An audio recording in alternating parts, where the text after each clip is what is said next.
Alright, alright.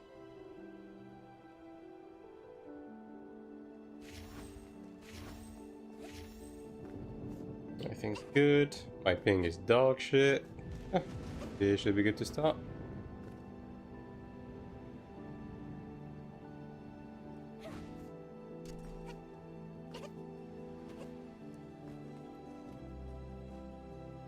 Oh, there's gonna be a lot of old dungeoning today.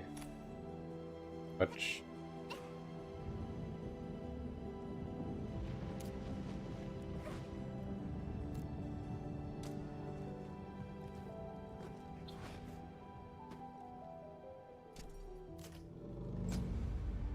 I haven't done my ordeal this week, right? I'm gonna have to do that at some point as well. Maybe at the end of the stream. But now...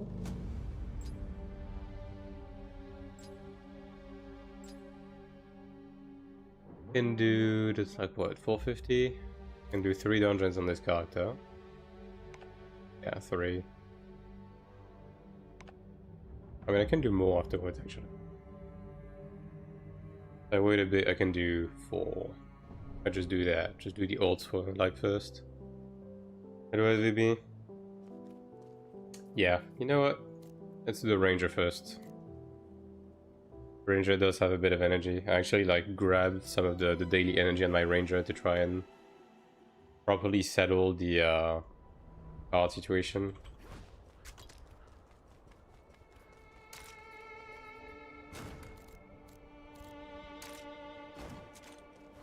Yeah. How much energy do I have on this? 615. 615 is like 10 runs? Yeah, 10 runs. Probably a transcendent situation because I do need to level these. Yeah, right. Yeah, I need to get this to 5 and this to 5 as well. And get my level 20s real quick. Which I might want to do ASAP since there's a non-zero chance I'm going to be doing normal Clerics with this character at some point this week. So yeah, at least get Gale Arrow would be good. The other ones, maybe they can wait a bit, but Gale Arrow is kind of urgent, honestly. This one's the least important overall. This one's really important, and this one is like, okay, I guess. Yeah. Alright. Well, no time like the present, I guess. 600, 550. It's 450. I'll try to do a level 3. And there's no one at level 3, that's probably good. I'll do 500k. I mean, it's early enough, I feel like, to be finding people. Oh yeah, alright, I do need power shards. I do need some power shards. I do not have any fucking money on this character though. Holy, maybe I should have transferred some. Ah, whatever. I'll just grab a couple right now and... yeah, sure. Just grab a couple, then I'll buy more after the first run, I guess. Hello, Raiden.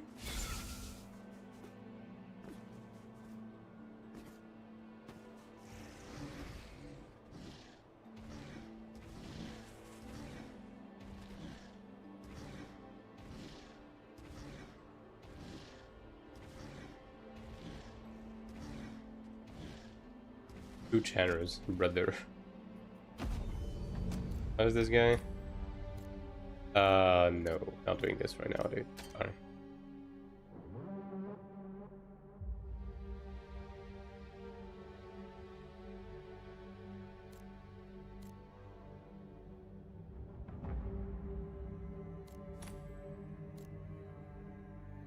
I only got a random gift sub to a pickle.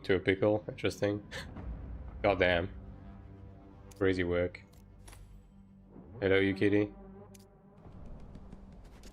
There's actually people that subbed yesterday when I wasn't streaming, surprisingly.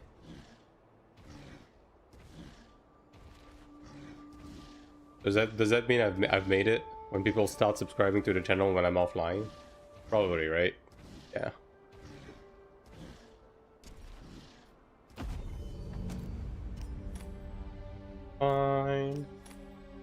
fine. 2 of anything and we just go, I guess.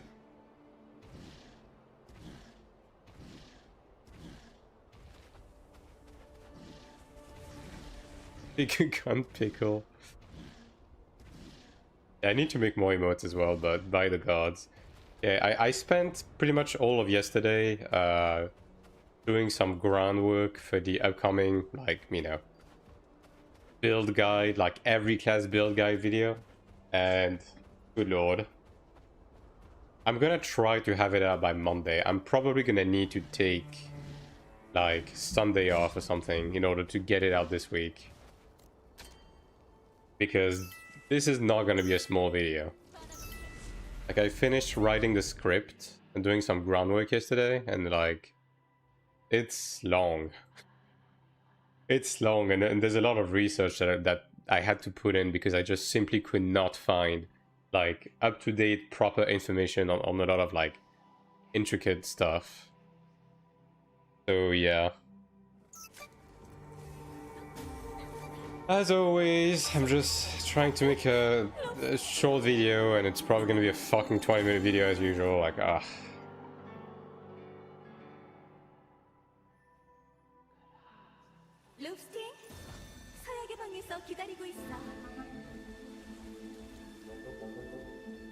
But hey, at least when it's out in the world, I think it's gonna be like some good shit that people will like. 20 minutes, fucking I'm Gladiator only 20 minutes. Oh, it's not just Gladiator, it's every fucking class under the sun, actually. That's the fun part. This video covers everything.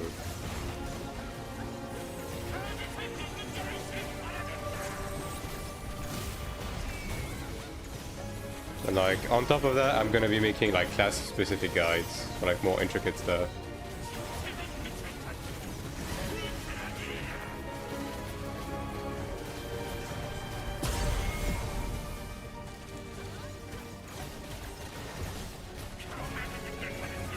The game's such a joke. I mean, I get it. Obviously, if you're covering like an individual class and you really want to go into detail, like, you're gonna have to spend more than that, but yeah. In terms of getting a surface understanding of everything, like be able to build anything with like a broad idea of like what you need and get the character to a good spot, should be enough.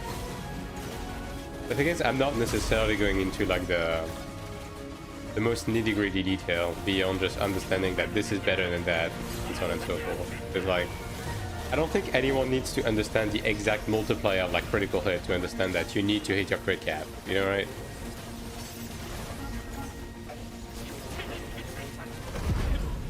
Are we on this fine scorching day? It's not too bad. It's like 27 degrees right now outside. It's pretty alright. The last few days have been a lot worse, at least for me.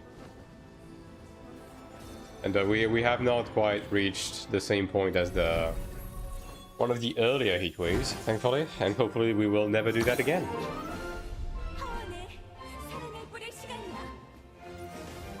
Oh, you use so many fucking power shells on the Ranger, actually. It's crazy.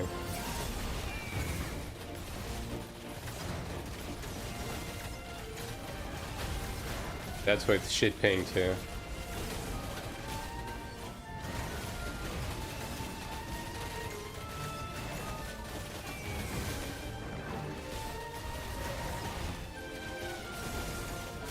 Not creating such a punishment? Yeah.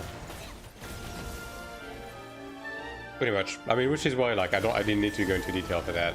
Like, one of the stats where I had to do some research myself because the information that was out there was just completely fucking wrong. It's kind of crazy that, I mean, there's surely something on like Korean websites maybe that is accurate. I could not find it. And thanks to the Prime Thrice, 6 months, new badge, very cool.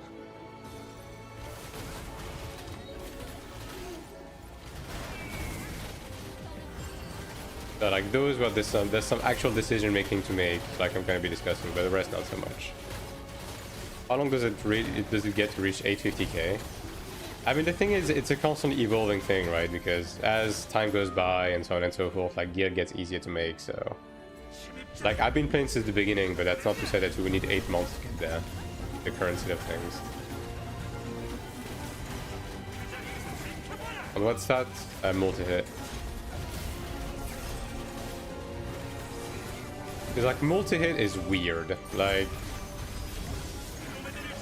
I did some surface level testing, and then I looked for data, and it was clearly not aligning with what I found out. I just ended up, like, doing my own testing, and I had to do that with a couple of things.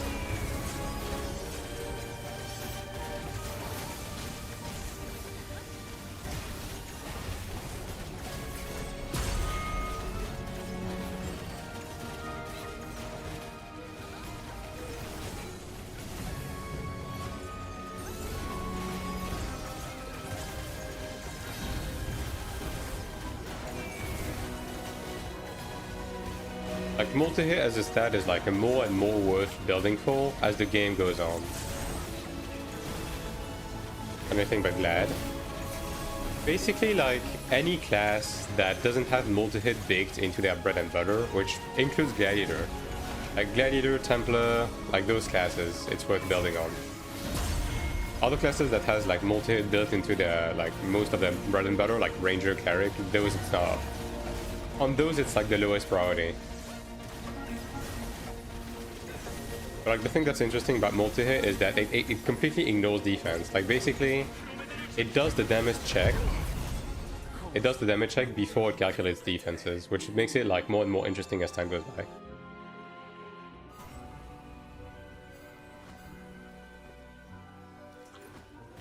I'm stressed about the whole gearing up process. We've all said I should craft roads here and then level it up. 6 days a week, we want to keep up. I mean, Pookie, it's pretty simple, right? Like, I ran the math. If you just want to, like, keep up on this game, on every point, both PvE, PvP, just do all of your dungeons, weeklies, so on and so forth, be able to do the... latest PvE content as soon as it comes out. That's going to set you back about 20 hours a week. Like, it's... The systems may look a bit intimidating at first, but once you understand the game, like... It's honestly not that bad. Genuinely, it just isn't that bad. Yeah, Gladiator has Zickles, right? But... Like, you know how some classes has multi-hit as a guarantee on that bread and butter, right? Basically, like, classes are split in half, right? Some classes have guaranteed crit, some classes have guaranteed multi-hit, some of them have both. But for the ones that have guaranteed multi-hit baked into their skills, like, on those, it's obviously not as worth, right? Like, for example, like, Condemnation on Cleric has guaranteed multi-hit, and Deadshot on Ranger has guaranteed multi-hit, like, stuff like that.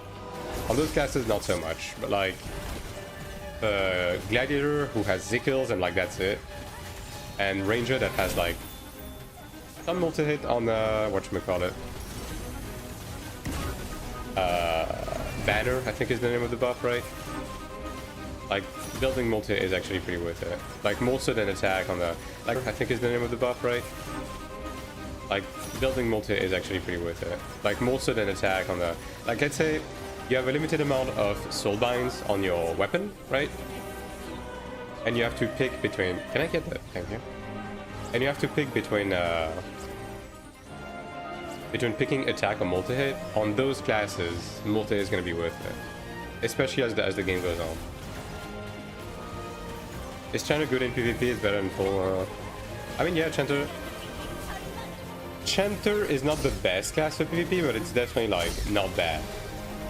Like, in 1v1, it has some good matchups. It has some bad ones, but, you know, so does most classes.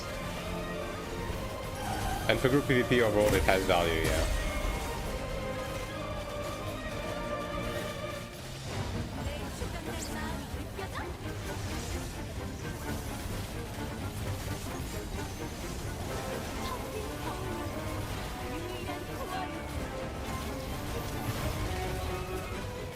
I don't know what the bond we have today, thanks. Will do. Will do.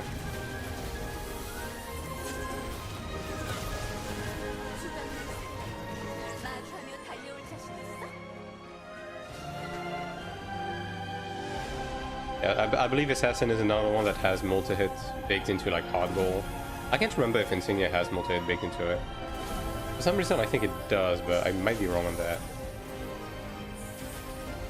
I'll take a second look at it. I mean, it wouldn't change the content of the video, but it does 50%? Yeah, okay. Well, it's not guaranteed, I guess. That's the big one.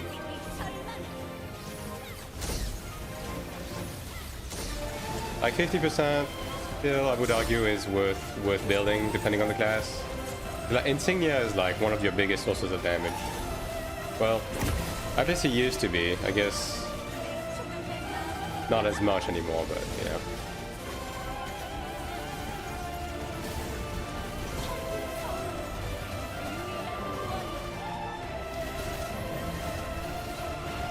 Damn, they got debated.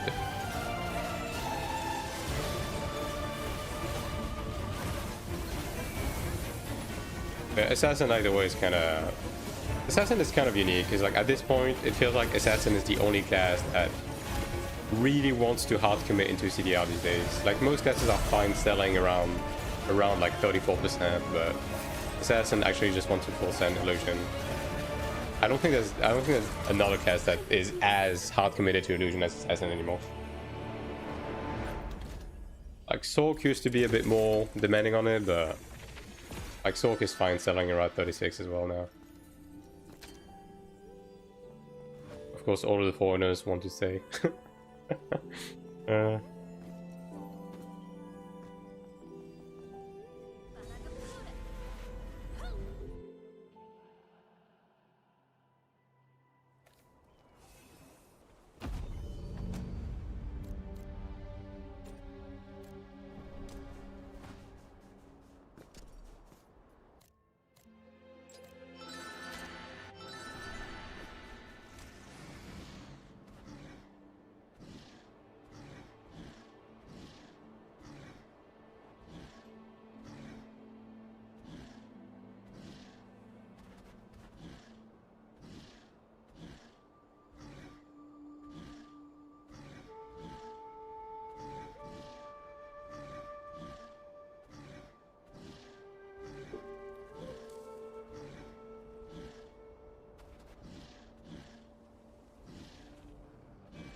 Ranger. That's fine. Star Dragon Bow is crazy though. Even like the level 71, like pay the 1 million to upgrade, dude, at least. I don't know.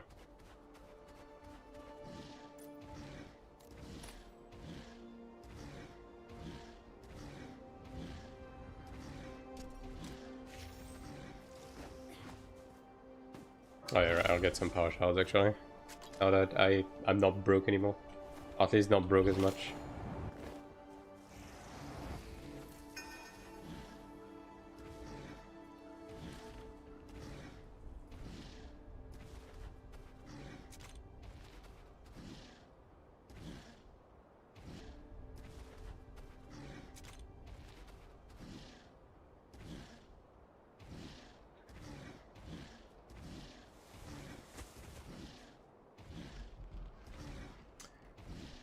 Going to have 80 to 100 ping. Do you think I should go support tank or DPS is okay for that? DPS classes are not as ping reliant as other. Hello Greendale. So 100 ping is starting to be on the high end. Like I would say between 60 and 80 is obviously you're gonna have less DPS on the DPS class, right? Like there's nothing you can do about that, but it would be playable. You know what I mean? Around 100, that starts to be more of a support territory, in my opinion. Yeah.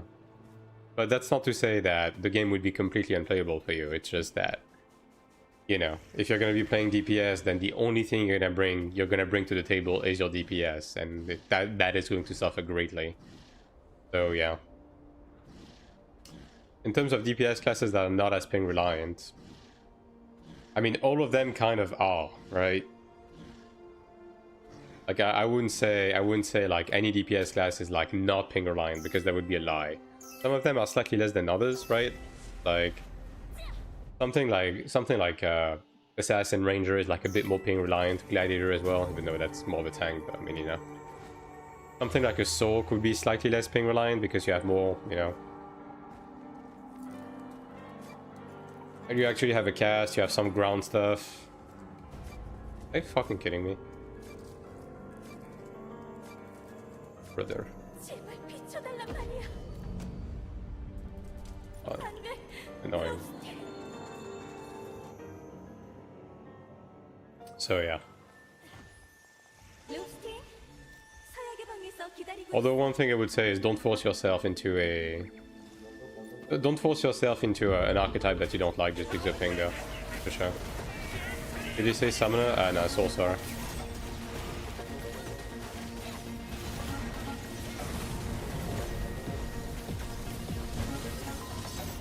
But like again, pretty much all of the DPS classes will be ping reliant.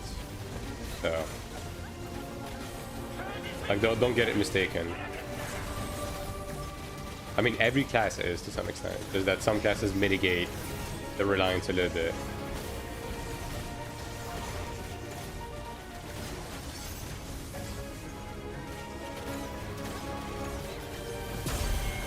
What do you mean create a teleport spot, dude? You literally take the TP and you're right there.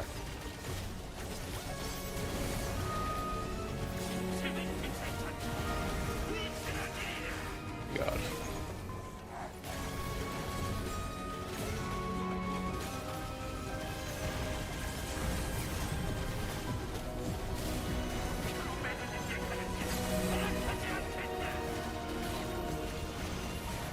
There you go.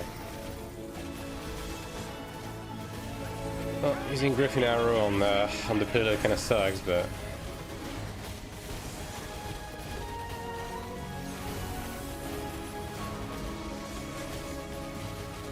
yeah, no.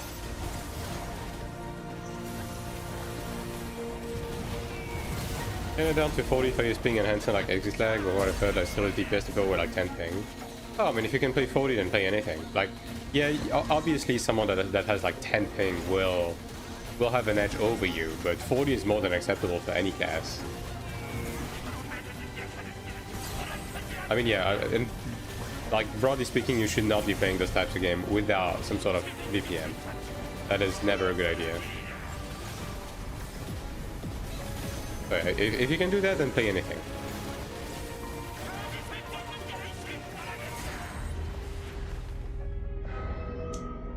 Right.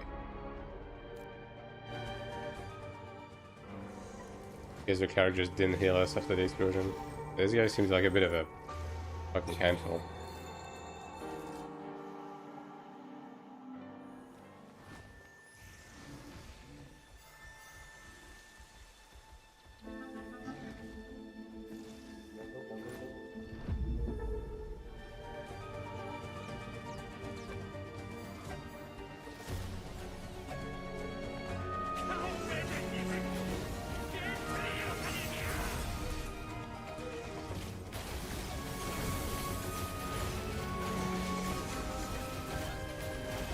But also that's not to say that maybe NCSoft will do something to, like, you know, help alleviate ping differential, whether through ping equalization or something else. Although probably not, but you know, there's always the copium that could happen. But yeah, 40 ping is fine to be playing anything. Don't worry about it.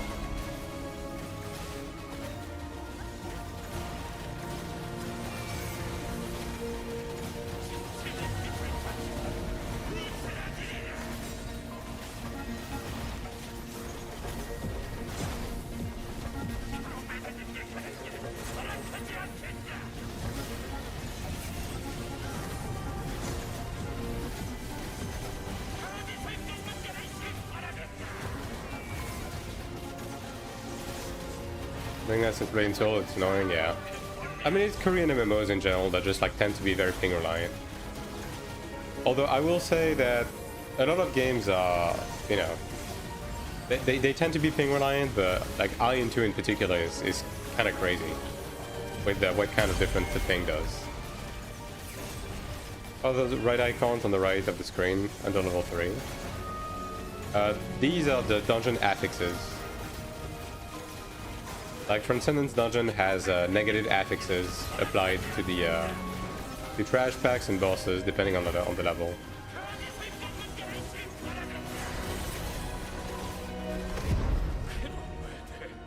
So like this one. This one increases the attack speed of monsters below 50%, and this one drops a clone that shoots a projectile at you when you get hit by stuff. And the Cleric left, yeah. Not too surprised by that.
Ow.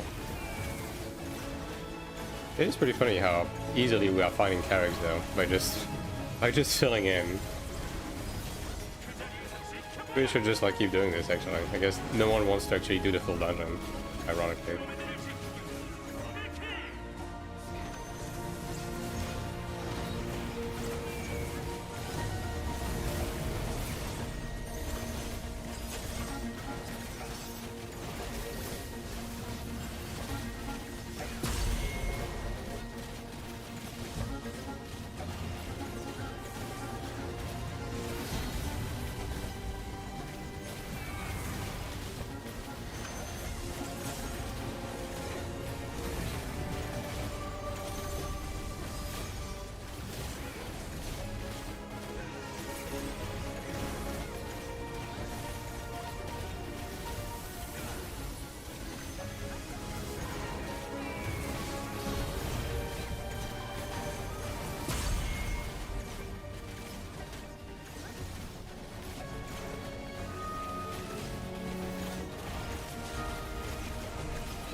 How much might do you need as a ranger? It's not so much about how much you need, it's about how much you can get, because smite in general is a stat that you just never like stop going for, basically. Like bottom line, every class needs at least 60% on at the current endgame to be able to start getting results from it, because like all of the bosses have a baseline 40% resist, but like the current like high end in terms of smite is around 90%. I don't know, 59%. Yeah, you could be getting more than that for sure. Like smite has a wide variety of sources, and you kind of want to like juice all of the sources as best as you can over time. Like a big one is Genius Insight. Another one is your Arcana Mirror. We're gonna need to killing the mobs over there too, actually. And then you have a couple of pieces of equipment, like your headpiece and your cape, that can they can roll smite too. And then for the rest, it's gonna be wisdom on your bracelet, like so on and so forth. But yeah, like 60% is kind of the baseline when you start getting into endgame, and then you can like juice it up to like 90% if you really push it. You also get some from your passives. Like I think every class has a smite passive at this point, right?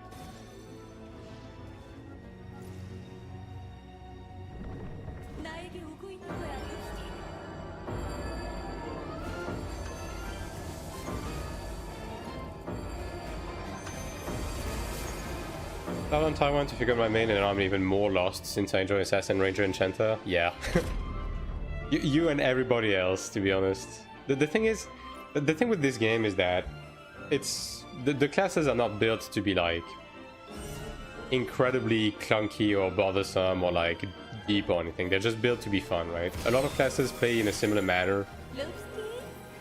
So in general, you're never going to be stuck playing something that you don't enjoy.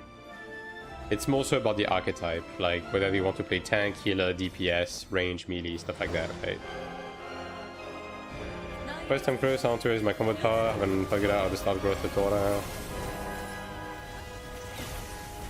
The growth support yet either. In PTV, to get the growth support, you will need to have an active subscription. Oh, one guy is missing. Oh. Yeah, you need to have an active subscription. And once you have the sub, you go into the sub shop to grab the tokens for the growth pass. And then once you do that, you just do the quests listed in your growth support thing, which is going to be like this window, right? Mainly this second one. And once you're done with that, I have a video that goes over the next steps you want to take after you're done with the growth support stuff. That will guide you through.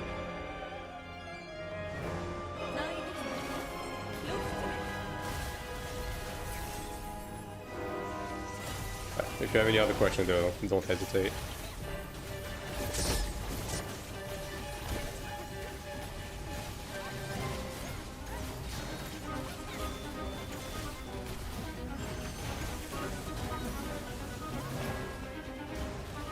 I got the reset.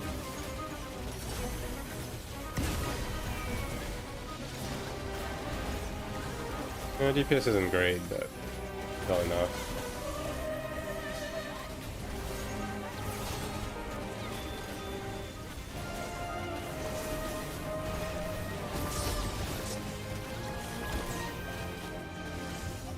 There's...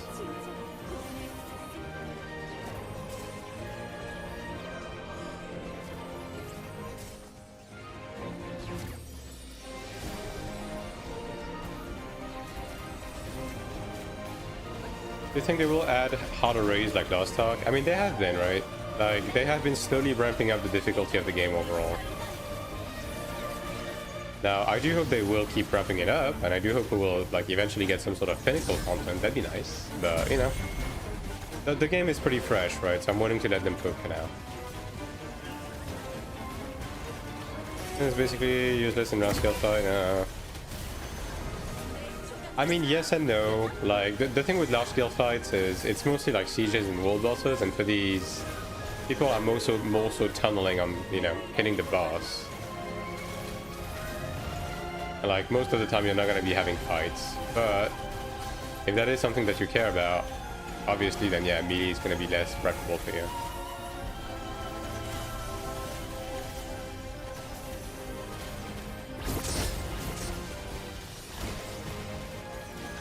And like, I mean, I would say that stealth is useless, but obviously people have been like playing less and less with it, especially considering the fact that there's like no consequences for dying, so using a stigma star on something like stealth isn't really worth it in the grand scheme of things.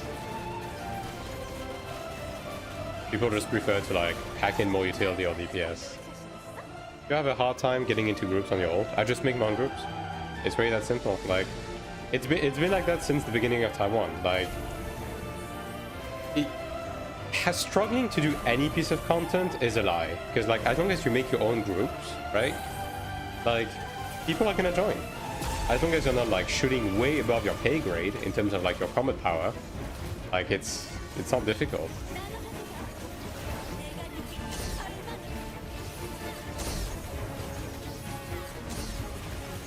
Like I've never struggled to get into anything with any character, just because I've been making my own groups for the most part.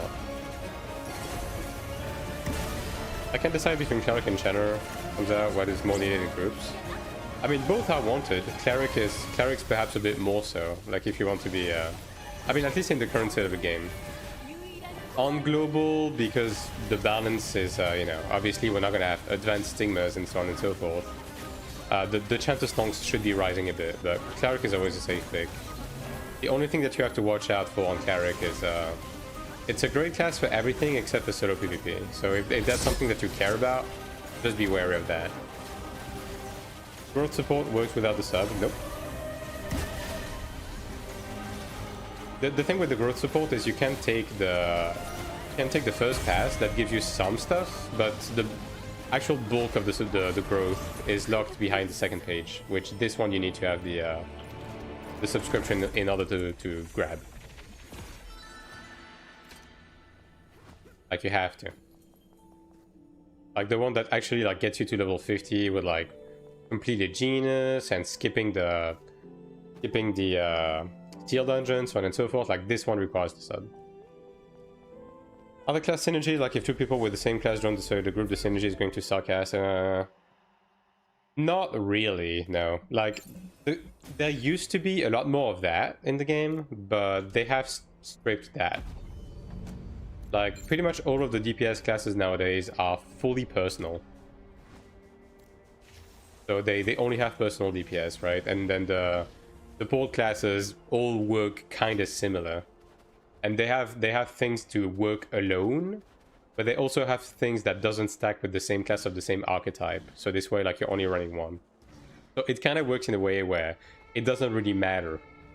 Like, some comps are slightly stronger than others, obviously, but broadly speaking, it's not like, let's say, class 1 uses a piercing weapon, and class 2 gives piercing damage bonus. So these two classes pair well together, right? There's not really that much of that, right? It's just like straight up buffing from supports. Do you think they will add class change in the future? I mean, at this point, they have been saying that they had the system ready since fucking season 1, but they have been saying they don't want to introduce it. So, but I don't think they want to per se. Would Gladiator be okay to play on 150 ping? I would be leaning on the side of no. Like, but then again, I wouldn't say that any class is particularly good to play at 150 ping. Like, every class will suffer greatly from that kind of ping. The class that will suffer the least would be Cleric at that kind of ping.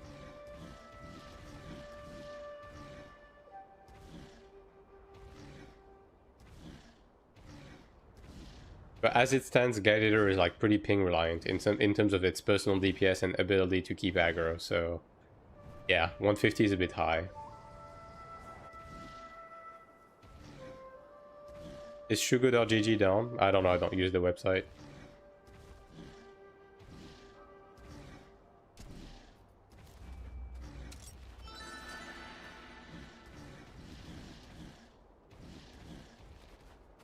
I'm doing if Australia doesn't have server on global.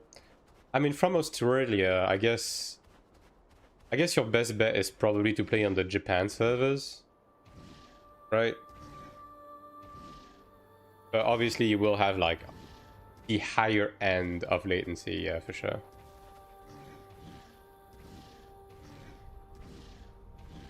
I wonder if we don't get servers. I mean, again, you can still play on global. It's just that, as I said, you're probably going to be leaning towards the Japan server. So yeah.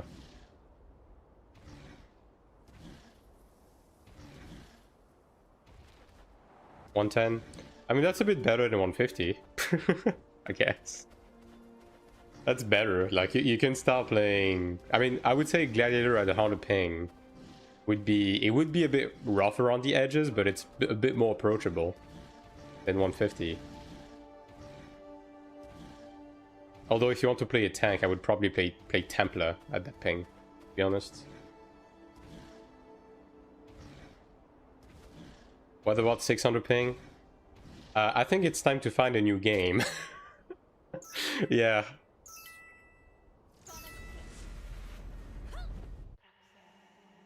I think, may I suggest downloading a single player game instead? Yeah. Looking like Cleric main? I mean, Cleric is the least impacted by ping, by far. So if that's something that you care about, then that's probably gonna be a good pick for you. But again, if you can get around 100 ping with a VPN, like, you can play anything at 100 ping. It's just that you're gonna have to accept the fact that you will be getting mogged by just about everyone DPS wise. It's not gonna matter how much you invest into your gear or anything. You're just gonna get fucked.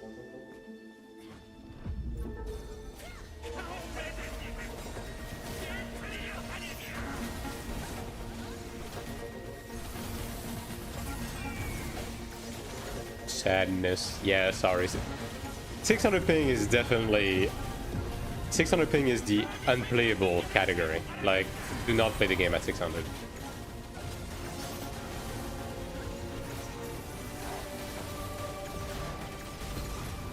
Tank and healer it is? Yeah. Probably a decent pick for you, yeah, I would say. Also, probably less competitive when it comes to... like world bosses and stuff. Like Cleric is definitely on the less competitive side. So like even if you have like 100 ping, you're still gonna be able to get like golds and maybe some of the lowest grades of platinums.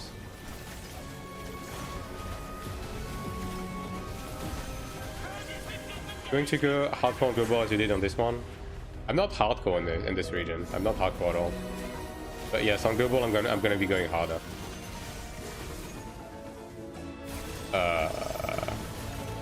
I think my note is perhaps not.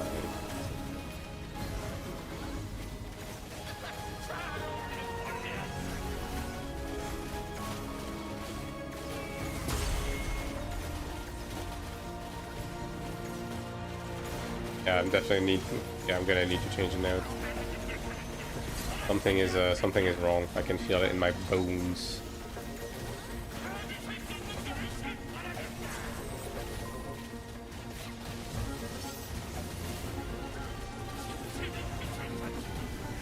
Probably kill the boss, but you know, do this out of safety.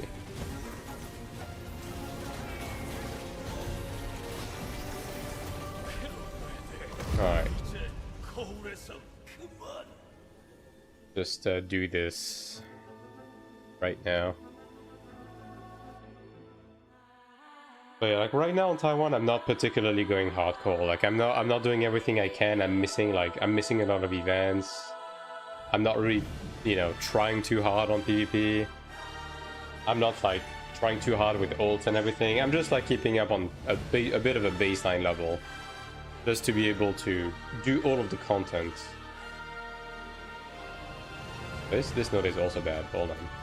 But yeah, just to be able to do all of the content and to make like videos and guides and so on and so forth that are like accurate. But yeah, on global, I'm gonna be playing a lot more for sure.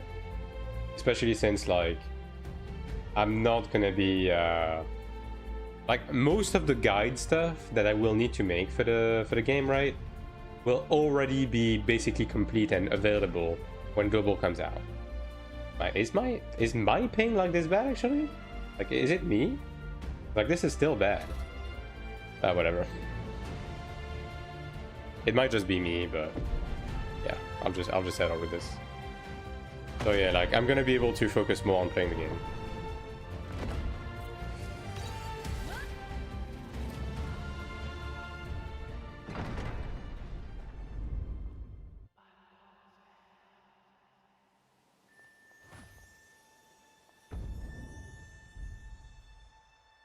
And they didn't open the Kibalisk. Is this guy going back? Nope. Oh, I guess I'm walking then. Thanks, guys.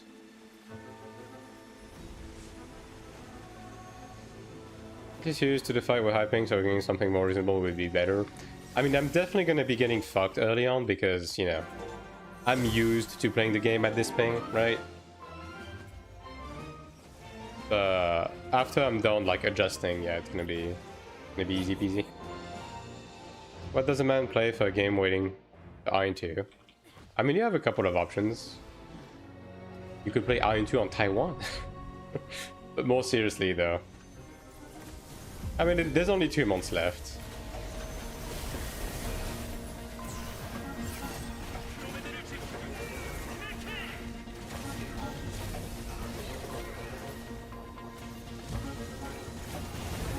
I'm sure you'll be able to wait it out.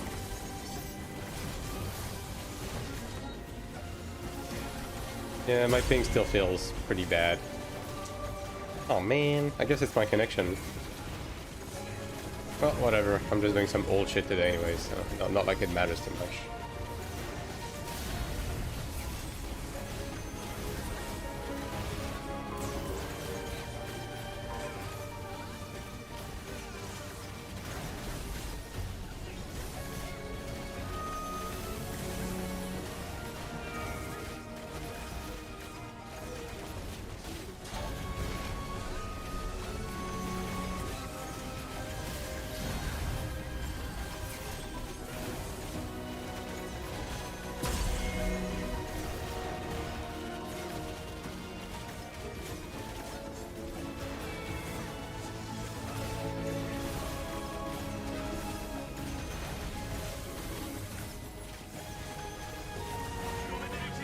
Stock market to invest into AION later. Well, that's one way to look at it.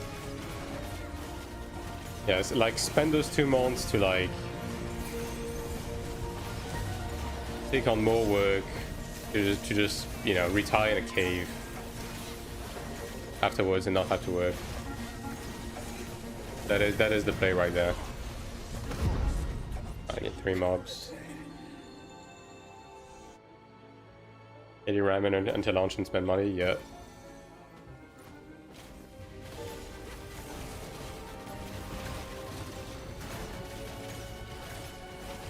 That's the play. Although I wouldn't even say it's like to swipe in game, it's just, you know, not have to work to pay rent. Just to be able to play the game more.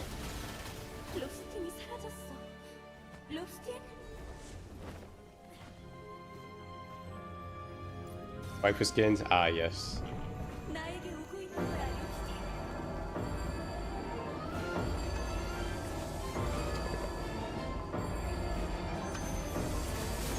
Yeah, I had a feeling I would not make it past that with this ping.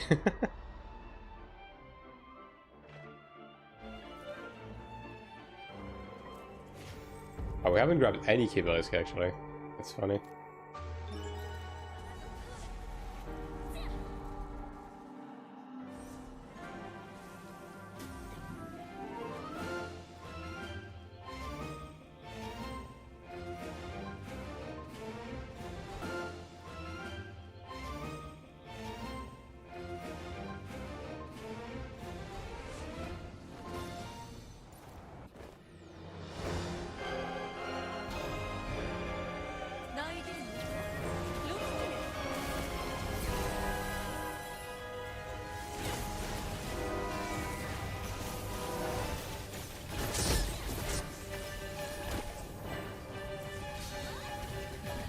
Why is this latency so bad? Holy shit. Do you think you will make a video about tips of learning PvP in AION2 and more advanced stuff like that? I mean... The thing is, I wouldn't say I've done enough PvP in this game to like really be teaching anyone about anything. But the PvP in this game is like very one-dimensional. There's not much to learn there. I'm also going to be focusing on like actual system guides and building guides and so on and so forth. You know, I mean, if there's enough of a demand for it, I'm not opposed to it.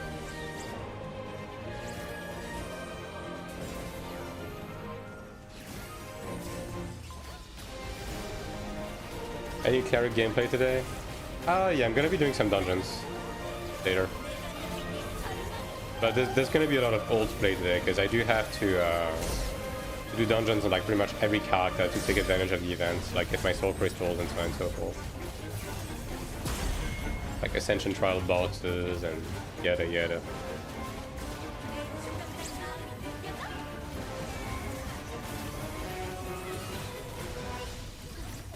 Not afraid to get burnt out for a release? Nah.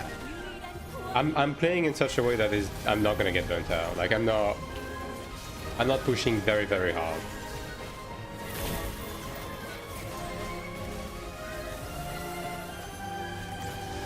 Like again, like a lot of this is information gathering.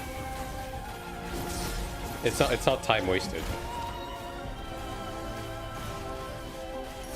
Any Cleric gameplay soon? I'm gonna finish the energy on this character and then I'm gonna do some dungeons, yes. Better.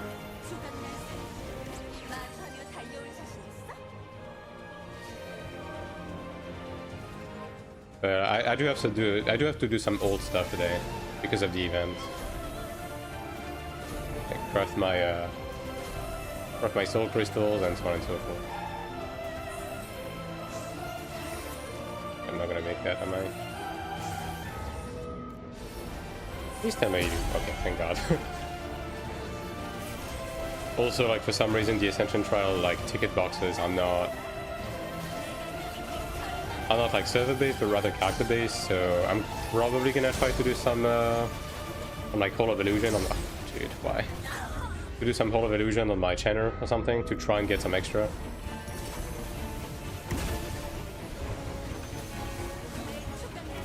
What do you think about solo PvP Cleric with Assault Mark 20% for attack buff? Assault Mark, broadly speaking, is just a bad attack. It's just a waste of the slot. The cooldown's too long, the effect is too unreliable. Okay. Like, do not spec the Assault Mark on like any cast. Like, Sork had a niche with Assault Mark at like early on in the meta because of freeze, but even that has fallen off. This ping is dog shit. What the fuck? Why is my ping so bad today? Like I'm seeing my Lego fast like spike up and down for some reason.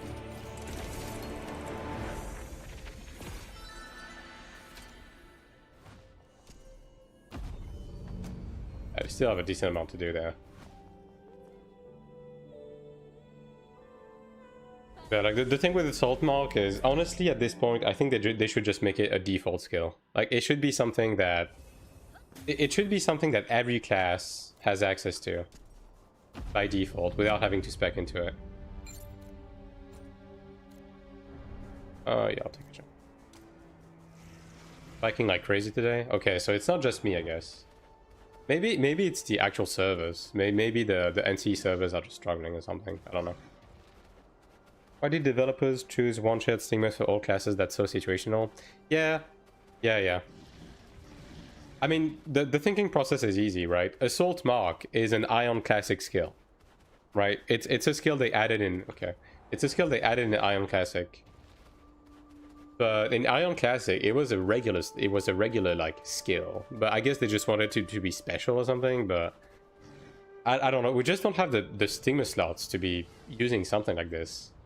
Especially, okay, I would say there would be a bit more value to it if the 1 minute reduction was a baseline instead of being a level 25 spec. Like, you just cannot invest level 25 in such a niche stigma on any class, right?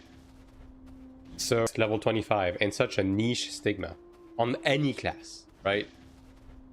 So I mean, either they need to make that 1 minute reduction like baseline, or they need to just make that skill available to every class, which I think they should, honestly. Like that, yeah, they just should. Service last night had some little rollbacks and freeze today. Now this morning had some funny shit with access in game. Okay, so maybe that's what it is, yeah. Because like, yeah, my latency right now is a little crazy.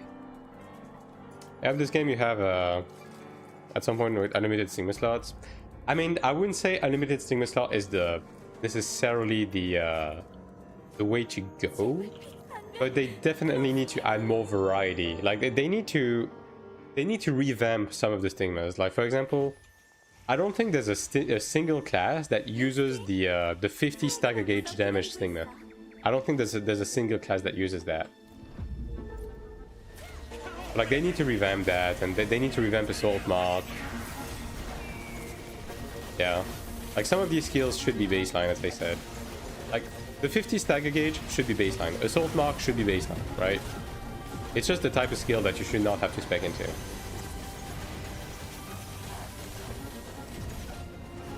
Doesn't Brawler use it because it gives him damage buff? Yeah. I mean, I meant more so, like, specifically targeting it for the stagger damage. Like, these skills should just get reworked. Or added as a baseline thing. I don't have anything. At this point, yeah.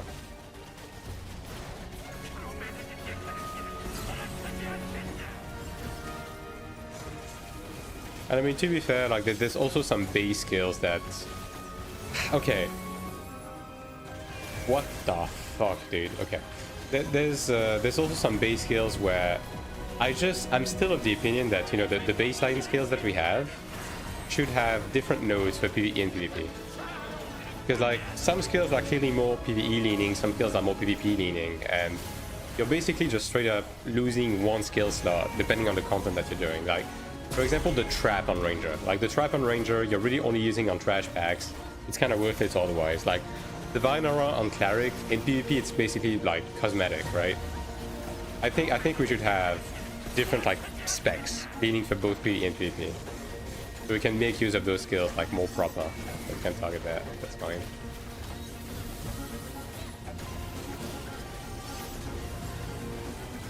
Oh, just kill the boss. Just kill the boss. How many skills should we focus to raise to level 25-30? I assume we need to give up on some skills to level up others. How does the system work?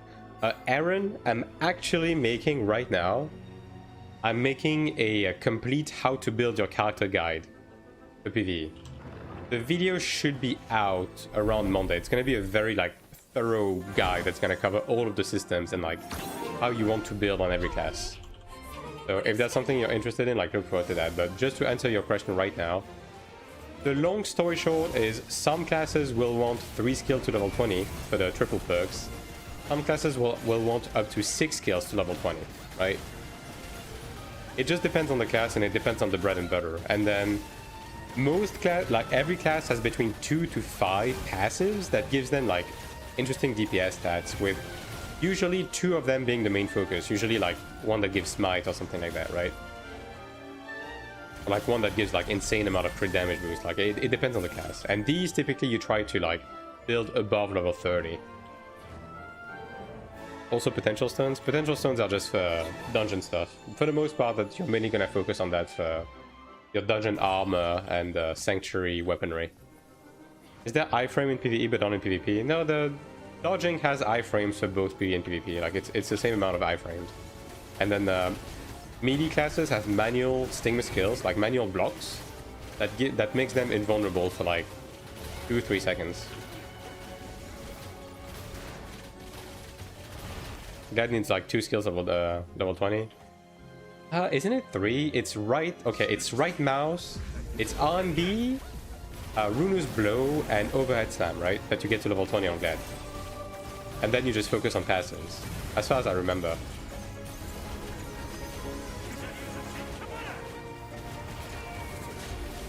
Things so good. Hardest thing was to find a party, yeah. But hey, at least you cleared it. GG's. Runa's Road not that important. Yeah, but I mean, getting 3 skills to level 20 is like kind of the baseline. Just by having your compass and parchment, right? It's pretty easy to do.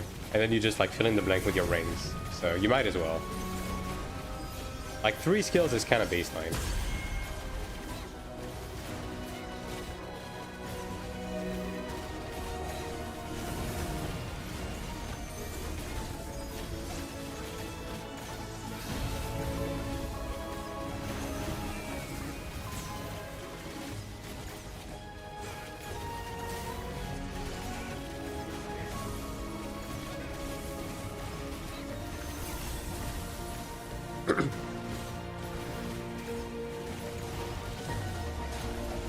Loading Deadshot isn't lowering your DPS. No. I mean, especially with my ping, I don't think so. Like, when I run some dummy tests, it was definitely beneficial. Like right now, max charge Deadshot is by far my biggest DPS contributor on this character. Now, I'm not done building it, and my ping is dog shit, but at least from what I've done, what I've tested, that's the case. 2 skills to 20+, and other to min 15. It depends. Some skills you don't really care about, like leveling them up like past level 12, which your skills are basically gonna be level 14 like baseline. And some skills, the level 16 perk is interesting. Some skills, getting to level 20 to get the 3 perk slots is necessary. It just depends on the class, really. Like Ranger, for example, right? Ranger, you kind of want 6 skills to level 20, right? You want your LMB, RMB, you want Deadshot, and I forgot the name, Gale Arrow. God, I don't have the names off the top of my head, but yeah, Ranger needs 6, Cleric needs 6, but Gladiator needs 3, right? It just depends on the class. AION2 will be free in AION2. What do you mean? Oh, we got everything, yeah. And yeah, like beyond your level 20 skill. And yeah, like beyond your level 20 skills, like again, you're gonna...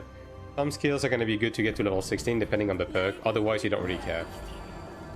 And then you just like focus all of the remaining of your points on your chalice and scale on acid that increases your DPS. Legal or illegal? AION2 has a legal AION2 route, like it has currency exchange.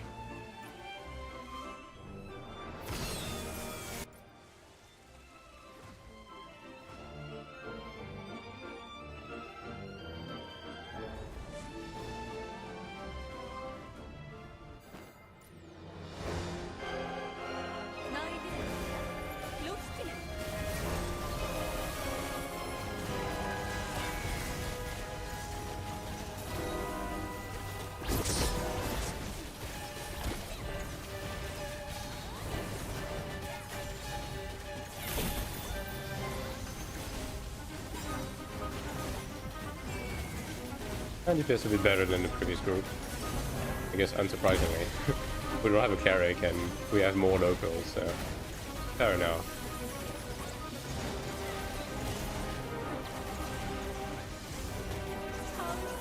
Which class is S tier for DPS now? Every DPS class falls pretty close to each other on like long-term fights. The short fights, Assassin pulls ahead a bit. The long fights, Sork and SM seem to be like pulling out a bit, in my experience. But every DPS class is like good, otherwise.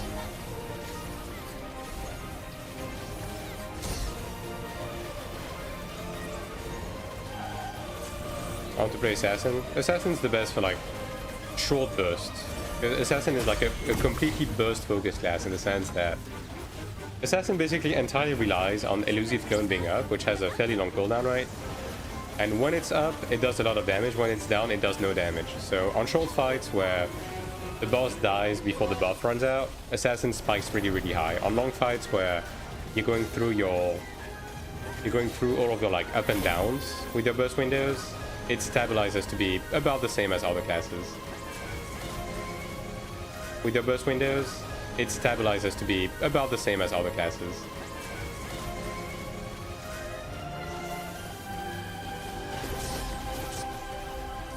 Obviously, there's some like slight differential and the balance keeps changing, but overall, that's kind of the gist of it.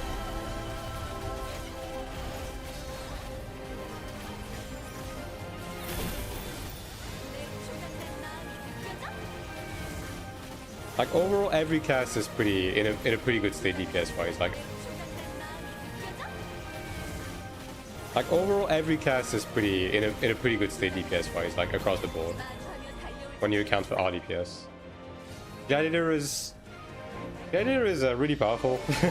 I'll just say that. Like Gladiator definitely. I mean, the tanks in general like are in a really good state in terms of their DPS.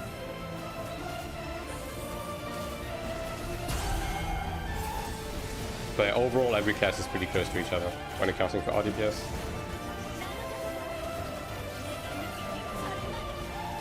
Question about ults, would be bad to have a Cleric ult because of the slow farm speed? Nah.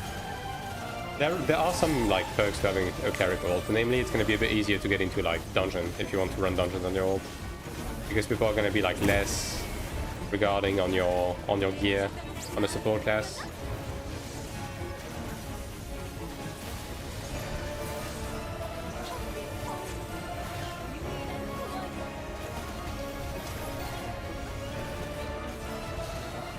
And then when it comes to farm speed, the main thing that you're going to care about on an ult is going to be your farming speed in like corridors, for example. Which, sure, some classes pull ahead a bit, but corridors do have a bit of a glass ceiling in terms of how hard you can farm in them, and that glass ceiling is reached pretty high, so it's not even going to matter which class you play,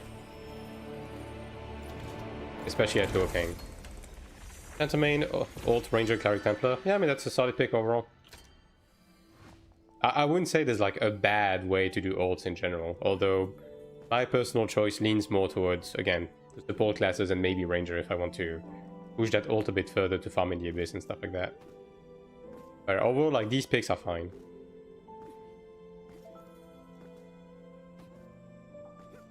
And both of us have such shit ping, dude. We're gonna have to find new... And both of us have such shit ping, dude. We're gonna have to find new supports every fucking time, swear to God.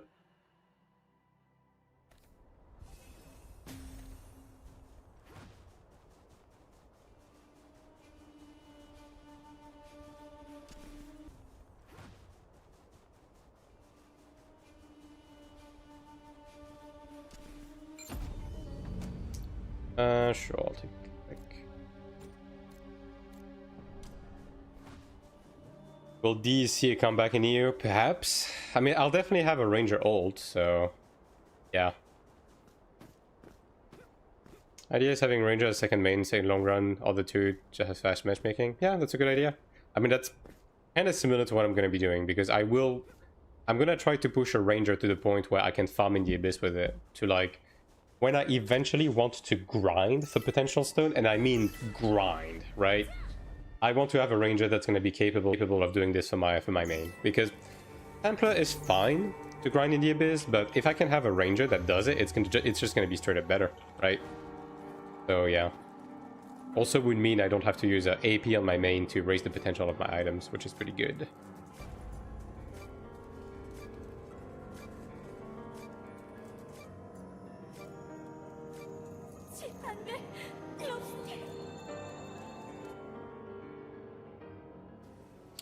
How much slower is Channel compared to Ranger? I saw the Infinite Dash you showed. It falls within the same line as like most melee classes, which is like dash-based like killing in the overworld, which is fine, right? Like overall, I would say most classes are like pretty equal to each other in terms of like farming speed in the overworld. It's just that Ranger has an insane fire rate plus range, right? And doesn't really have, like, Ranger is not a class that plays around opening up a burst window, you know what I mean? So its high DPS skills is just like just shooting shit. So it has like really fast killing speed when farming. Constant DPS, yeah. I mean, it does have like some high DPS skills like Deadshot, which you don't use when you farm, but Ranger is capable of just like blasting shit just by using LMB RMB, right? And it has really fast attack speed. So yeah, that's why Ranger is kind of the king of farming.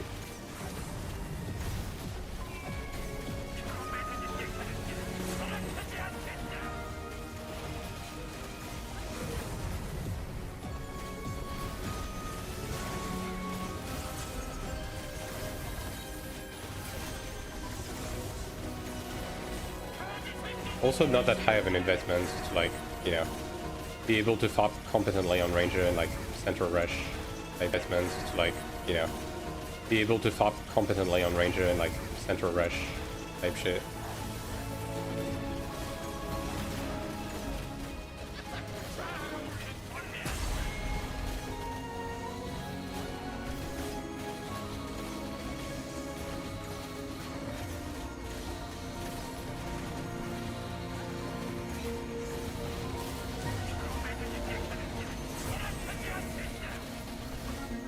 these are mine.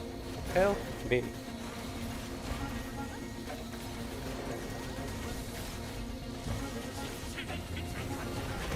But like, honestly, when it comes to global, like the more I'm thinking about it, the more I'm like, I do want to make optimized ults, but wouldn't it be like interesting for me to just push every class?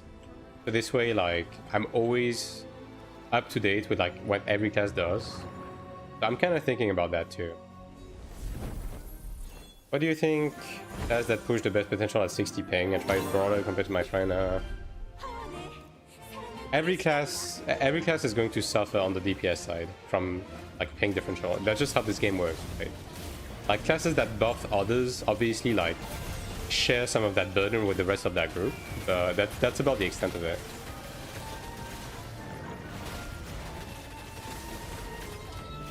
How much is one character slot? It's like 1,000 kuna, which is I don't know, it should be like between 10 to 15 bucks on global. I mean, either way, I'm going to be unlocking all of them. The question is like, do I make the quote-unquote optimal ult, or do I make every class? Would be interesting. The only thing that would suck about making every class is obviously some of these characters are just going to be stuck in corridor gulag. And some classes specifically don't feel great until you have invested into them properly, with like Arcanas and so on. Potential in case, yeah. I mean, it's not even just like YouTube video potential. It's just like at a glance, being able to understand, like, you know, the evolving meta for every class. You know what I mean?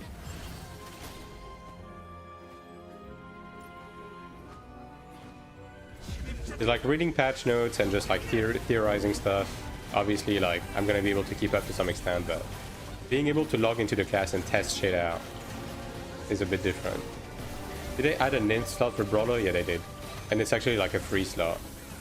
But we probably won't have that on global until we get Brawler. Can I make a progression guide for new characters with no growth support? Already use my taking fight point on my third character struggles. I'm not going to make a no growth support guide for Taiwan, but I will be making a progression guide for global starting at season 1.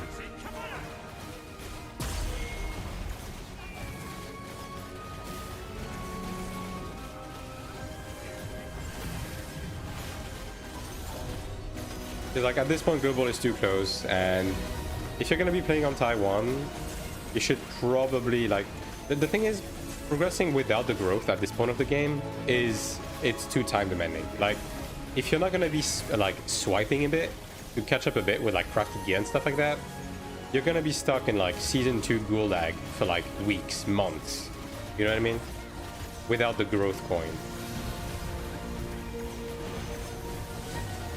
So yeah, been enjoying Assassin so much even with ping. Yeah, I mean, as I said, right, every class is enjoyable. And gameplay-wise, ping doesn't feel that bad. It's just that when you start looking at your DPS numbers, that's where shit starts to get, you know, a bit depressing. Which is why DPS classes tend to be not as worth it as your ping goes up, because DPS is the only thing that you contribute towards. I'm curious about how fun classes will be with low ping. Yeah, I have never experienced this game at low ping, you know what I mean? So I'm also really looking forward to that.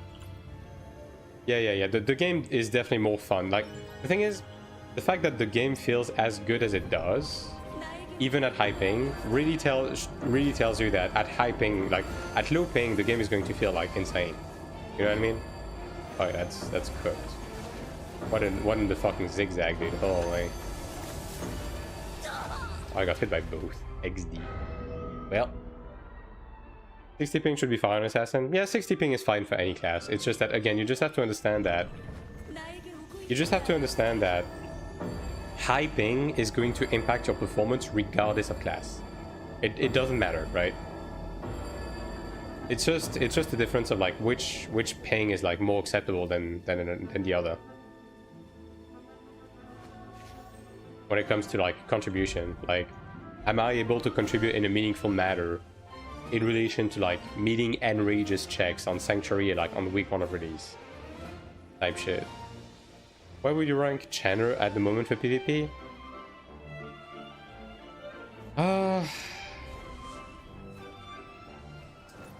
There's 9 classes, right?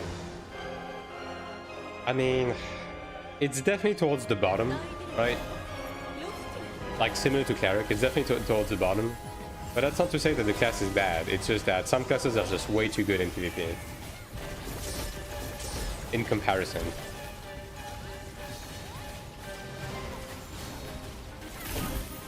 I would probably say it's just above Cleric, yeah. So it's like 8th right now. Now, when you account for group play, like I'm talking about 1v1 here. When you account for group play, I would say it's a bit higher though. Because like, Channer is definitely desirable in group.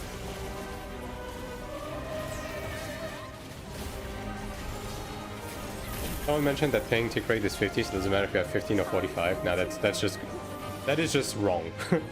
that is just like verifiably wrong. Like even between 10 and 30, there's already a difference. Like we tested as much.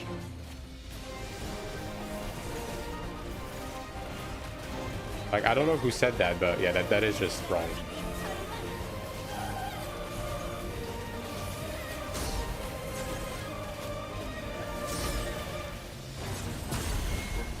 Like, you remember Sakura, right? Before he got banned, XD. Like, Sakura had 3 MS.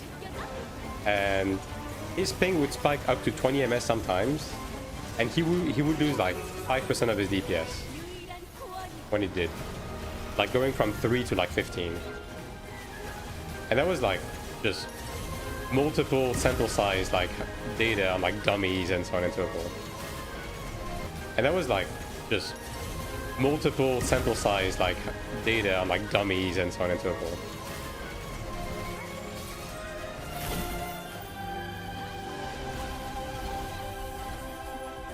Is Channer this slow and getting baited by Channer PvP montage videos?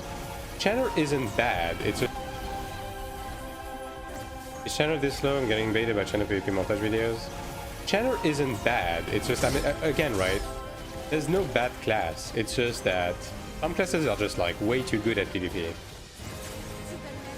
Like Channer has been getting better at PvP, it has some good matchups, it's able to do some good damage, like upkeep some good pressure, but when it comes to 1v1 PvP specifically, like you're measuring the class against your gladiators, your assassins, your rangers, like you're fighting an uphill battle to begin with. Like the first half is basically already taken by some classes by default.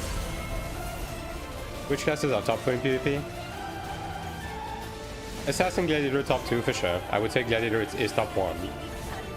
And third one, it's a bit more up for Judgment. I would say it. And third one, it's a bit more up for Judgment. I would say it's probably between Stork and Ranger. Like, SM is interesting, but SM has some bad matchups.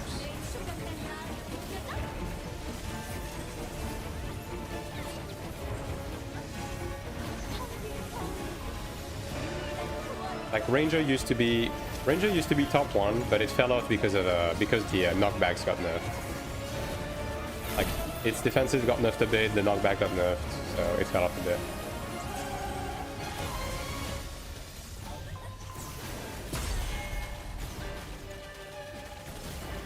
Don't forget that class is not everything. I mean, yeah, obviously, right? But when I talk about that, I'm talking about like equal gear, equal ping, like a perfectly equalized scenario. Just like ranking the class, not the player. You know what I mean? Top 3 classes gameplay-wise in terms of fun. I mean, it depends on what your definition of fun is. Like, every class in this game is pretty plug and play and like plays in a very similar manner, except basically every class is like very similar bread and butter, and then one thing that is like class identity tacked onto it, right? So it just depends on like what you personally fuck with. One thing that is like class identity tacked onto it, right? So it just depends on like what you personally fuck with.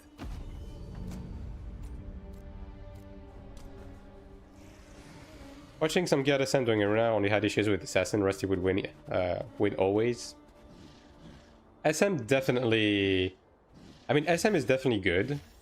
Assassin is one of the weaknesses. I would say Ranger is another weakness of SM. Like, Assassin, Ranger, and... I mean, honestly, I would say Gladiator is probably a bit rough. Depending on, like, whether the Gladiator uses its blocks properly. And it looks ultra strong on paper for PvP.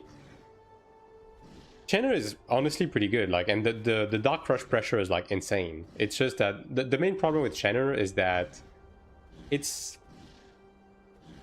When you compare to, like, Gladiator, right? For example, in a 1v1 scenario, Gladiator has better sustain, Gladiator has better stun, Gladiator has better burst damage. You know what I mean? Like, that's the problem. It's not a bad class, it's just that you have to, like, compare what other classes have. The music is kind of loud. I can lower it a bit. There you go.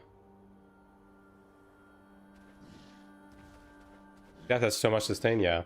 And then you look at a class like Assassin that is really, really good at just, like, executing you. The moment your Defiance is down, you just die against Assassin.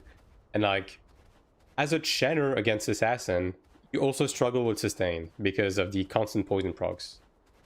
You know, like... And then you look at Ranger, like, Chenner matching against Ranger, you're not getting many stuns because Chenner, like, Ranger has really high status effect resist. Like... And you have trouble getting in. Base PvP is most likely fully large scale, then this tier list change again.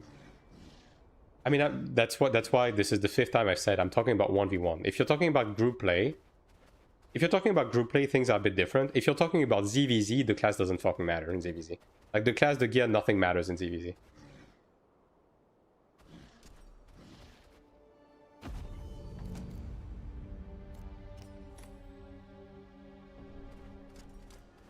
Well, there's people talking about Brawler because nobody fucking knows what Brawler does right now. Like, there's maybe like 5 Brawlers with enough gear to actually be putting up a fight right now. In which way Chenner suffers to Sork and SM? Sork and SM just have really high status effect resist. So with Chenner already struggling in terms of like the amount of CC that it has, getting resists on like your Impactful Crush and your Marcheton's Wrath is already like kind of devastating. And Sork has permanent anti-heal, so like Chenner straight up cannot heal itself. And SM is like really bulky. And SM has a really easy time just taunt locking Chenner. So, like, Sork and SM have a good matchup against Chenner, for example. Brawl is the worst class at the moment for PvP. I wouldn't say it's the worst class, I would just say that the class is just underexplored right now. Like, it's just a bit up in the air. I do think the class has potential because, like, the CC potential and, like, the instant nuke potential of Brawler is interesting. But there's just not enough Brawlers, and there's even less Brawlers that like have the same level of gear as other classes because the class is too new. You know what I mean? Like you're not gonna meet a Brawler that has like double high commander weapons with max potential. You know what I mean?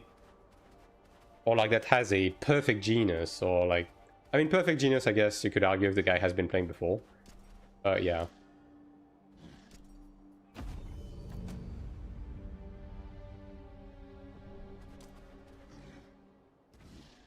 I would say the potential is here. It's just, you know, the class is just underexplored as a whole. Daily dungeon and time count now shared. Yeah, the daily dungeon stuff is like server wide. So you're just doing it on your main and like that's it. Like 30 seconds a week, chop chop.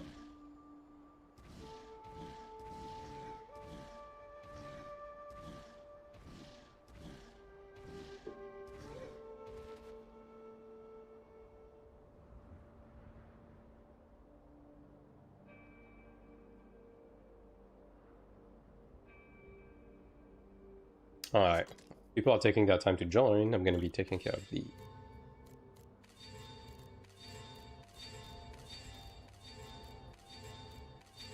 I am thankful that they took out the fucking white, blue, and green cards, though. Oh, like, people will never know how much of a dog shit system that was. I mean, I guess we'll have that again in Season 1, to some extent. At least until we reach level 4. Okie doke. I guess finish this, right? If I get Gale Arrow, it's going to change things a bit, so... yeah. Gale Arrow, Snipe... oh, whatever.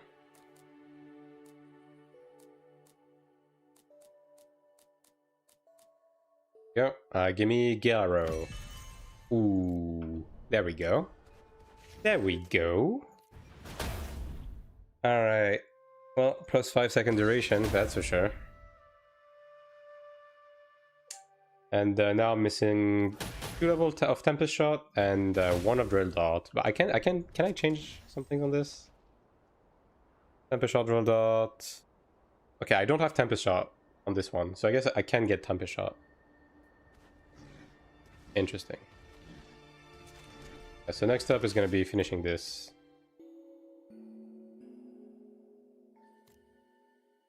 I don't have the cards to get the next level though, but yeah, pretty cool. Gale Arrow was the level 20 that I needed the most, so pretty happy about that. Like, this character is mostly settled.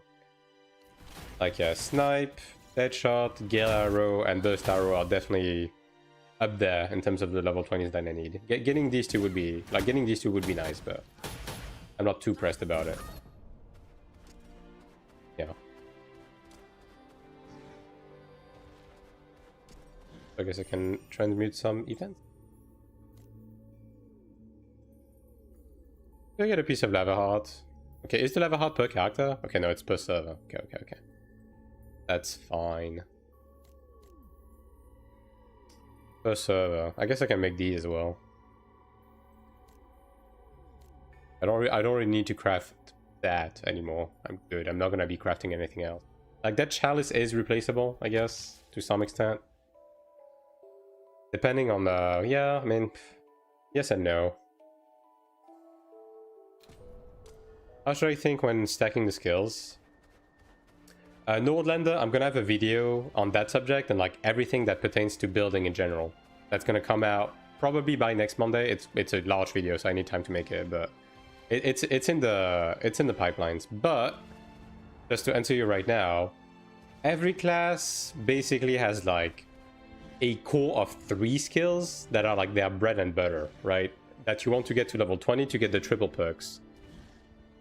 And some classes want up to 6 skills, but like that core of 3 skills is usually going to be like the bulk of your DPS, right? And when you build around it, you have to look at your arcanas and you have to look at your rings, right? The skill level ups. On the arcana side, you have the compass and the parchment that are like easier to build into because they have a limited amount of like skills that they can get. So typically speaking, like you will have your chalice and your scale that are completely random and that are harder to build around. You will try to get one that is like satisfactory in terms of the skills you are chasing for your bread and butter on both of these. You will level them up, and if you get like a satisfactory level, you will try to mold your parchment and compass around these to try and get like the skill threshold that you want. And then after that, you use your skills, your ring soulbinds to fill in the blanks. To like get you're missing like points here and there for like your like alternate level 20s and like your level 16s if you need the level 16 perks, like stuff like that, right? But yeah, all of that is stuff I'm gonna be covering on the on my next video. But like, long story short, think about your bread and butter, your 3 core skills that you need to get to level 20. Check whether you actually want to get more than 3 skills to level 20, like ideally to increase your DPS. And if not, like which passives you want to prioritize. Look at that, and then build your chalice and your skill around that. Once you get satisfactory ones, you build parchments and compass, and you try to optimize them to really be like ideal, and then you fill in the blank with your rings. Can I see your macro settings? I mean, sure.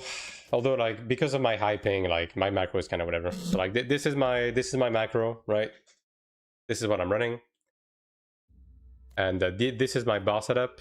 All of the stuff on the right, I'm using manually. These 3 lines are pretty much macroed like successively in the in-game macro. And then my mouse macro is spamming my LMB and going and also using my in-game macro, right? But that's how I have it set up.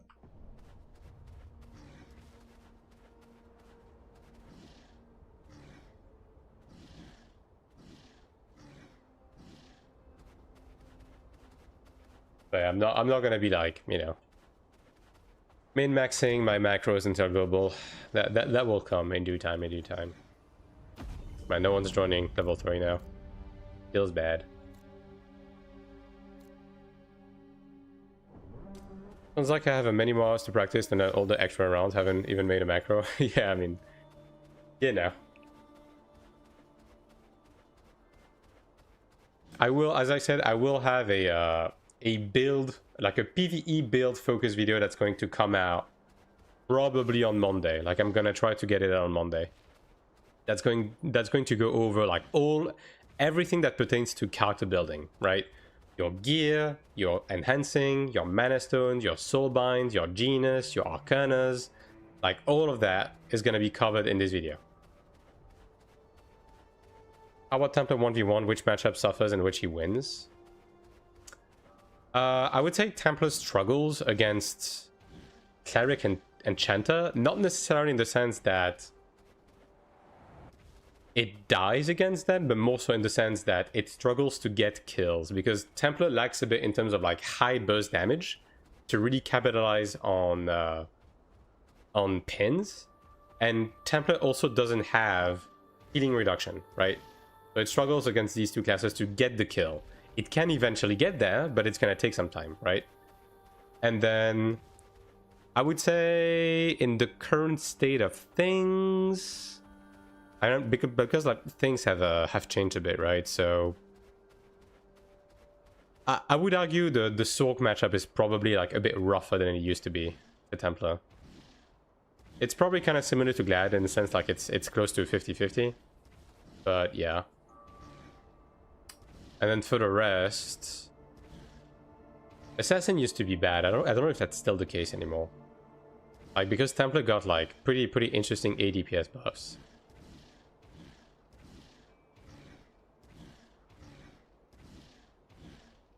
SM is definitely rough. SM is definitely rough for Templar. Like it's probably one of the, it's probably on like the worst side of the matchups. Sork is a bit hard. It's probably a 50-50. Cleric Channeler is like, you just struggle to get the kills, but you can eventually get there, and you will probably never die against those classes. And then Gladiator, you lose against Glad on Templar outright. Ranger used to be very hard. It's probably a bit better now.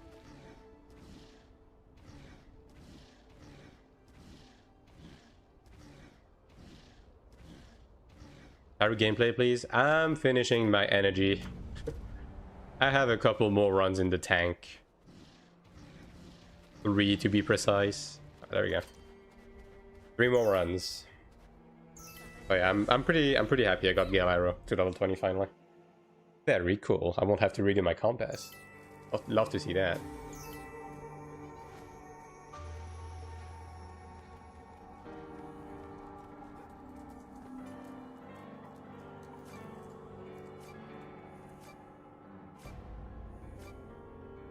Oh yeah, Gladiator SM are probably going to be on the rougher side for Templar. Is it worth to go for damage buff as a cleric when Channer exists? Yeah, every class goes for DPS in PvE, like every class. But if you play with a Channer as a cleric in your group, you're gonna be dropping LOP in favor of like Voice of Doom or something like that. Because Undefeated Mantra is better. With that said, Earth's Blessing is better than Powder Storm, so that one you will always carry with you. Except for PvP. In PvP, Powder Storm is a bit better.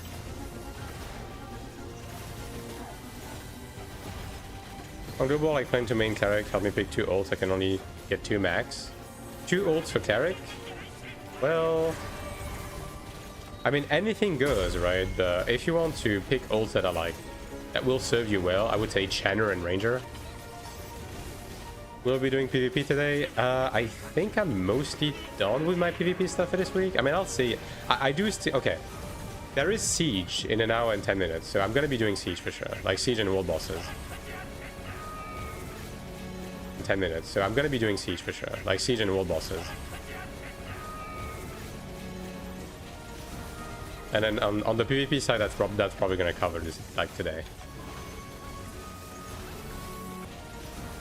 And then on the PvP side, that's probably gonna cover this like today.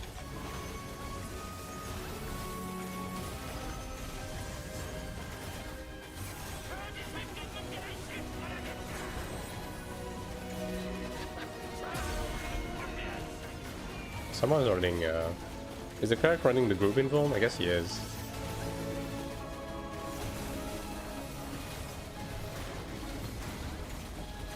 World boss has PvP to some extent. It's not much though. Another question. Limit on how many times we can claim rewards in co-op dungeons. Can we even have the range that limit?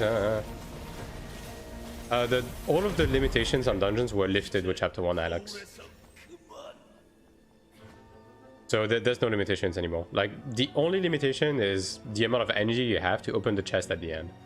And then if you don't open the chest, like, you can do up to 10 runs a week where you don't open the chest per dungeon type.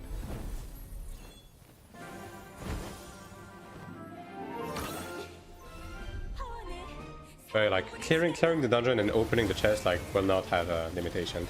The only dungeon type that is gonna have limitation is the raid. So Sanctuary, once you clear, you cannot enter again for the week. And like the limitation is on the clear, and it's once a week. Sanctuary, once you clear, you cannot enter again for the week. And like the limitation is on the clear, and it's once a week.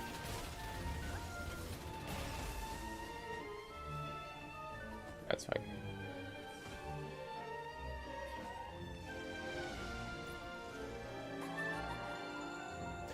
Board on the Street is out of the DPS class. Orc is the least affected by ping, and this true. I mean, yes and no, right? Like some stuff like Bitter is not impacted by ping, but broadly speaking, every DPS class is impacted by ping like heavily. Like some slightly more than others, some slightly less than others, but every DPS class is impacted by ping. What do you get from running the 10 dungeons without opening the chest? It's basically there for because of the growth support stuff. Like, you know how if you have a sprout in your group, you get some rewards. It's basically there to allow you to just like run dungeons to help sprout without opening the chest, just to get the rewards. Like that's why that limitation is there. So this way you're able to do that, but they still like limit carry runs to some extent.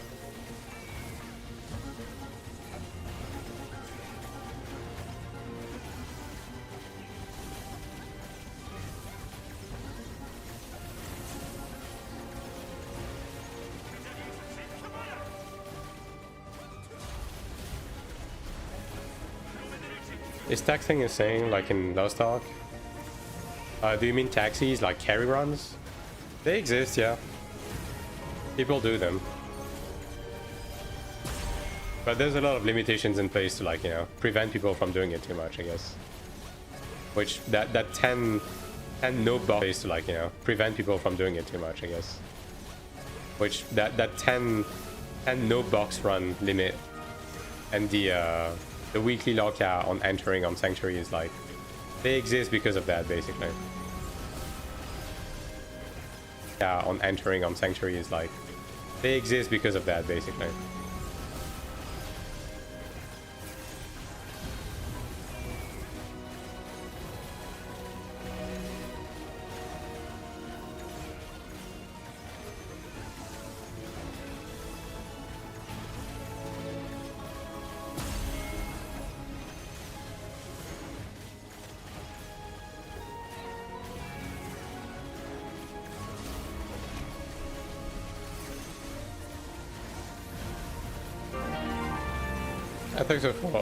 Thanks for the follow, Alex. Holy shit, my voice died for a second.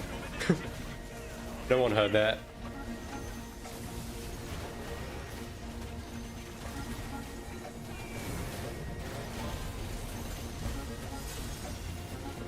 Let's try from the happiness, yeah, surely.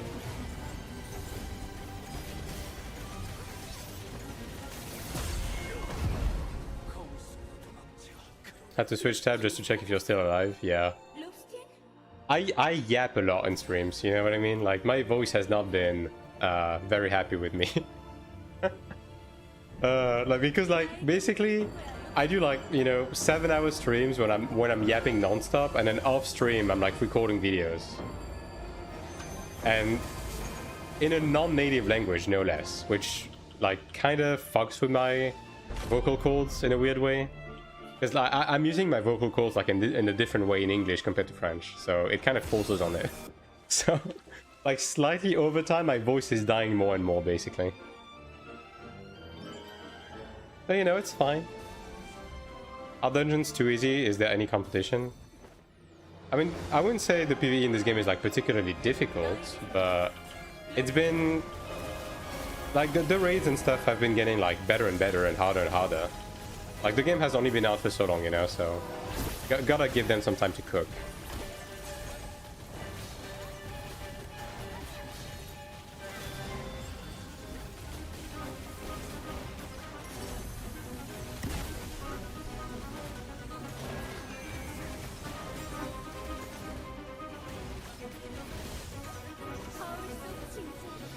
Interesting to watch you try. Try what?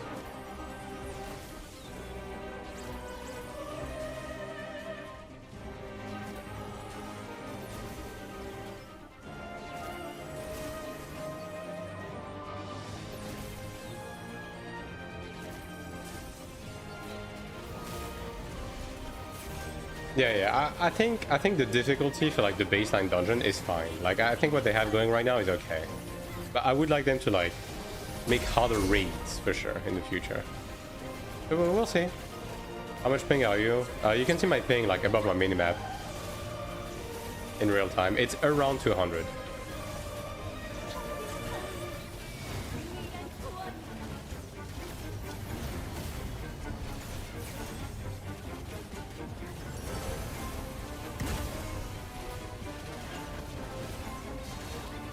I mean, I would say that some of the baseline content, like for example this fight, right? Well, this fight when it just came out on level 4 was like honestly pretty good. So like something that you spam, right? Difficulty wise. Like I think this is the sweet spot for this type of content.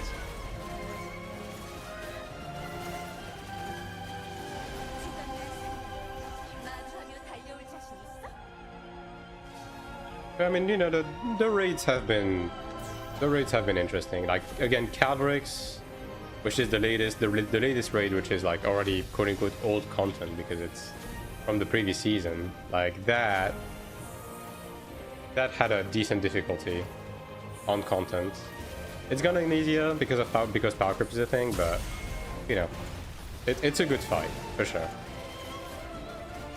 And I am curious to see where we're gonna go from there with the season 4 sanctuary.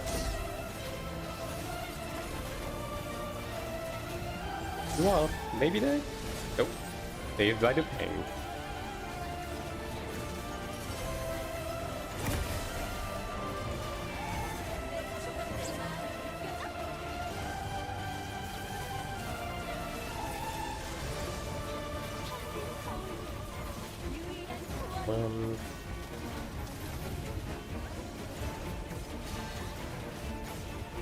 Trials also have been interesting, although the thing that sucks with trials is you do it once a week.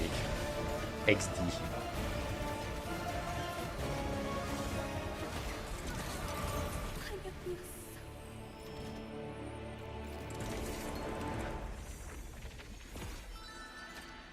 Man, can these people stop leaving after one run? Please, I will beg. Okay, Ranger, maybe start streamer perks. I mean, I just make my own groups, right? Like that's the thing. I've been saying this since the game released. Like, I've honestly never struggled to do anything because I just make my own groups. Like, if you try to join the mentally deranged people in Pogs that want you to be 900k to do Drop Near Cave, like normal mode, yeah, you're probably never gonna be running stuff. But like, if you make your own groups and you know, you just get used to doing this, yeah, it's honestly not too difficult to run stuff.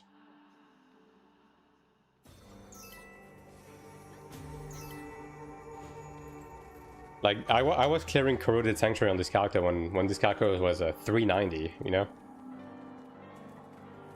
Like, I would probably be able to run Corroded Sanctuary on my 200k channel if I made my own group. I'm just not doing it because I value my sanity. But I could get in there, probably.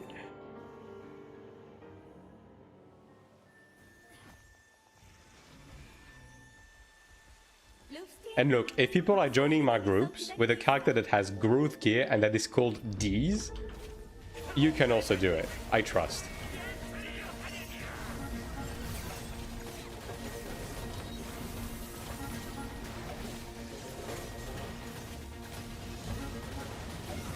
And like, if you really want to try hard, you can just like make a character with a Chinese name and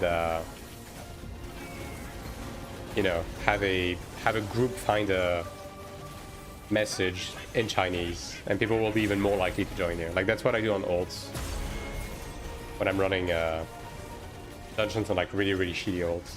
Just put something in Chinese, and that will be usually enticing enough. Unless you have 3 bars, bro. I have 2 bars. And that will be usually enticing enough. Unless you have 3 bars, bro. I have 2 bars.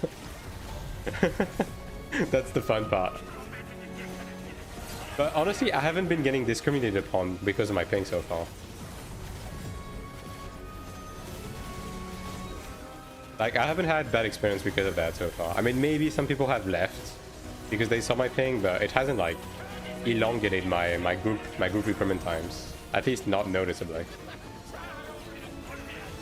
350k when I do 4 gear. I mean, yeah, that's why you just make your own groups, because like people who make group are typically just mentally insane. Also, the thing is, when I make my groups, I am not very regarding on people's gear, right? Because I would rather spend the extra 2 minutes inside the dungeon because people don't have the best gear, rather than spending 10 extra minutes looking for the perfect people to run. Like, you know what I mean? Like, a lot of people in the group right now, like, are barely 400, for example. I just killed the boss.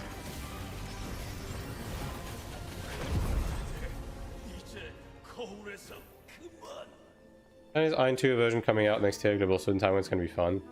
Yeah, I'm surprised they actually committed to a Chinese version, but I don't think a lot of people... I mean, there's probably gonna be... Okay, to be fair, the mainland China people fucking hate Taiwan, so I could see them dropping the region just because of that. That, to be fair, right? But there has to be some sort of sunk cost fallacy with a lot of these people. Like, I reckon a lot of people are gonna stay on Taiwan because of that. I mean, we'll see. We'll see. But yeah, Taiwan is definitely going to suffer from a population drop, for sure. Not so much because of the global release, because again, like, there's just not many English people like left on the server. But the Chinese version definitely will. Yeah, Chinese AION2 is a thing, yeah. Or at least it's about to be a thing. Yeah, announced yesterday.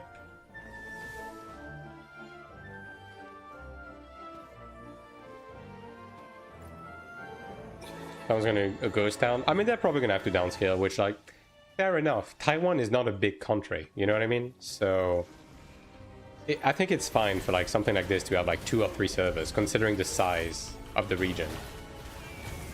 And there's probably gonna be like some leftover Chinese people, like mainland China, playing on it, which is gonna be enough to like have a healthy population, as long as they do some server merges, right? Because like right now, I think we have like, what, 36 servers on Taiwan? That's insane for like a region that is Taiwan, right? If they downscale a bit, like, I think that would be reasonable.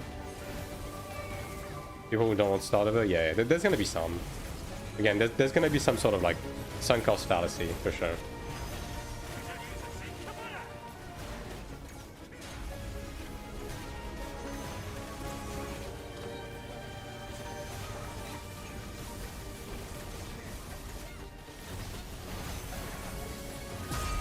Taiwan can play in Japan for 25 to 30 ms. Yeah, but I don't know if they're gonna want to play under the gist of NCA, because the NCA region will most likely be a bit more severe when it comes to banning people for RMT and so on and so forth. And the thing with And I don't mean that in a derogatory way, right? But the thing with like people from that region is they don't give a shit about actually playing the game. They just want to win, right? They just want to win. They just want to have a guild character. They don't care about the way they do it. And most of them would prefer to go the RNT route and the piloting route and so on and so forth, right? So considering the NCA region will likely be more severe when it comes to banning people who RNT and pilot, I don't think they're gonna give a shit about that region. Now that being said, I do think some Koreans will be playing on the Japanese server because the servers will be in Korea. That I can see happening. In the same team that worked on the Stark where they gave you minus gold for RNT. I mean, there is a lot of former AGS people, yes, but it is NCA now, so I don't know if they're going to operate the same way. But there's probably going to be similarities.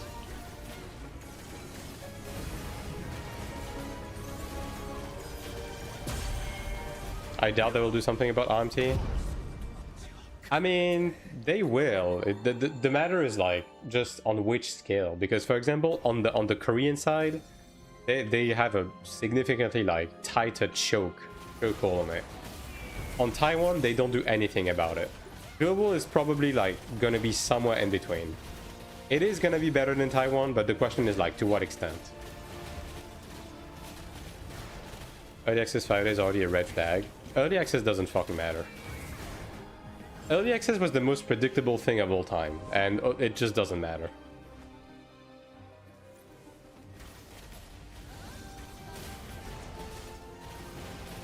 In the evening, yeah.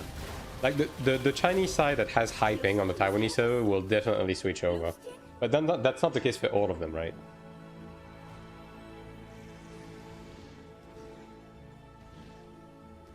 They didn't do early access in Taiwan, Korea. Yeah, because the last 8 months we've had have been early access.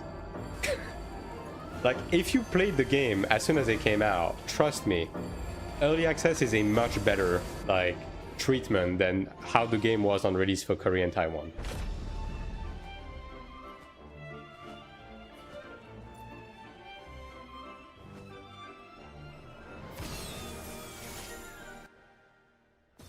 Like, Korea and Taiwan had to pay $30 a month for the sub to play an unfinished game. You know what I mean? Early access is nothing. Like, yeah, nah.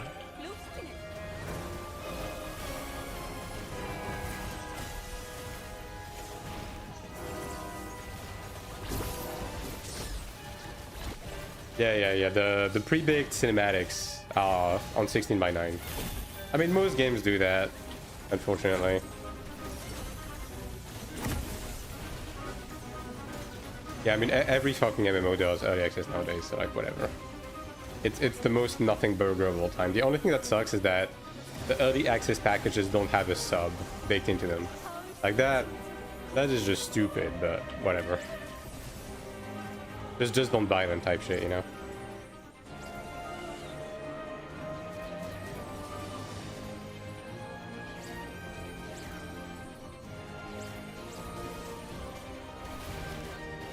I couldn't even play for days looking to become a commit because of server downs. Yep, and trust me, the actual early access on global will be the same. Like, if you think you're gonna be buying early, are you fucking kidding me?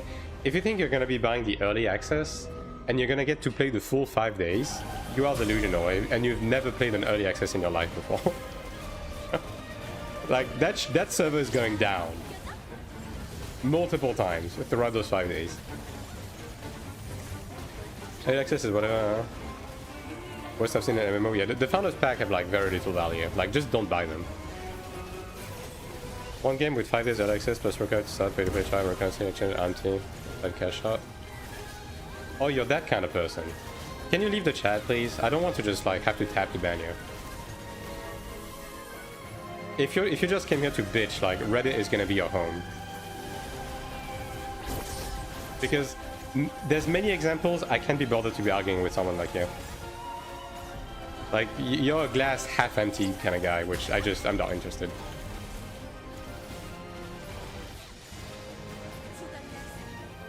I'm mad because of the facts. Alright, I'm actually gonna take the time to do this.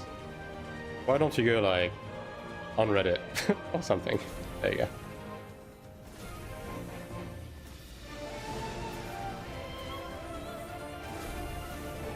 Look at this. You made me miss the mechanic, dude. If we wipe because of you, like, that's fucked up. Oh yeah, we're definitely gonna wipe. Yeah, I'm blaming this guy.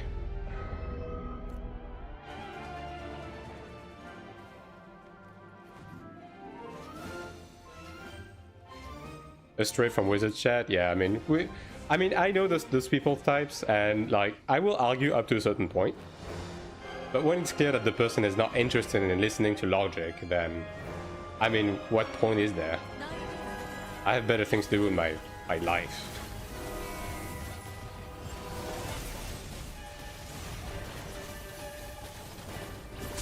Possibly what he wanted all that time, maybe.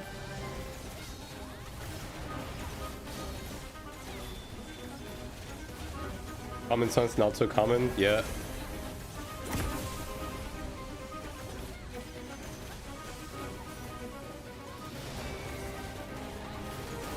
The Chinese agents, nah man, the Chinese agents want to clear this fight.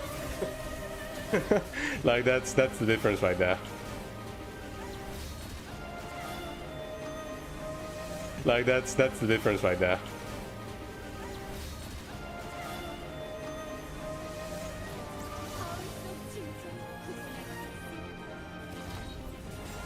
Oh my god, it didn't get it. I don't know why sometimes the skill bar change doesn't happen immediately.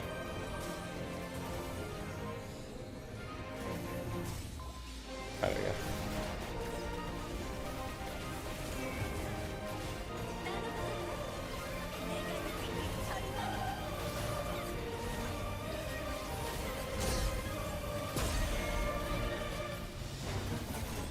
Actual release before early access we have is 30 September.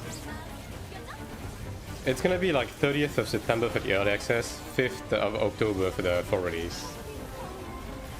Pretty much. Definitely work for free, never understand the free to play, yeah. Yeah, I mean honestly, like, again, none of it matters. Like, I've gone through this several times before, in terms of like how the monetization and everything works in this game. The game is pay to win, yes. It doesn't coerce you into like swiping in any way if you want to keep up. That's the only thing that matters. If you genuinely expect the game to have zero monetization, you're just fucking delusional. And like, you should probably get a job because you're probably 12, so... If someone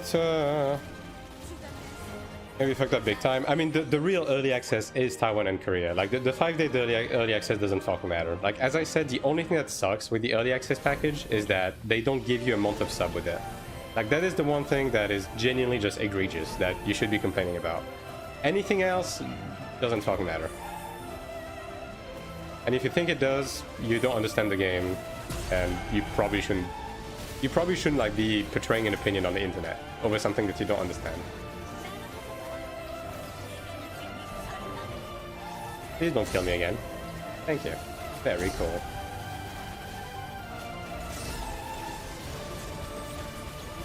New character swap? Yeah, I'm still doing it the old-fashioned way every now and again. It's rough. How is the situation with elemental fusion on Elementalist now? You can use only one element to build up the 4 stacks. Yeah, you can. I mean, I think most people use 2 pets on SM. But yeah, like, you don't need to rotate all 4. And like, when the Ancient Spirit is up, like, you're just spamming that shit straight up. What do you prefer for Hourglass and Key as a PvE Templar? Even Crystals prepare weapon damage boost and tolerance? I mean, you just take like all of the different, like, because you can take all of them, right? So you can take weapon damage boost and regular damage boosts.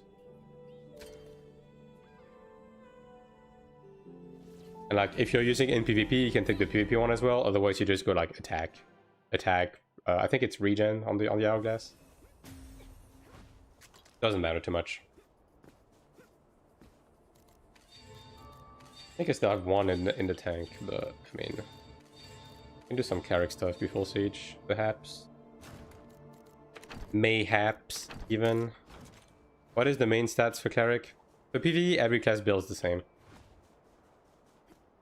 Like, again, I'm gonna have a video on that topic coming out around Monday. That's gonna go over like how you build for PvE on any class. But like every class kind of goes for the same thing. There's some like very small exceptions. Like in some scenarios, SM is going to probably in some scenarios, SM will be taking perfect, right? In some scenario, assassin will be taking CDR, right? For the most part, every class kind of builds the same across all of the different systems.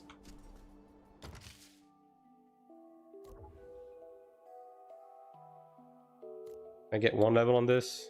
Wow, not even close. My leveling these suck. Yeah. I mean, I have to, though. Same for PvP. PvP is a bit different.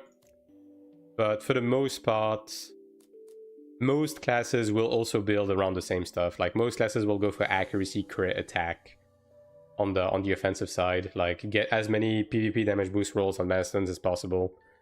And then on the defensive side, it's gonna be like status effect resist, willpower. That works, right? Block is okay on Cleric if you're doing group PvP in non-equalized areas.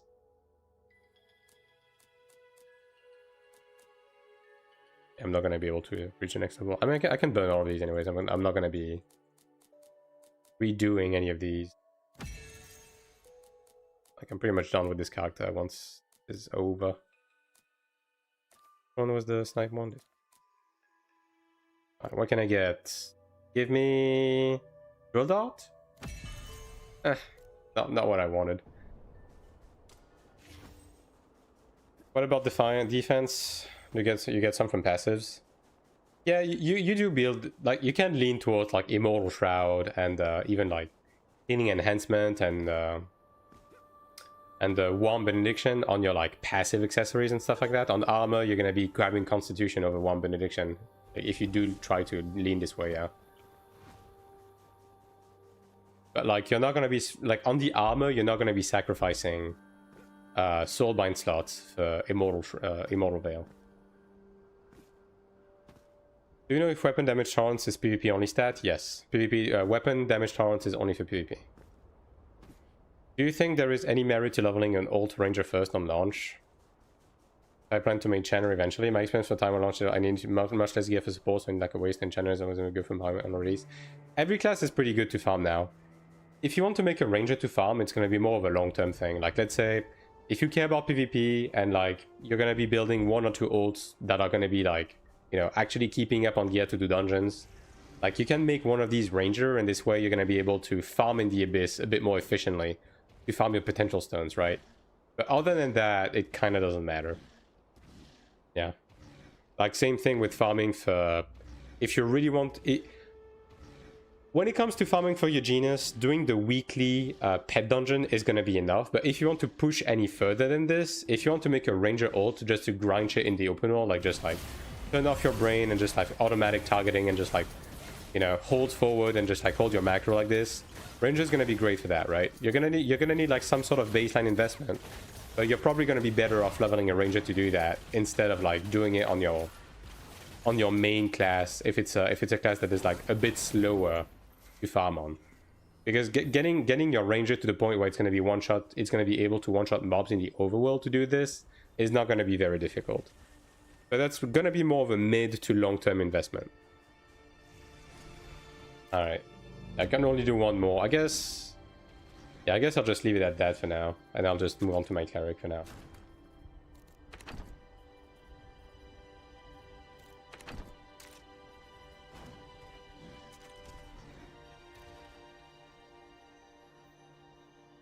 One karaoke. How about no? I was actually thinking about doing Ferocious Honden on ult, because I didn't have the painting on my main, but I just fucking bought it. It was 10 mil. Whatever.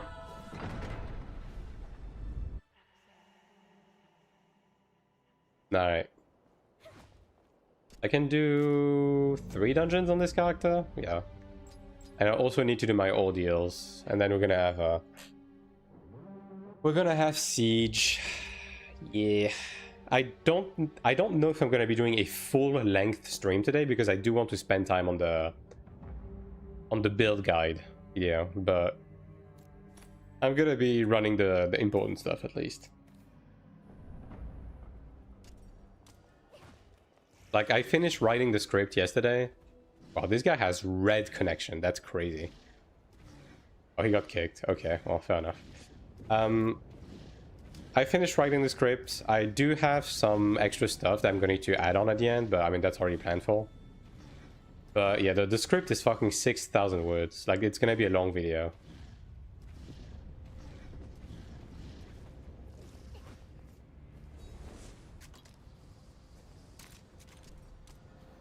So I do need to like get started on it earlier rather than later in order to have it out by Monday. Because I do want to have it out before next week, because I'm still under the copium that we're gonna get some sort of dungeon release next week, right? So yeah, I just want to leave the slot, like next week's slot specifically, open for that. It's for Cleric build. It's gonna be a how to build any class for PvE. Like, how to understand how to build any class for PvE. For both global and Taiwan. Hence the length of the video. Like, I just go over every system. Like, basically, the first... Hence the length of the video. Like, I just go over every system. Like, basically, the first segment, like, explains all of the stats. Like, how they work. And after that, I'm gonna go, like, system by system. Like, what you want to focus on for like each system, and like what's the logic behind building for those specific systems. All classes use the same substat? Yeah, exactly. Like, again, there's some like very light exceptions, and I do try to cover some of these. Like, again, as I said earlier, SM can use a justice scale over destruction one, and it's not bad. And assassin will want to use an illusion mirror like over a wisdom one, whereas most classes will use wisdom. And like early into the game's progression, most people will go for the illusion mirror over the wisdom one, because everyone's going to need CDR, because we're not going to have as much CDR on our pantheon, right? Like, stuff like that are going to be explained in the video, but for the most part, every class follows the same kind of rules, and I'm basically going to explain those broad rules while also providing some examples. So this way, like, you will be able to have an idea of how to build your class regardless of what you're playing. Is taking Resurrection mandatory for Cleric these days? It's not so much mandatory as it is just free. Like, we have 6 Stigma slots now. So you just kind of have the room to be running it without sacrificing anything important.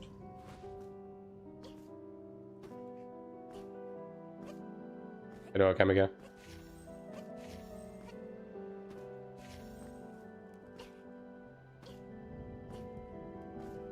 Like in Season 1 on Global, it's going to be more up in the air, right? Or whether you run it, especially if we only have 4 Stigma slots, which I hope we'll have 4. I hope we'll have 5, right? Because they added 5, I think, in Season 2, right? Like, pretty early on, so yeah.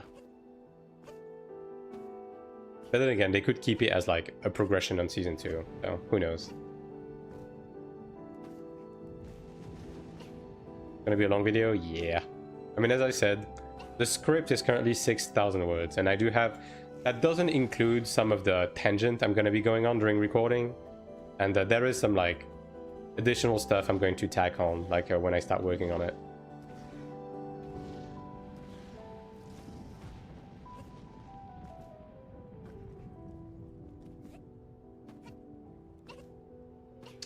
But it should be something that a lot of people will appreciate. Because, like, it doesn't matter which class you play or you want to build. You're just gonna be able to look at this video and be like, okay, this is what I want to go for. This is the order I want to go. I want to, like, tackle it, and this is what I want to look for when building for, like, any class. That's kind of gonna be the goal here. Just to like, keys in hands. You just go and do crime, right? Man, this guy is being really selective. That's crazy. I mean, hey, whatever. He's not kicking me, so well, it works out for me, you know?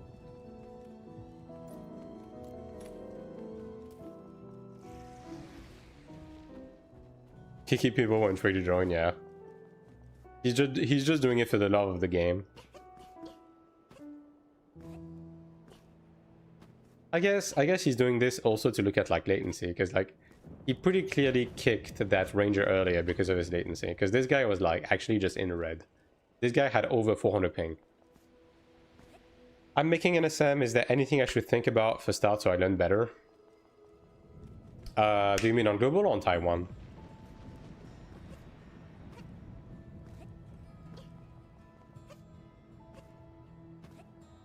And also, like, what do you mean in terms of, like, I should think about from start so I learn better?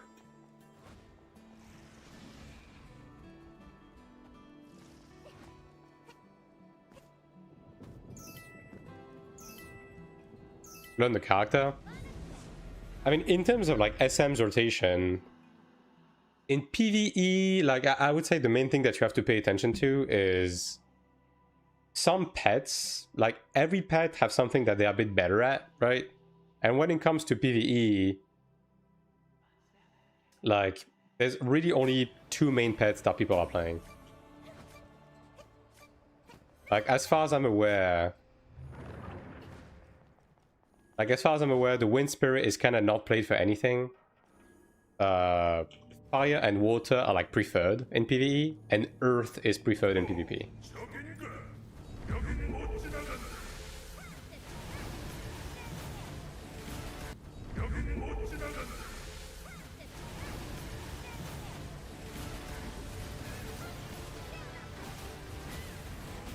Is it hard to get on Taiwan server? Nah, it's very easy. Takes 5 minutes to make an account and to start playing. You just go on the like NCSoft website. You create an NCSoft account. You select Taiwan as your country of residence. You download the Taiwan purple, and you download the game, and bam, you play. Simple as. You will need a gaming VPN though to be able to play, but it doesn't really get any simpler than this.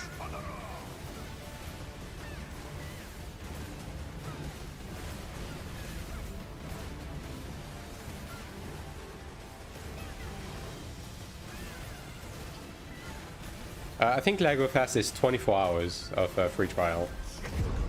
Yeah, but like every VPN has a free trial, so you can just like dabble with all of them, and then if one is like better for you than another, then you just go for it. Personally, LagoFast is the one that works the best for me, so you know, that's my pick, but different people, different VPN, different ISPs, different results, right?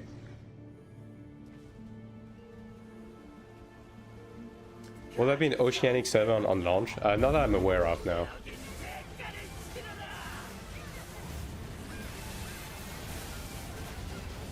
Isn't LagoFast free trial 4 hours? I thought it was a day. Like, I remember like doing it for a full day.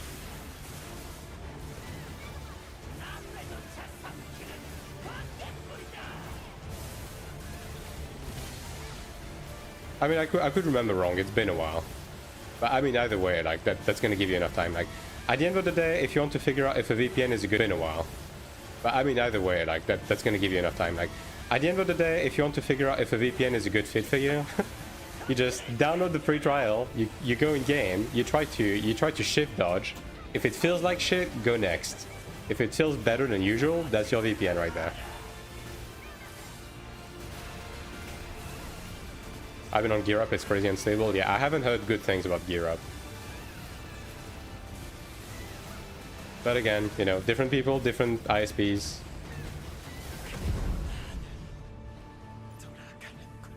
Downloading in the free trial on stream and you had to sub during that same stream. Maybe, yeah. It's been a while. Like, I think I did that in like season 1 or something. I have 240 ping. I had to hard time to get in dungeon group. That sucks, yeah. 240 is definitely on the high end. I mean, I feel you. Like, I have around 200, so. On Austria, Exit Lag and LagoFast are the best, yeah. For me in France, LagoFast was like the best, and it's not even close. Like, it's kind of crazy how the ping, like the announced ping was the same across all of the different VPNs, but LagoFast just tells you how The ping, like the announced ping was the same across all of the different VPNs, but LagoFast just felt a lot better. So yeah.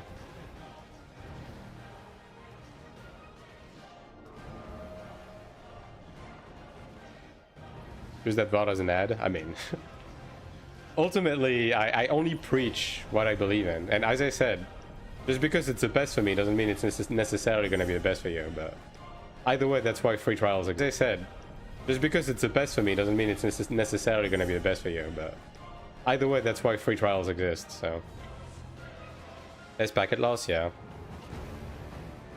Most stable one, yeah. It certainly feels that way.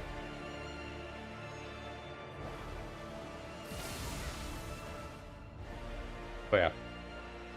I do have a code for LagoFast.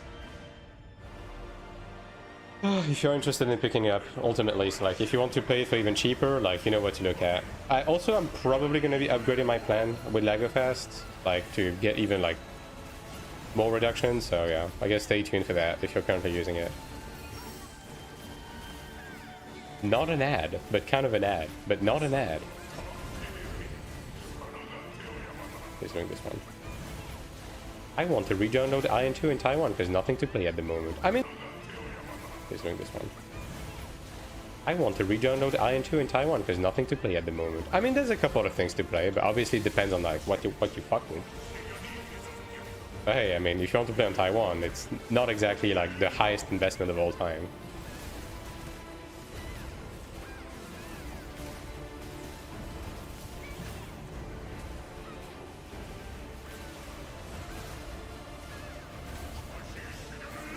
Exit lag works okay for me. Yeah, exit lag was the same for me. Like, it worked okay, but the overall feel was like way worse. Like, shift dodging was like way worse with exit lag for me.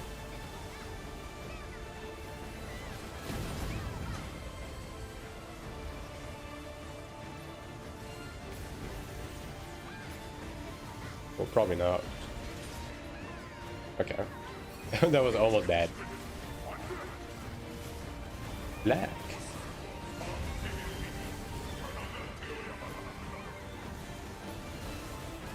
Are you based in the EU?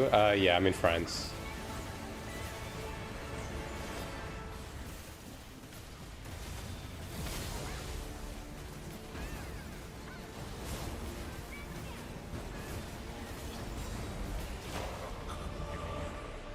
Actually, I should be doing trials. Now that I think about it, I do need card XP. Yeah. You know what? I'm gonna do that instead, actually. Croatia, so ping should be similar. Yeah, it should not necessarily like the exact same, but it should be pretty close, yeah. The routing is not quite the same though, as far as I'm aware. Alright, let me do this first, actually. I've been slacking off on the Shugo and invasions. More north of France, yeah. I mean, this overall region should be about the same though.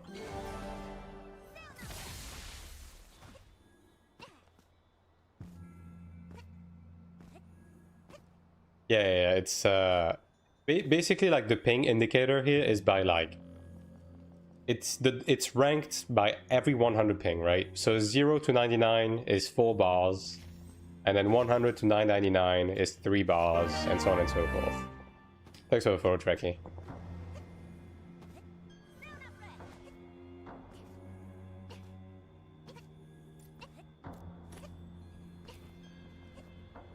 Basically at 400 ping, like the game just indicates that you're just dead.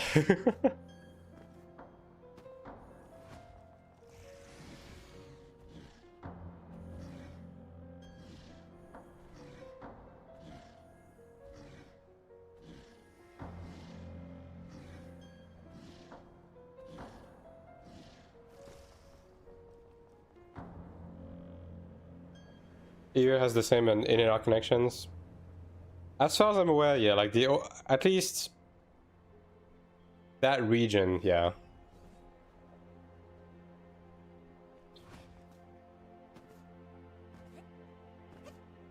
Although I've heard people from the more like eastern side of Europe, like, you know, bitch in very specific games. Like, I remember, like, Throne and Liberty, for example. So some people from there were not very happy with the stability.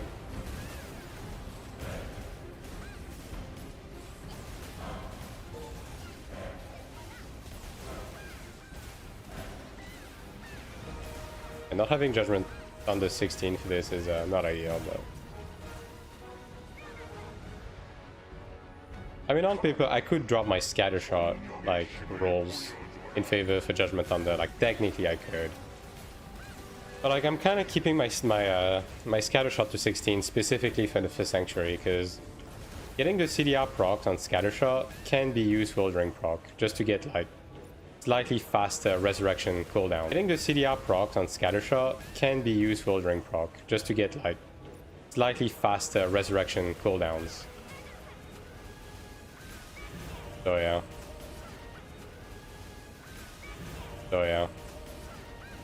I mean, ultimately it kind of doesn't matter anyways. I'm not really doing much like trash farming on this character at this point, if any.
You know what? Before we proceed to the next Transcendence, I'll be right back, just one tiny second.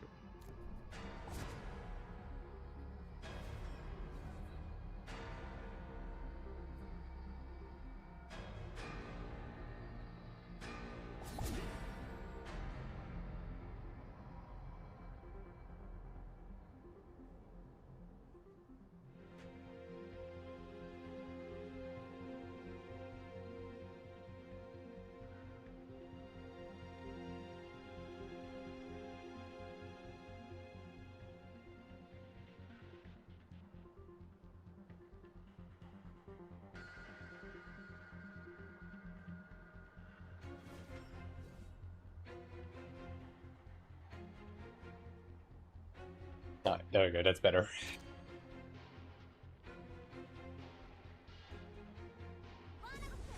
Yeah, I thought I crashed for a second. Let's see. So I am missing some card XP for my hourglass actually. So yeah, I'm not even missing that much. But yeah, I'll do some Transcendence just to finish that up. Might as well. Not even particularly necessary because my hourglass is kind of shit from an ass, but might as well do my due diligence. 800 plus, sure, buddy. I'm a Cleric, take me. Thank you. Ah yes, my very good looking, yeah. Now see this one, I'm pretty sure these guys kicked me for my latency. Because my latency looked really bad right about now. Like I'm at 200 flat.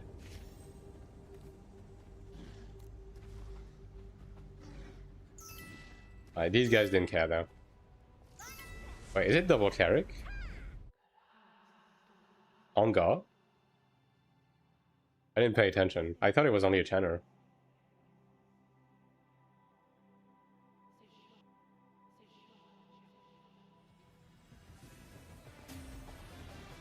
Oh yeah. Yeah.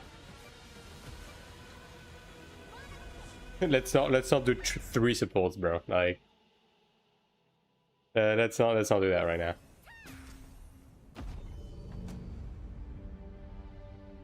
+100+.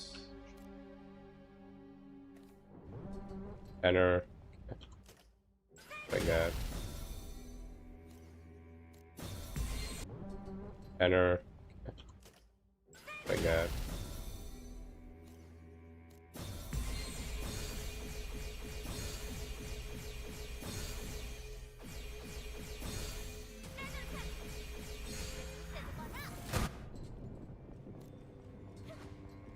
Week number 62 of asking NCSoft to please make presets for advanced stigmas. One day they'll do it.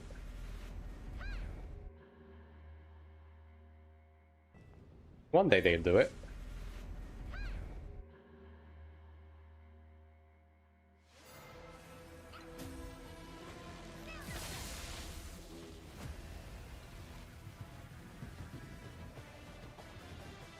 Oh, this guy is 688. Interesting. That's a returnee though. Doesn't have the growth gear.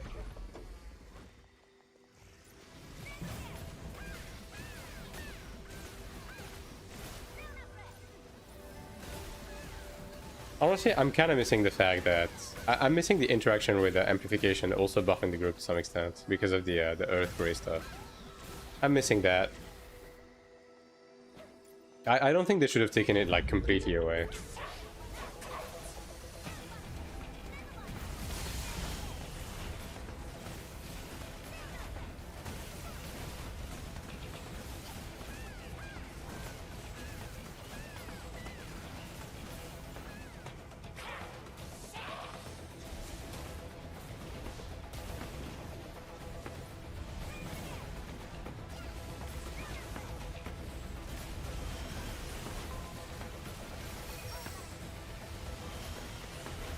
They got everything.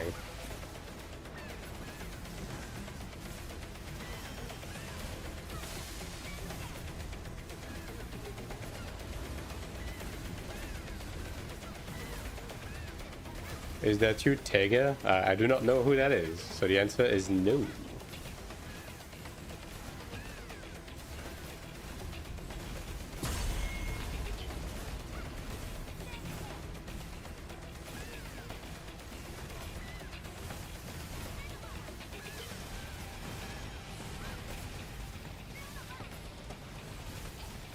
Yeah, DPS is like on a slight heal and still gonna be enough. I only have like 2 runs I think in the tank anyways, so okay.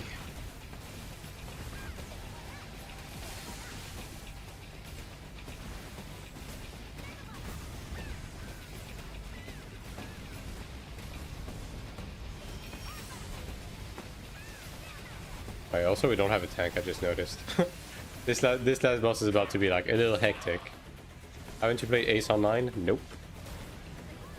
I have played many MMOs. This is not one of them.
Your voice sounds familiar.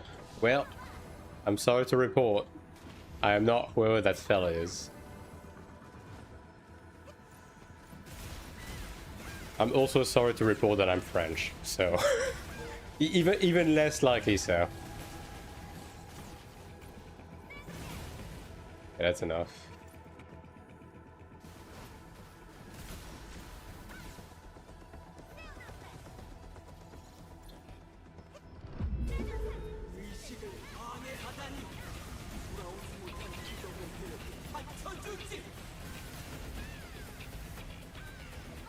And bro got fucked.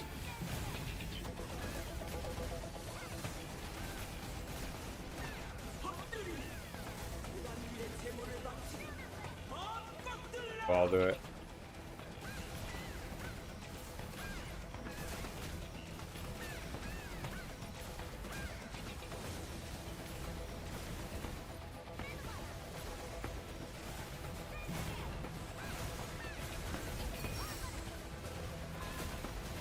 A tank isn't needed for this content, is that normal? You don't particularly need any class for the lighter content. It's just that it's gonna be a lot more convenient if you have those, right? The same way that you don't need a cleric to run the regular dungeons. It's just gonna be a lot more comfortable if you do have one. Like, as I said, the final boss is gonna be a lot more hectic because we don't have a tank right now, but doesn't mean that we can't get past the content. I'm trying to know to understand you. It's okay, it's okay. Holy moly, dude. Probably don't take that res. Orange DPS on top. Well, I don't know about that, but you know. You have Lago fast? Yes. Why not use the built-in DPS meter? Because I kind of don't give a shit about DPS. Because, like, I have 200 ping, right? I know my DPS is gonna be dog shit. I don't need a constant reminder that's the case. Also, as long as the dungeon dies, like, that's fine by me.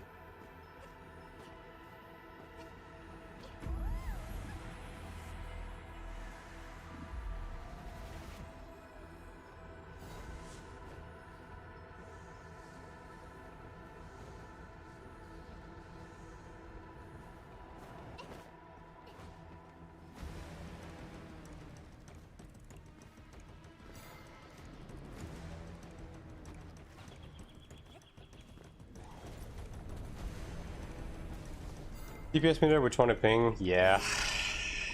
Yeah. You don't know Last World Guild? Nope.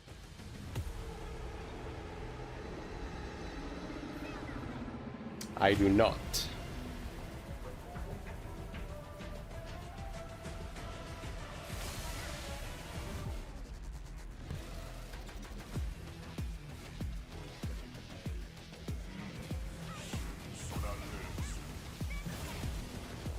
Like without a tank right now, like the boss is gonna be running around, which sucks a little bit, but it's still gonna be more than. Which sucks a little bit, but it's still gonna be more than doable. That wasn't far enough. I thought it was.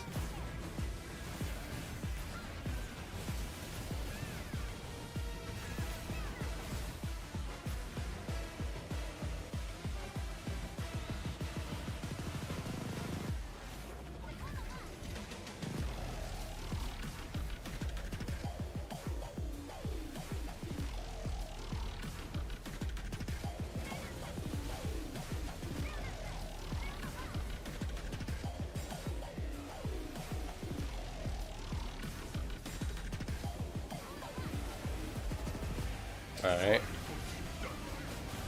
Help me. Oh, no one's shielding that. That's not very team play of you.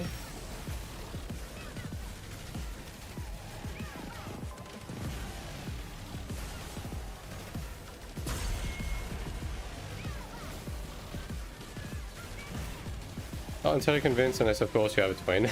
No, I do not. Sorry. But yeah, no, I can guarantee you have never even played that MMO before, so yeah, different dude.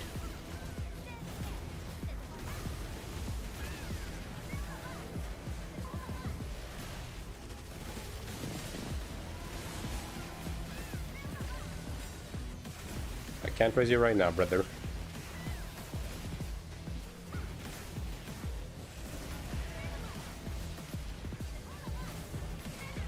Maple Story 2 best MMO. I haven't played that one either. Yeah. I mean, the thing is, right? Yes, I have been playing MMOs for 20 years, but like, when you play MMOs, you kind of come to understand that that doesn't mean that you've played every MMO. Like, usually that means you've stuck to like maybe 4 MMOs, like at most, you know? Oh, whoops.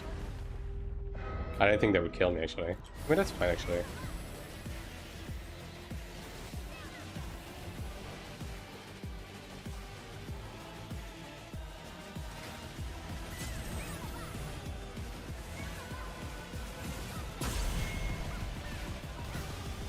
Are you not using Usil's power? You mean the defensive? It's honestly not very useful for PvE. Especially like light content like this. Not much of a point for me using it. Like the thing that matters for PvE is like whether you're getting one shot or not. And as long as you're not getting one shot, you can get healed. You know?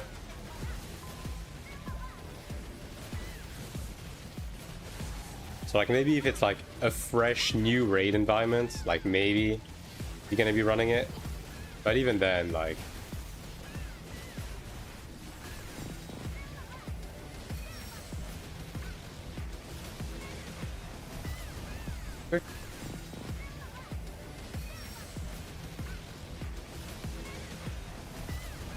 good question. What's the best way to get enhancement stones? I mean, there's a couple of ways nowadays, right?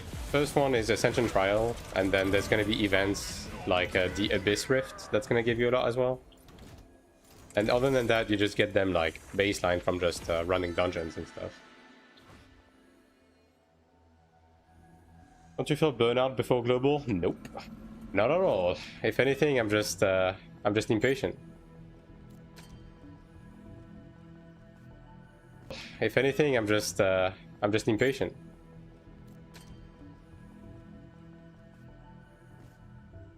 Good question. What's the best way to? Okay, there you go. I answered, yeah. But yeah, like when it comes to use steals, the only time where I have found somewhat of a use for use steals in PvE was like early Cleric prog. Because dropping a shield on people when people were still uncomfortable to dodge stuff and were maybe messing up their position maybe was helpful in that scenario. But yeah, other than that, you'll just prioritize. Like really the only support like stigma that you have to carry on Cleric is Benevolence, because like the value is too good on it. Like the value on Benevolence is like way too good to not be using it. I want them to buff Ludra for global. I don't think that's gonna happen. I think what we see now is what we get, and I'm even gonna go even further. I'm pretty sure when we get Bargot in global, it's gonna be the nerfed version where you don't have to do all of the bombs.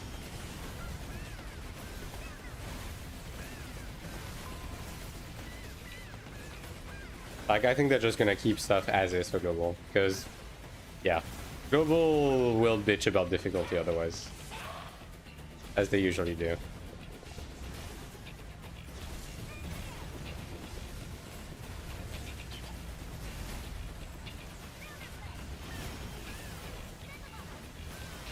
No Western players? I mean, yeah.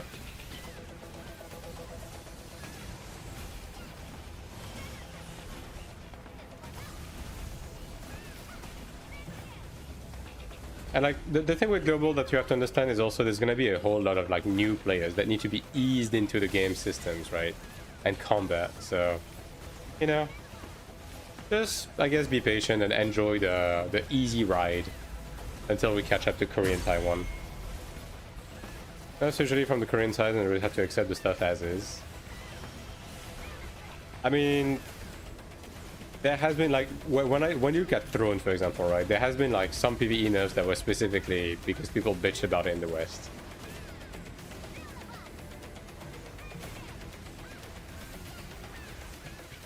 So like I think they just want to release something that is a bit on the easier side for global to get used to.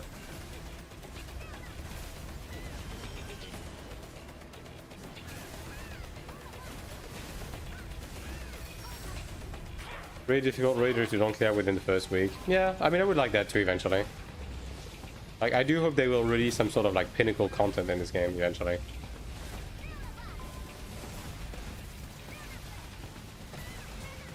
In due time. After watching a video as to why Lost Ark failed, I can understand why AION2 is more casual friendly. Yeah. There's a bit of that too. Like it's pretty clear that AION2 is really like walking in Lost Ark's footsteps and is like really trying to stay away from the stuff that people had a problem with on Lost Ark. Like the old stuff on AION2 is very like tame, for example, and they keep nerfing ults, probably specifically because of Lost Ark. Same thing with like anything that has to do with group comp and accessibility to endgame. Like it's pretty clear it's just a direct answer to Lost Ark in many aspects. Clear first and copy paste it on our version. Yeah.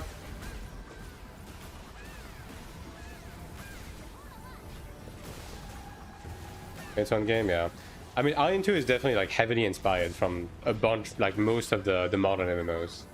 There is a lot of stuff that is straight up, I wouldn't say copied, but that draws like very heavy inspiration from stuff that is already existing, which honestly, I think that's a good approach. Like, don't fix what's not broken, you know? Like, just try to iterate on the stuff that other games did well, you know? And then like add your flair on top of it. You don't need to reinvent the wheel.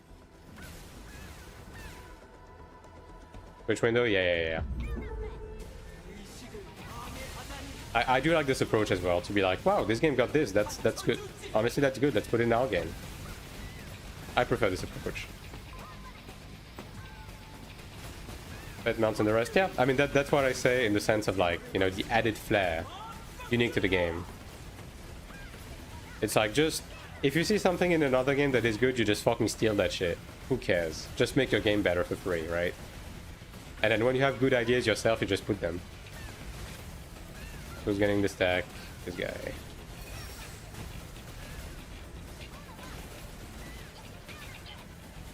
Like, I wish more games did that. Like, anyone that has played 14, for example, like, one thing, when I still played 14 that was, like, really fucking obnoxious is that the developers just fucking refused to add some stuff that was, like, incredibly baseline in every other modern game.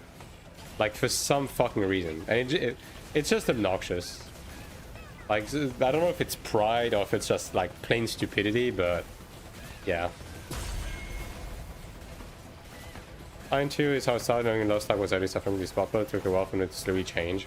I mean, I think the thing with AION2 is they kind of took a while for it to slowly change. I mean, I think the thing with AION2 is they kind of took a whatever approach to begin with, and then, if we're gonna be honest, I think they definitely left some flaws within the game on purpose to easily fix them fast, to show people that they are willing to make changes, you know what I mean? Like, I know it's a bit of a like conspiracy theory stuff, but it's like, oh, look at this feature that is like very obviously dog shit. Like, look how we fixed it within a week of the guys asking for it, you know what I mean? I do think there's a bit of that as well. Which is why, like, there's some stuff like that. Wary of NC since I'm forming new players. I mean, yeah, at the end of the day, like,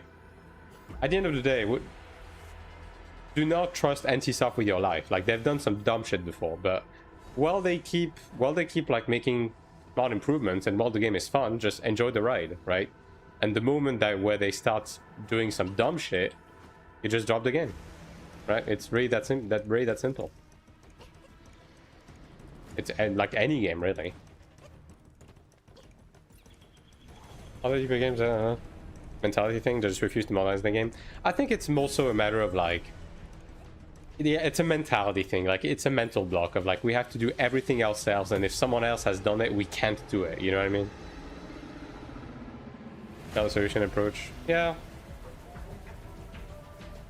You're doing double this ranger's DPS. Really? The ranger has like low ping though. That's crazy. I mean, are you talking... Yeah, this guy, the 600k? I mean, that's probably why. He's on the low end of gear, right?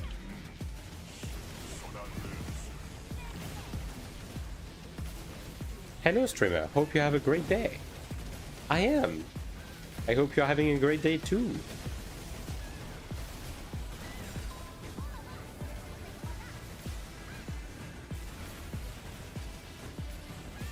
I do. Very cool.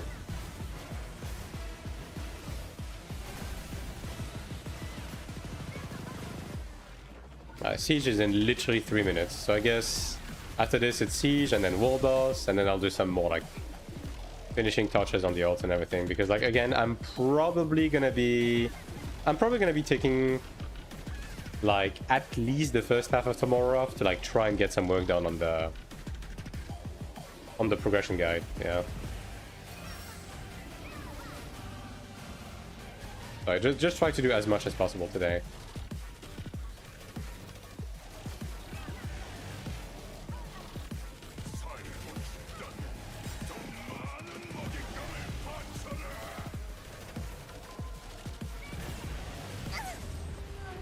God damn, bro.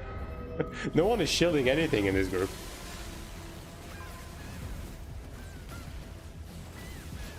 Is there a support shortage in late endgame? I wouldn't really say so. Like, Cleric is a popular class. Chanter is a bit less popular, but you still see like a lot.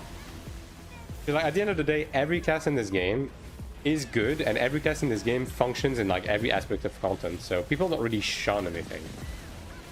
It's not very difficult. It's not very difficult to find like any specific class.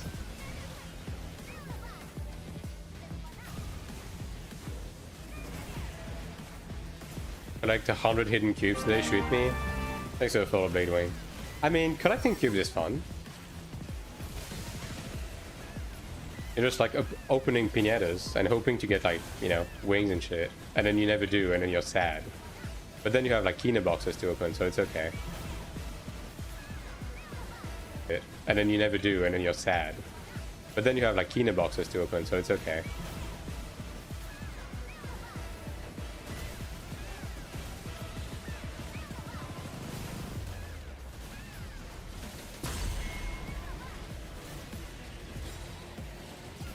Hi, server, you have to go in 30 minutes before getting in. Oh, do you have like ranking logs? I mean, if you're like officer and above, you don't need you're like not subjected to queue though, right? Like I'm 4-star officer, so I kind of don't give a shit.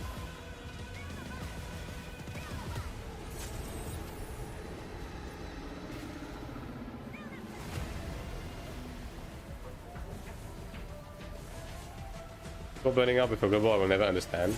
Who knows? I mean, it's all about pacing yourself and like understanding what your limits are and like to what extent you can play the game without burning out, right? Like, and like for me, I'm basically doing like the baseline stuff to make sure I don't burn out, but I can still keep up with the content. So like, if global releases tomorrow, I'm fucking ready, dude. Put my dick in the grinder, dude. I'll enjoy it.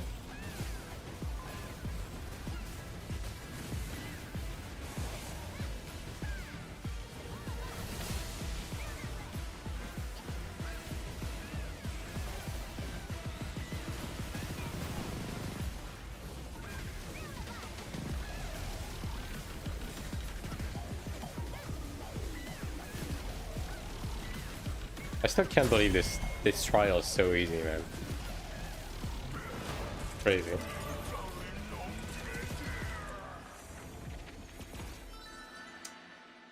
Alright, thanks for the run, boys. It's siege time. I don't know if you know this, but I was wondering, those class like Gladiator, Channel Ranger, do you use left click for PvE to reduce the cooldown for one of their skill and right click for PvP?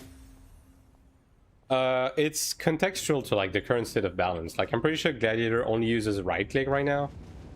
I think Channer prioritizes left click and Ranger uses both. Like I think that's the current state of things.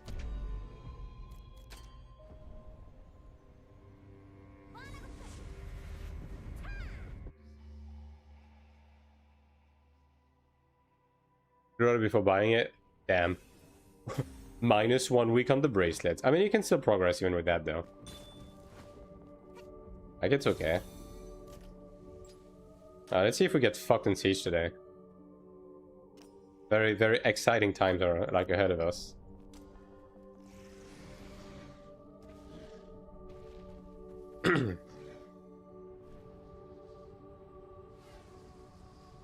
Let me see if I missed any chat messages. How can I decide between Templar and Glad? Like Templar, my only fears the damage. How does it do in endgame compared to Glad? Both Templar and Glad are doing great, like damage-wise in PvE right now. Now in PvP specifically, oh god, dude, yeah, I need to do this. In PvP specifically, Gladiator has a better damage profile,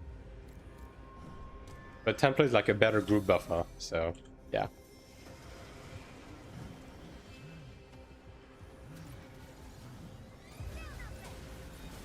And we're kind of going in. Oh god. Time to get my martial kills. I've seen that the GPU price is potentially going to increase 40% more. I mean, unsurprisingly, like building a PC in general this day and age is fucking cooked. Like, I'm probably just gonna stick with what I have for like until the end of fucking times.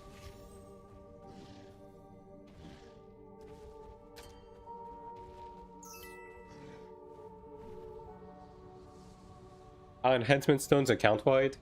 Now they're per character, but... And T-Man, thanks for the prime. Very cool. Enjoy the emotes. Enhancement stones are per character, but you can move gear around to use them to enhance like any piece of equipment.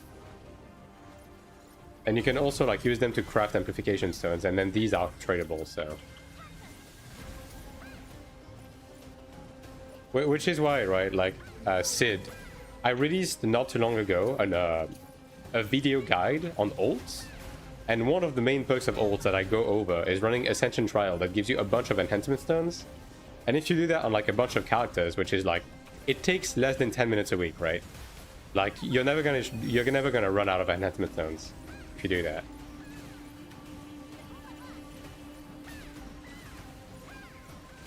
Yeah, this is Siege. Only negative FPS. My frame rate is fine, but I do know that frame gen tends to not necessarily look the best on stream, so maybe it's a bit laggier for you. And hello, Seb.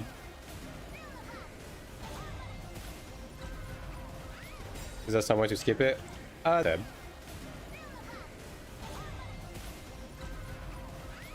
Is there some way to skip it? No, you'll have to redo MSQ. And like some of the exploration content you'll have to redo as well. We are getting pushed. We are under attack. And this is part of the old video that I released, by the way. Like basically the video goes over all of the perks of ults, like how much or how little you want to invest into them, and how much time they're going to set you back on the initial setup, plus the weekly trolls on them, depending on like what you're going for. Oh yeah, if that's something that you're interested in, definitely take a look. Oh man, little bro died.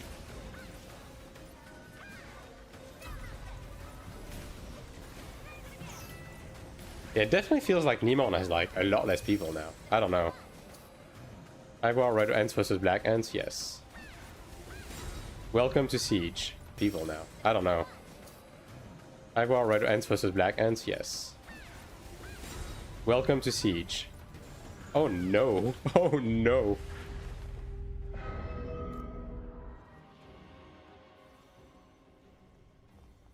As well, yeah.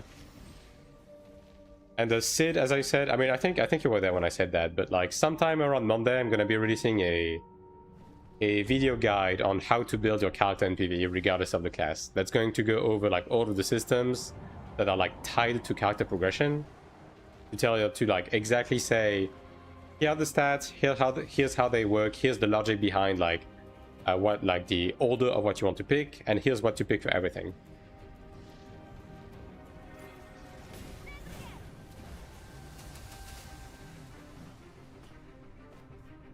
Yeah, this is Siege. I mean, we don't have castles yet, but we have artifacts that we fight over, so you know. Yeah, there's not too many people here. I guess my group is like most on the other side. I mean, they're kind of all over the place actually.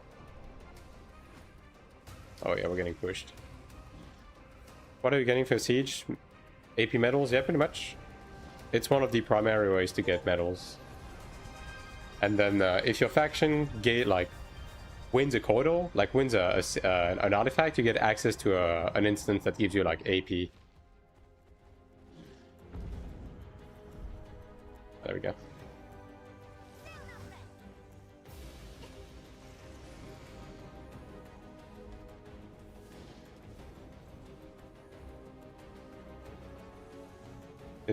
There. It did. Okay, one thing changed about the instance though. Like it used to be faction wide and you had to fight for the mobs and everything.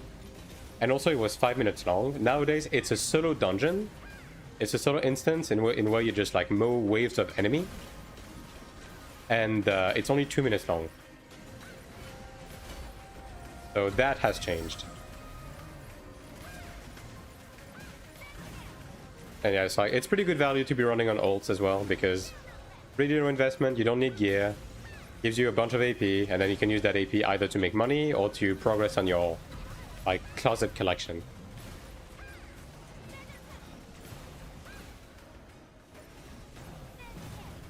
Multiple characters on one siege. Not the siege itself, but the corridor instance. Like, this one is character-based on the cooldown. But now, sieges you do on one character.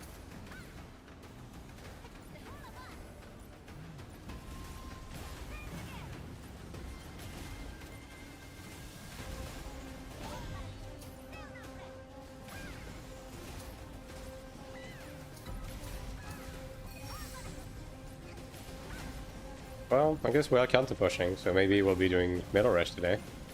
I am not looking forward to sieges.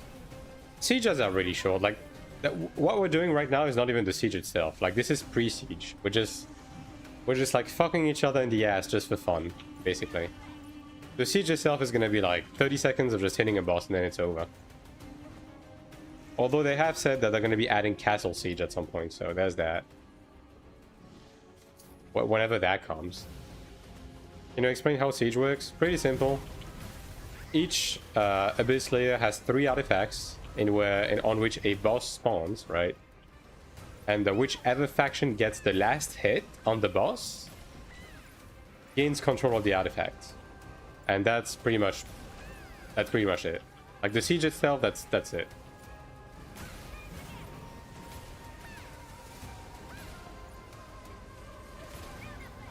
And right now, like, we are also fighting for, like, positioning more than anything. In the sense of, like, you know, being around the artifact before it starts, type stuff.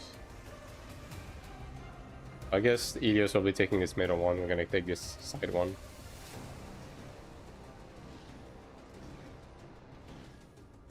Oh, Arthur's in my group.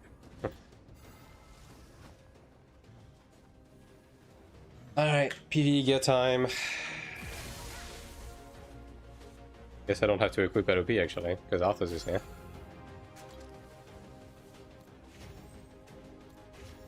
If I understand correctly, there's no other way to complete the closet efficiently but to run ults. When it comes to gold and orange equipment, ults are like, yeah, pretty important. It's gonna be very difficult to complete your closet without doing the Abyss gear dismantling stuff, yeah.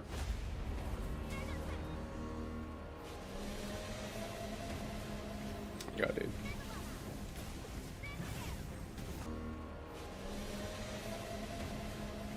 Yeah, dude.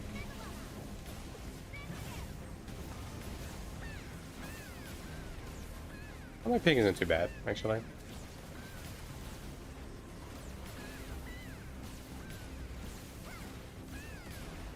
Arthas is running Powder Storm. Oh well.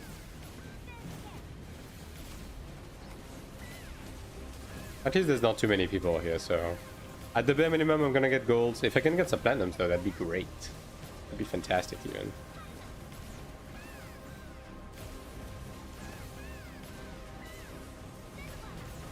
On channel left click, reduce CCD for just more damage than using your right click. Give it a more right click than left click. Honestly, I don't know the specifics. I just think that Chandler uses LMB right now at endgame. Oh, Elios are here. Okay. Oh, 2 plats. Nice. Very cool. Let's see if I can make it to lower rush, but I'm guessing it's gonna be already over. Yeah, 2 plats is honestly like the best I've ever gotten. And yeah, lower is also over. Okay, so we got one here. I'm guessing we got most of lower, based on how middle went. Wow, we only got 1? Yeah, Neemon is definitely cooked. I mean, at least we got 2, I guess. I suppose. I'll do my artifacts on this one.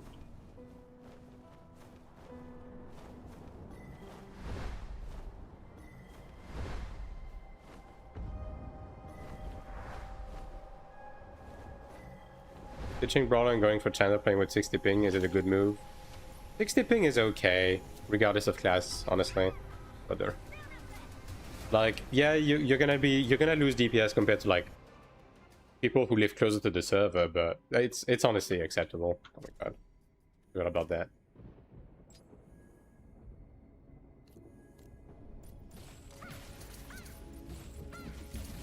I don't have AOP, but I don't think I need it anyways.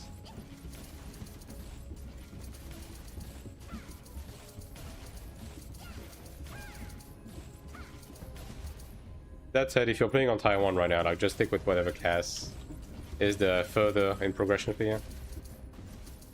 For me to want 5-1 against Ludra, that's crazy. 1 out of 6 on my server. Well, do you happen to be on the other side, Valkyrie? We got all 6? Jesus Christ, yeah. The server transfer stuff definitely like skewed the balance pretty heavily.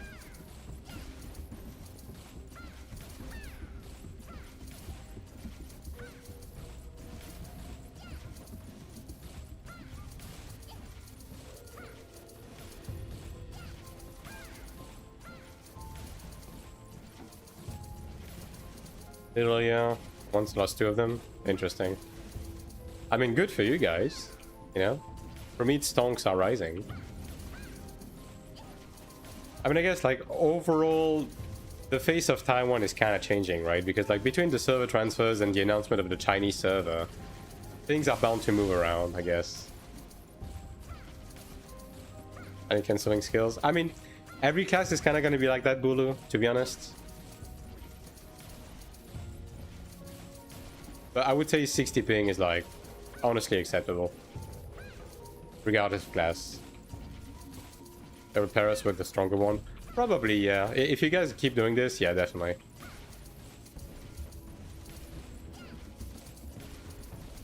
Right, 2 platinums for me. Pretty good. Better than average. I definitely lost a bit of AP at the beginning here. Well, that's fine.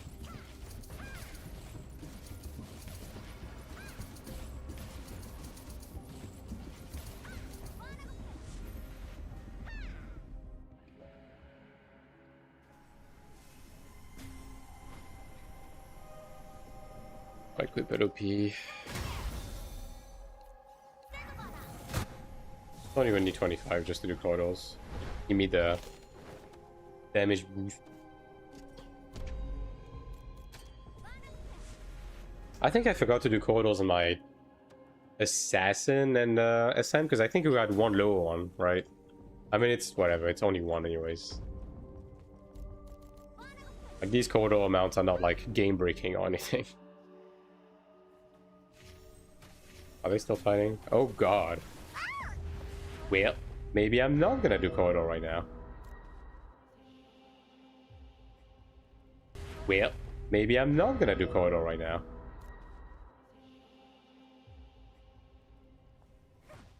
Okay, do I have any Abyss weeklies to do still? Also, okay. I finished my PvP. I did. Look at that. Give me at least the silver medal box, dude. Alright, thanks. Thanks for the handful of Kina. At least I'll take that. I mean, 7 mil for silver medals? Bro. These people are... I mean, 7 mil for silver medals? Bro. These people are... They're out of their fucking mind. This is crazy. These people are just like throwing away money for fun at this point. Oh god. That's insane.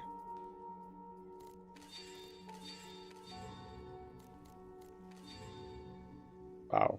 Wow, these are particularly dog shit. Wow, that's crazy. That's bad too. Yeah, these hourglass. I guess I got pretty lucky on my first hourglass, huh? I mean, my first key and hourglass in general were pretty lucky. I mean, this one's pretty decent, actually. PV damage boost, weapon damage boost. Because I have damage boost and weapon damage boost. But I do have a good roll on it, so yeah.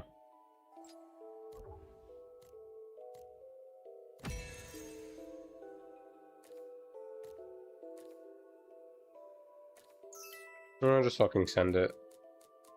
Everything in it. There's only condemnation. I'll put this aside just in case. This one's bad. This one's bad. Bad. Yeah. These ones don't matter. Might be able to reach level 5 on this, actually. But 5 or 6 against Ludra? Yeah, I was told Zed. That's crazy work. I guess Ludra fell off hard. That's pretty bad. Whatever. At least it's level 5, you know? Whatever. For me, it is the superior server. For now, until you guys get matchmade or get matchmaked against a stronger server. Yeah, they're all going south. Sure, I'll go south too.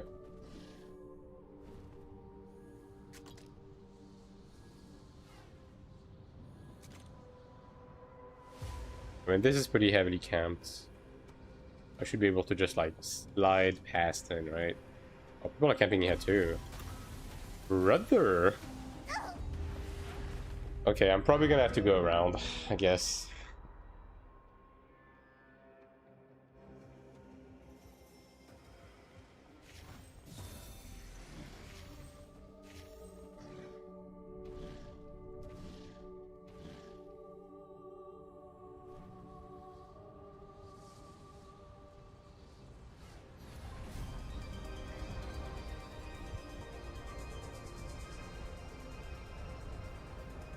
Hello, Hegmo.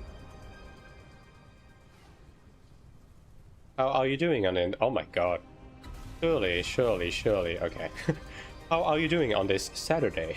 How's it going? I'm doing great. How about you?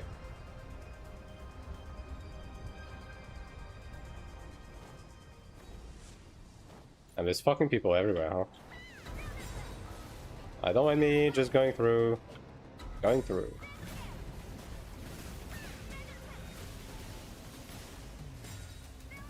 Not too bad, just getting the day started. Nice. Yo, nice pizza yesterday, by the way. That is some primo stuff right there.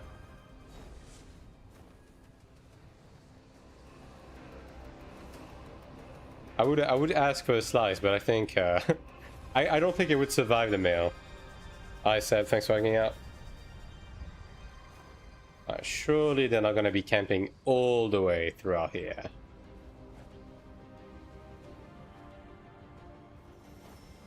We good.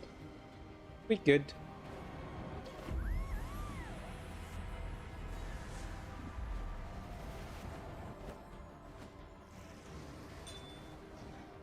Arthur's is not here. I guess just in case I'll get LOP to 25 then. Whatever.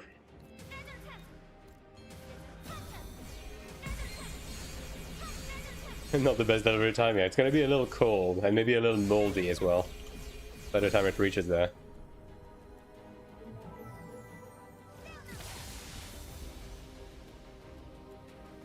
There.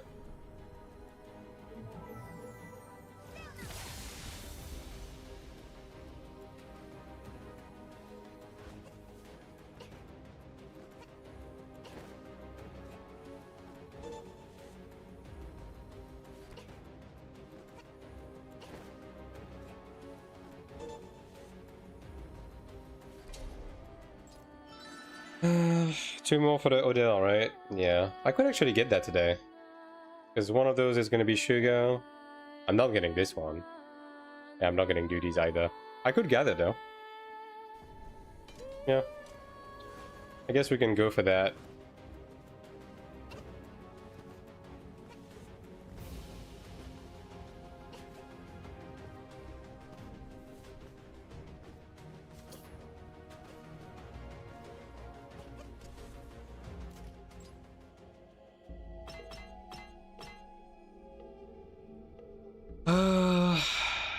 Man, this fucking special genius is not treating me nice. I got a max roll PV attack, but the thing is, I just think I have to settle for attack bonus on it. Yeah. Like, it's very tempting to log this in. Is critical attack 16? I think critical attack is 20, right? Yeah, it's 20, so that one gotta go anyways, but that PV attack is interesting, because I mean, attack... Okay, attack bonus 16 would scale up to, like... God. I want to say 24 right now? Perhaps a bit higher? Actually, it might be a bit higher. It might be more like 30. But, like, if I get, like, a 14 or something, it would be closer to 20. So, like, this isn't even terrible.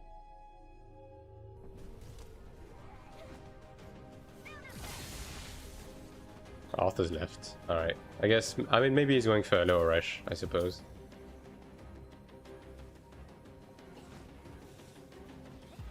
I guess I'll just wait until I get more special crystals. Like, I still have to do my, my event morphs for these. Also, let me do this while I'm at it.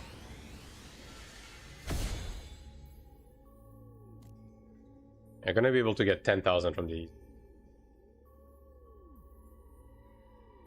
This I'm definitely gonna get on my ranger, so I guess I can craft these on my main, actually. Come to think of it, because I will not be getting those. I will not. It just sucks that, okay, I'm gonna be honest, those chaos fragments, they should have been available on 4-star dungeons. Yeah. Because, like, right now, like, they don't have them, right? Yeah, there's no chaos on this. It starts at 5-star. Yeah. Any change for Cleric Global Guide? So, Team Yan, I have a guide cooking right now that should release around Monday that is going to basically focus on teaching how to build in PvE regardless of the class. It's going to be a broad guide that will just, like, straight up inform you about what the stats do and what you want to focus on for, like, every single systems, right? And closer to global, I'm gonna be making more specific guides for each class. That's going to be like, okay, going into global, these are the skills you want to focus on. This is currently the agreed upon best, like, macro, right? Stuff like that. But that's going to be a bit closer to global, because, like, I do want the class... well, they're actually coming for us. I do want the class balance to be, like, as stable as possible before I do that. Also, it's going to be more so surface level. Like, basically, it's going to be complementary with... No, don't die. It's going to be complementary with the guide I'm going to release on Monday.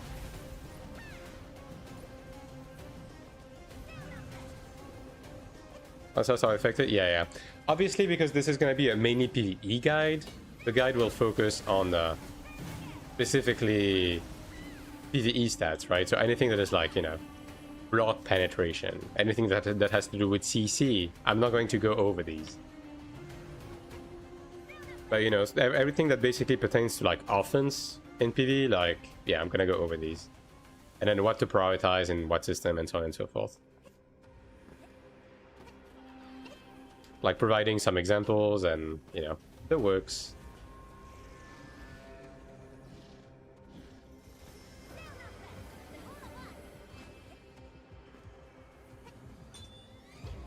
Oh, that was interesting.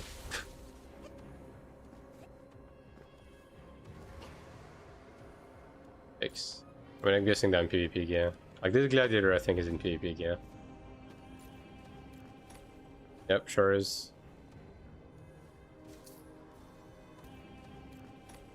Yep, sure is.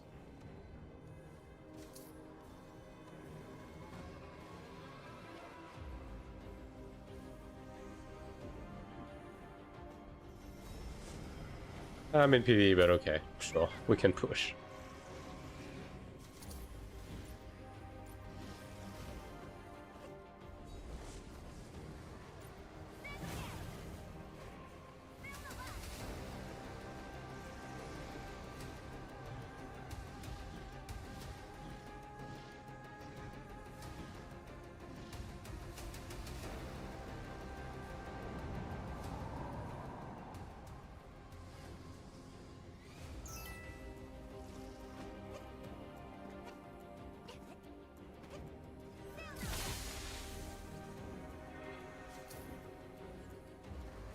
A bit of a bummer though. I missed Nama yesterday. I was too locked in on my writing, and I just missed Nama. I keep missing it on Fridays. Maybe I should not make Friday my my break day. Maybe I should make Thursday my break day or something. Because I just keep fucking missing it. Oh, they're coming back. Somewhat.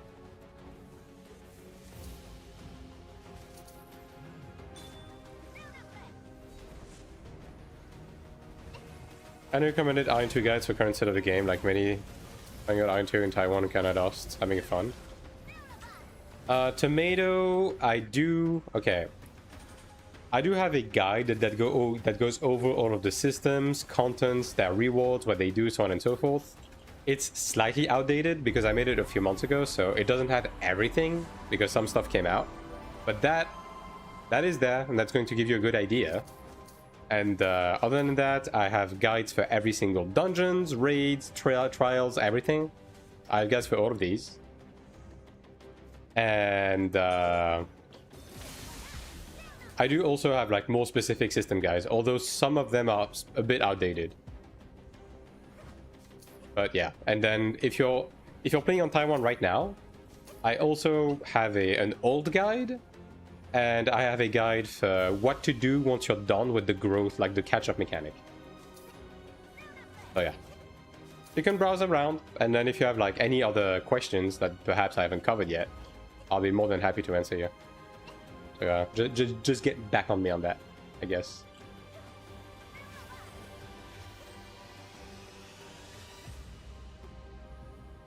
This catch mechanics? Yes. This thing right there.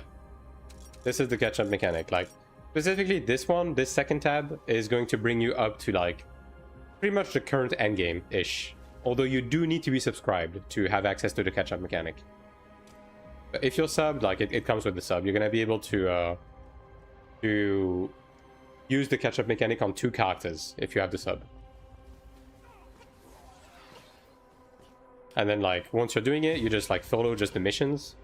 You get your baseline gear and so on and so forth, and then after that you can have a look at my post catch-up mechanic guide. You like take your first step towards like the actual end game and the next step of your progression. And yeah, long story short, like when you're subbed, you go into the subscription shop, which is this one, right? Into event, and these 3 tokens right there will activate the catch-up mechanic. And they come for free with the sub. Hello, Agony. I'm still over 37. Also, do you recommend I sub now or when I finish the main quest? If you intend on subbing to grab the catch-up mechanic, sub as fast as possible. Because I sub now or when I finish the main quest. If you intend on subbing to grab the catch-up mechanic, sub as fast as possible. Because the catch-up mechanic will like basically skip you past through all of the early content.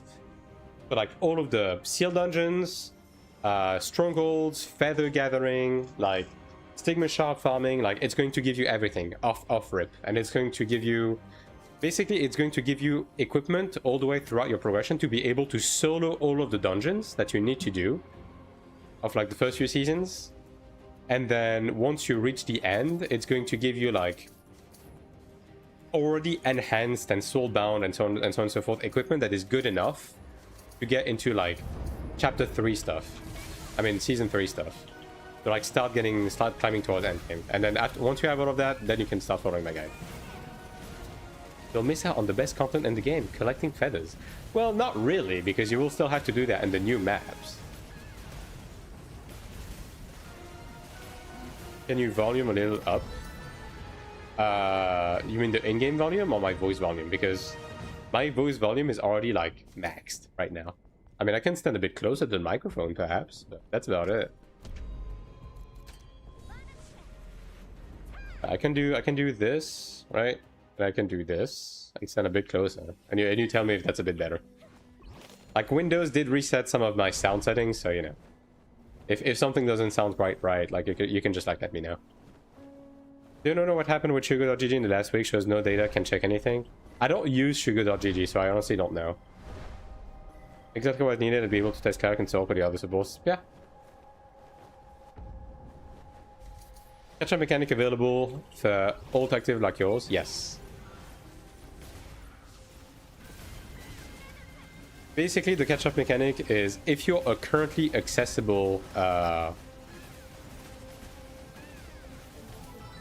like if you are an ongoing player, you can use the catch-up mechanic on one character. So like you can basically boost an ult, right? If you're a new or returning player, you can boost 2 characters.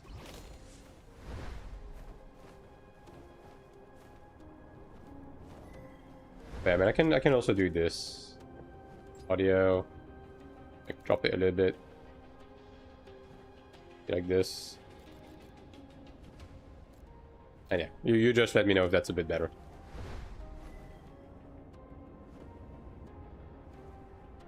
That's perhaps.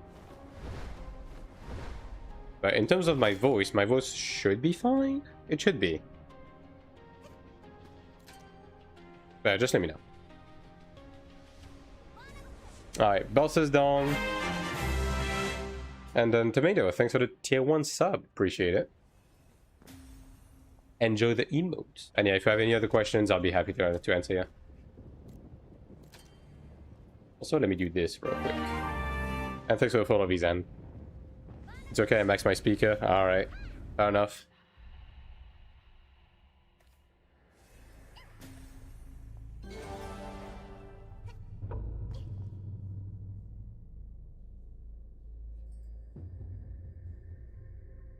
And hello, Vizan.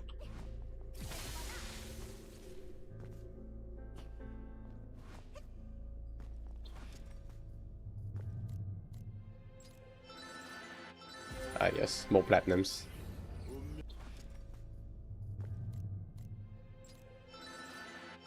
Ah, yes, more platinums. Very cool.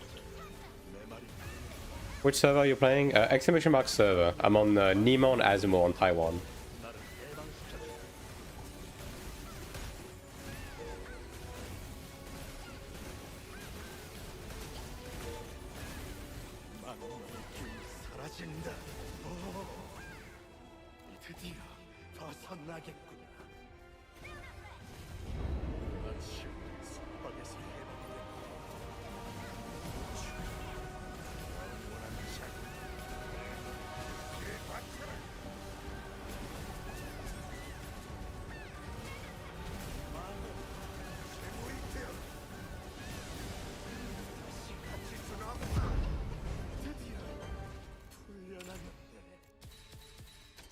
Yeah, I guess we'll do the membership pass stuff just to get the 10 ODL energy to run a couple more dungeons, I suppose.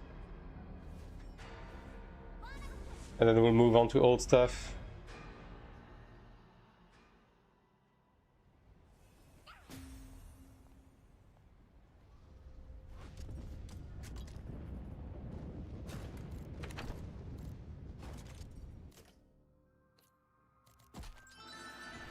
Let's see, what do I need to do? Trigo Festival, so in 26 minutes, and then for the rest I just need to gather shit. I guess we'd be gathering then.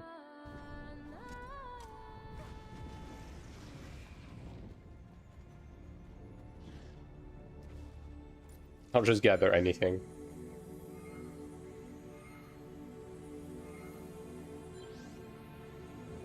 Bro, can we not spend 5 business days on one? Oh my fucking god, dude. And this is why gathering is fucking worthless in this game. So bad. Just let the bots do it. Wasn't it bot activity? Yeah, it is. I'm just doing it for the battle pass to get my energy.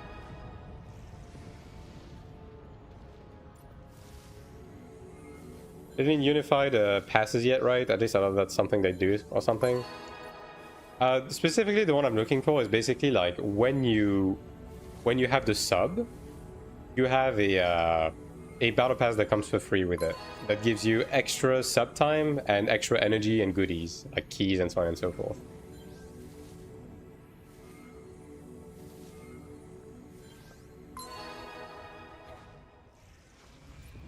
Like, this is free, basically.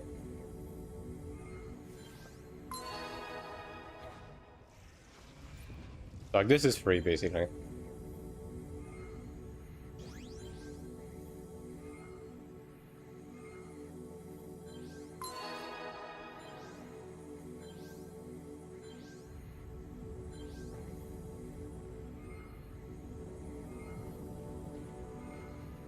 brother. An awakening PvE content. What can it be in-game? An awakening PvE content. Do you mean Ascension Trial? NKR?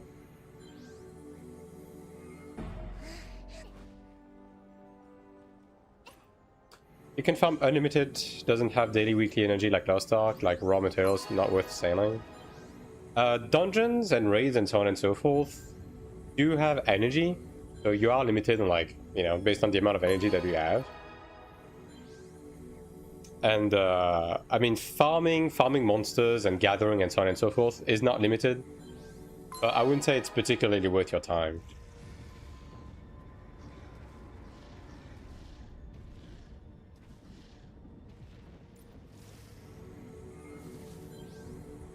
And gathering has no energy? Nope. But the thing is that gathering gives you like very little every time you gather. It takes a long time, and you need like obscene amounts of materials to like do crafting and shit. So like, for the most part, you do get some good ingredients out of just running content, like your radiant materials and your artisan stones and so on and so forth. You just get from running content, but then like for stuff like your gems, your orichalcum, like all of that, bots gather them and sell like a large bulk on the auction house for like dirt cheap, and you just buy it from them. Like doing it yourself is just a waste of time. Early on, gathering Odell could maybe get you a bit of money, because like Radiant Odell is going to be probably a bit more expensive, as people are going to need them to craft their wings, to craft their building equipment, so on and so forth. But like, nah, I mean, overall, you're kind of just better off. If you're going to be spending time to farm anything, just make an ult and run a dungeon or something. Like, dungeons are just more rewarding to run.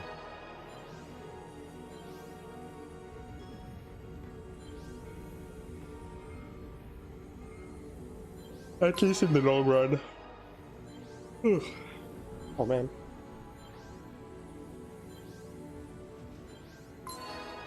What's the exchange rate of channel points to euro? The channel points to euro? I have no fucking idea. I just know that if you're subbed, you get more. And if you donate, I think you also get some. I have no fucking idea though.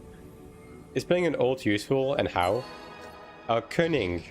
If you check my YouTube channel, and if you check like the pinned comment in the chat right now, I have a video up that goes over everything that an ult gets you, and like the amount of time and effort you have to invest into it. So if that's something you're interested in looking, like, I would recommend looking at this video, because like it goes in specifics in terms of like the exact amounts of time and so on and so forth at like different stages of the game.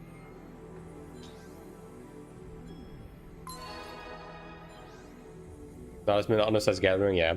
I mean, don't get me wrong, I do like gathering personally. Like, I do like the monotonous gathering stuff. I liked doing it in AION2, but to be honest, they just fucked it up in this game. Like, they needed to adapt the system to a more modern thing, because it was just going to be like bot bullshit. Like, they either needed to make the ingredients bound, or they needed to like make it a lot more rewarding, or to just like change the system altogether. And I do hope they will eventually change the gathering system, because yeah, right now it's just bot stuff. It's just bot content. I mean, I guess I'll get a notification once I'm done, but I should be pretty close. Gotta support the streamer with Lago Link. Very cool.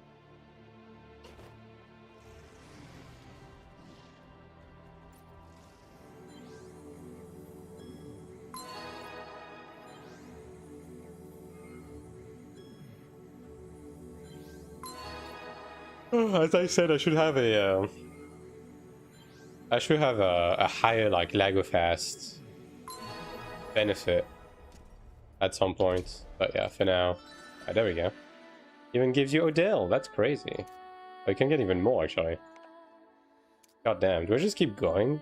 I just fucking, it's just 20 times, whatever. Just give me my Radiant Odell. 20 times, whatever. Just give me my Radiant Odell.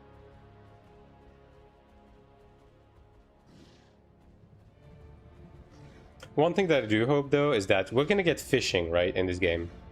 I do hope they're gonna handle fishing in a similar manner to like Throne and Liberty, because I think Throne did fishing pretty well, in the sense that with the collection aspect, with like the perks and the the recipe rewards, right? And the fact that some of the fishes were used in like really high-end like crafts, and you had to fish to do them. Like, I think that was pretty cool. So yeah, I do hope that they'll do fishing good in this game. Fishing is the ultimate activity, yeah. And it is coming. They have announced fishing, so. Which is funny, because AION2 did not have fishing, by the way. Like, if you want to gather fish in AION2, you just go into the water and just like fucking click it. You just gather it like another node. And it's the same, it's the same for this game actually, I believe, right? So I don't wonder what they're gonna do with fishing.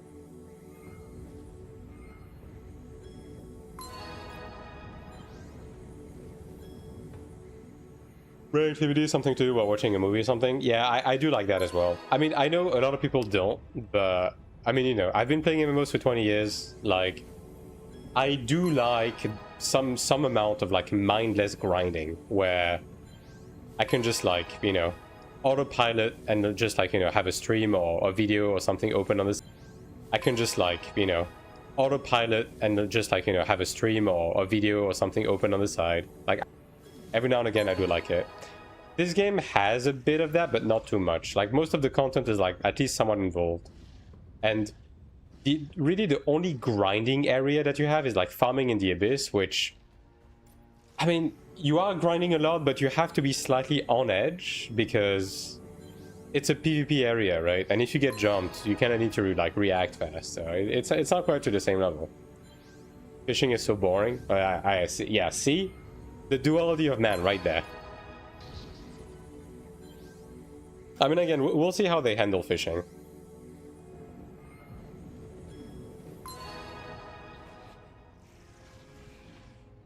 And crafting is more or less like that. Okay, so crafting in this game has been going through like a multitude of like different iterations. Okay, so crafting in this game has been going through like a multitude of like different iterations. Overall, it's not a very involved thing. It's just you get the ingredients and then you click and you craft, right? But it's a lot better than it used to be, because a lot of the why is my shield flashing? A lot of the like consumable type crafting, they have been adding bulk crafting, which makes them really fast now. Like, you can just be done with it like a couple of minutes, even if you have like really large bulks to craft. And on the equipment side of things, they have been adding like guaranteed crafting path for you to not have to gamble. And on the equipment side of things, they have been adding like guaranteed crafting path for you to not have to gamble like succeeding the craft or not, as well as upcrafting to just keep upgrading the crafted like equipment that you have. So it's a lot better now. It's not quite perfect. We still don't have bulk crafting for scrolls and potions, which I hope they will add eventually. I mean, it's kind of the next step that they have to. They have to be adding it at some point. But yeah. No more gambling? Shit game. True. I mean, we still have gambling, just on like, you know, less stressful stuff.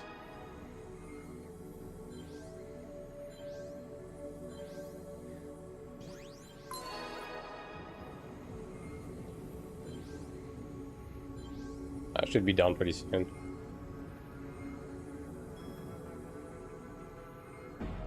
100 people watching me click nodes. Very cool. I'll be done soon, guys. Trust. Like, doing this is going to give me enough energy to do actually a decent amount of dungeons, like 3. Yeah, 3 more dungeons.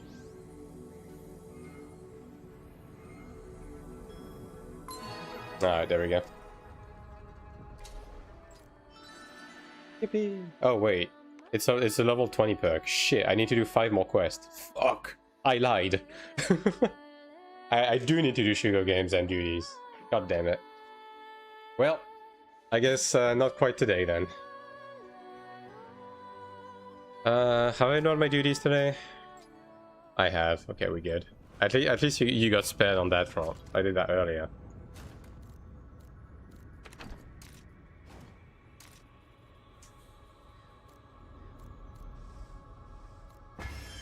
I guess I do have to do corridors, but it's probably going to be camped right now, so yeah. I don't know about doing this right now. I can go check if it's still camped.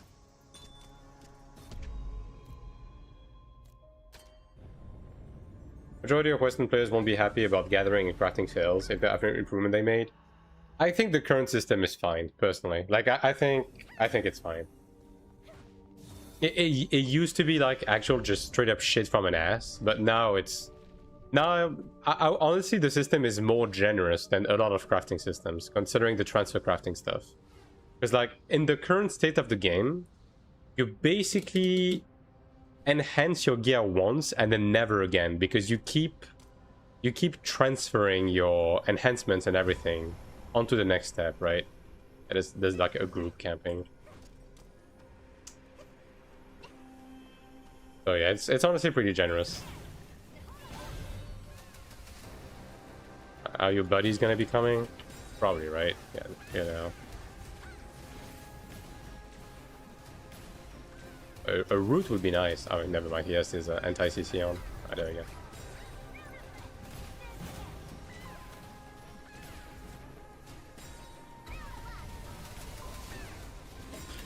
Like I'm on PvE. PvE tab is not really helping me right now.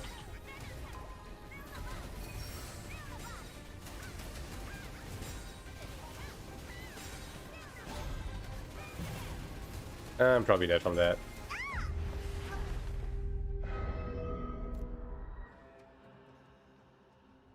Well, at least these guys are away from the spawn now. Let me remove that first and foremost.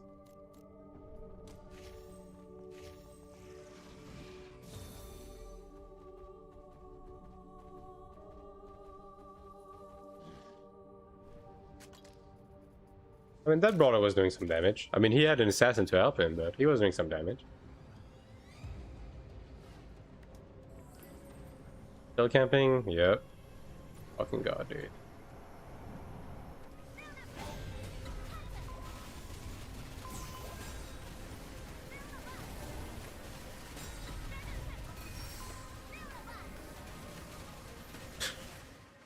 Yeah, nah. That's too many. Bro, there's even fucking X forms. Well, that is a we do corridor later type of angle.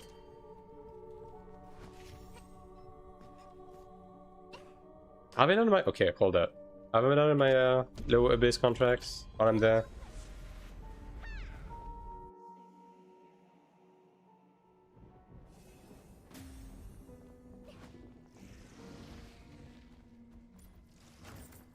Yeah, okay, I did. Good.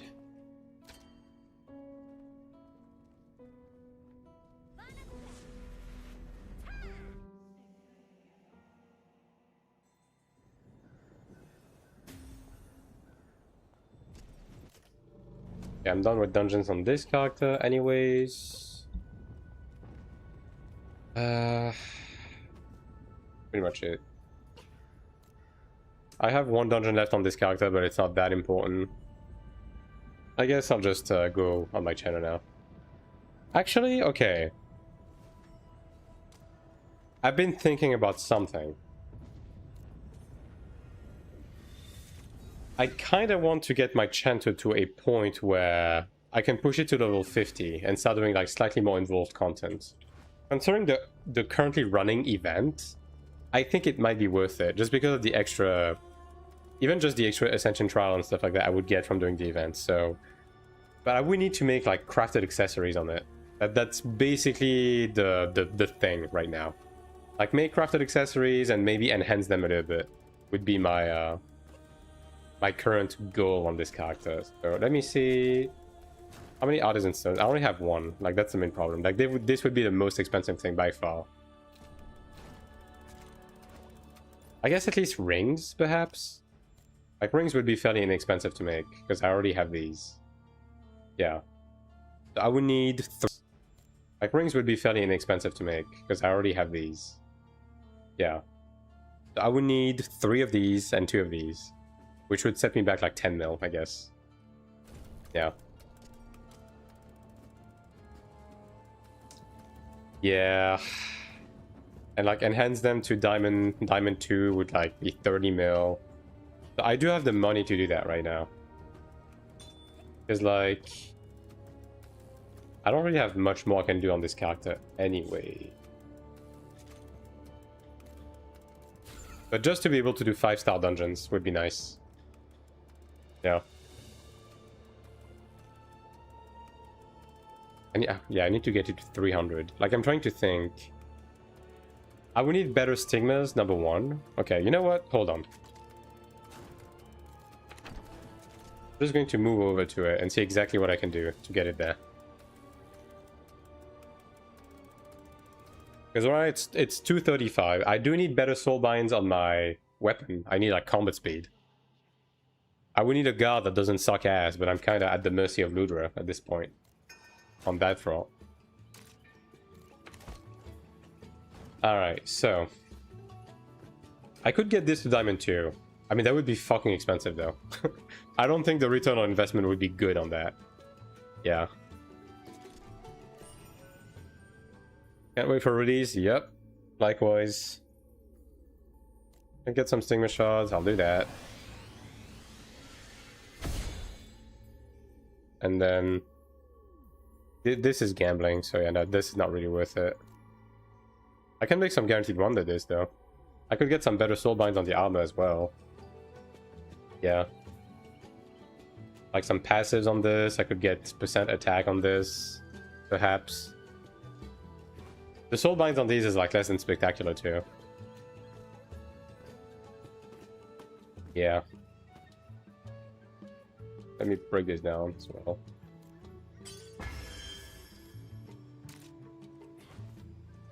Okay, so if I get rings, I will need to redo skills. I need some better arcanas too. Yeah, like these arcanas are horrible. Like I need to do a lot of things on this character if I actually want to like push it forward a bit.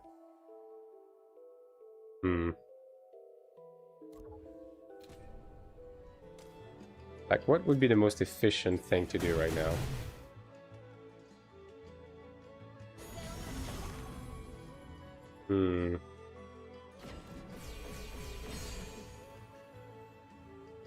Okay, they did improve that. I mean, this is only from level 15 onwards, though.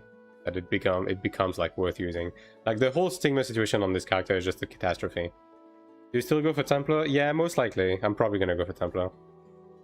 I do also have the option actually to go on my Templar, because my Templar also has like kind of similar gear. I would just need to make the brooches, but at least I would be building the class that I'm playing on global. You know, it's just that Chenner is easier to get groups for. Yeah. Yeah, I think I just commit on Chenner on this, like, on this character. Or like on Taiwan.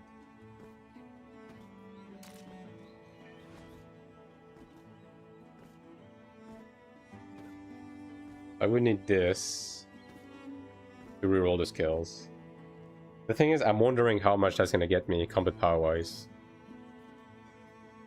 Because I'm going to lose attack baseline. Although I'm gonna be enhancing it much further, right? So I'll be making it back.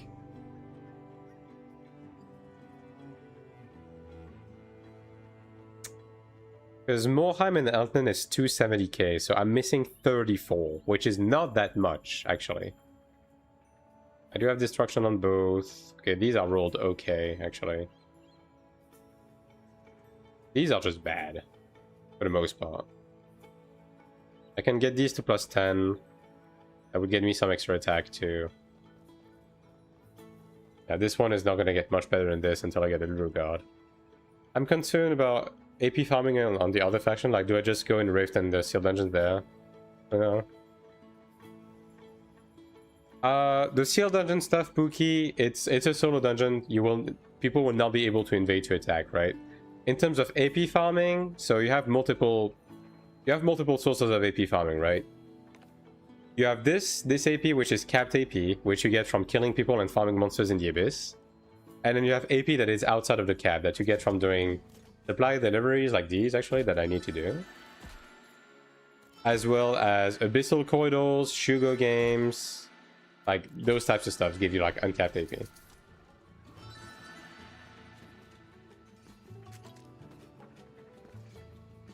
I mean, it's either that or... Fuck. But I'm really close, though. I'm really close. It's either that or I full send my ranger. But like at this point, my ranger is not going to get... My ranger is not going to be doing more than what it's currently doing, is the thing. Like pushing this character is the next thing I can do. Just to be able to do 5-star dungeons with it. What's the thing people keep telling me about going to the other faction? The other map, it's mainly going to be your seal dungeons and strongholds. Like early into your progression. To get like your Davin and board and your belt progression.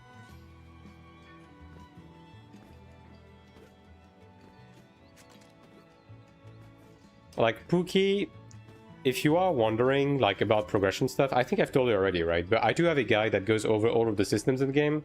That is not completely up to date, but that would actually answer your specific question. And if you're actually following the growth path and you're talking about Elhen and Morheim stuff, I do also have a guide for that. So yeah. Bro, I don't know. I straight up don't know what to do. I don't know if I should, honestly. Because that would just allow me to do this, basically. Like on normal. Yeah.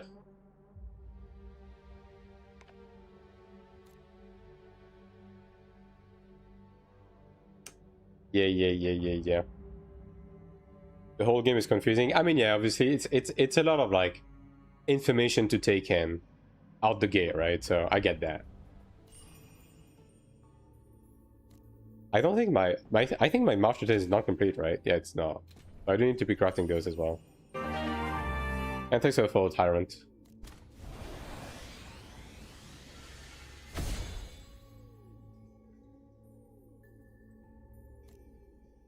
My Ariel is full in this character, right? No, it's not. I do need to be using those.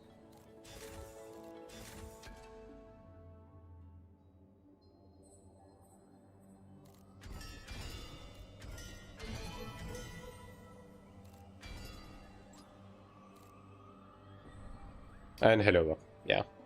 I played mostly Arcade, which was mostly straightforward, just craft, yeah. I mean, again, this game is a lot to take in to begin with, but once you get it, it's actually pretty straightforward. Like, it seems like a bottomless pit, but really it's like more of a puddle.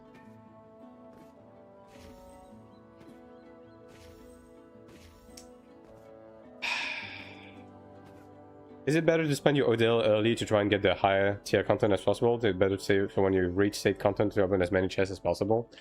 Do you mean like on Taiwan, or do you mean like in terms of like the early global progression origin?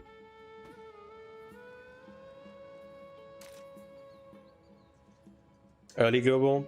Yeah, early global, personally, I'm going to be trying to skip as much as possible early on. Like, I'm going to be playing... Basically, I'm going to be spending my energy on my ults first to try and like make some crafted gear and get some baseline progression on my main. So this way I can skip straight to like Transcendence level 3 at the bare minimum to get some blue or gold cards. And from there skip straight to Chromede. And like just skip 1 and 2 star dungeon. I saw PvP gear has like 4 sets now. Which set am I supposed to get? Nobody explains stuff. They tell you can buy them. PvP gear, you basically like upgrade through. So like even if you buy like let's say a piece of Decanism. PvP gear, you basically like upgrade through. So like even if you buy like let's say a piece of Decanis gear, you can upgrade it into Centurion and keep the soul binds and enhancement on it. Like just like paying the differential in the AP and metals. Like the actual question is more so like when is my PvP gear gonna be more worth it in terms of power compared to like my current PvE gear? Like, that's the actual question there. How to reroll my current PvE gear? Like, that's the actual question there. How to reroll stats and get good stats like weapon damage boost? Are you using stones? The best stat to get is like critical attack. It's just luck, Rush. It's just luck. Okay, let me do sugar games on my main and then I'll take a decision. You basically just keep rolling until you get the stat that you want. That's it. The system isn't like any deeper than this.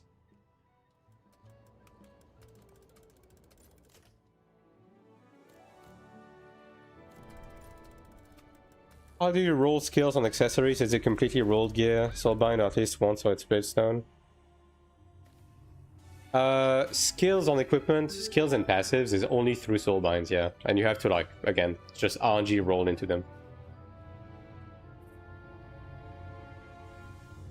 Now, that being said, the pool of, like, what you get from your gear is, like, separate per types, right? Earrings and necklace are passive accessories. These will only give you passives. Rings are the one that give you active skills.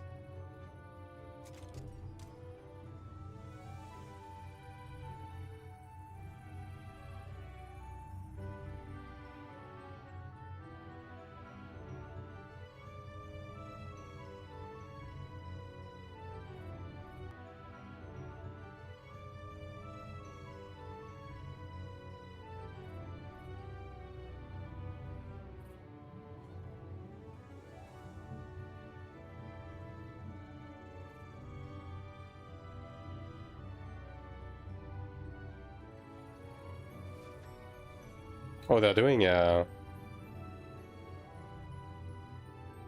rifting invasion stuff. Maybe I should join them. 11 o'clock. Yeah, they're going now, actually. Okay, yeah, you know what? I'm gonna be doing this later. 11 o'clock. Yeah, they're going now, actually. Okay, yeah, you know what? I'm gonna be doing this later. I'm gonna do this rifting stuff. I might as well. So just quick gold medals. Why not? I miss Nama, but I might as well do this.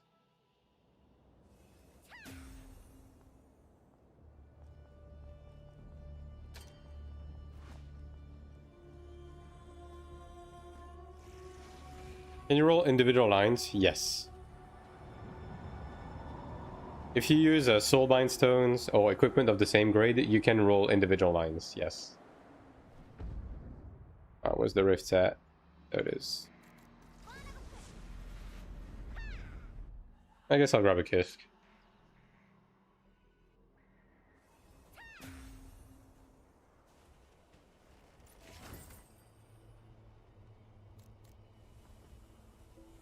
I just got one. Wait, did I? Oh, I passed. I transferred all my fucking money to my ult. I can just use this, that's fine.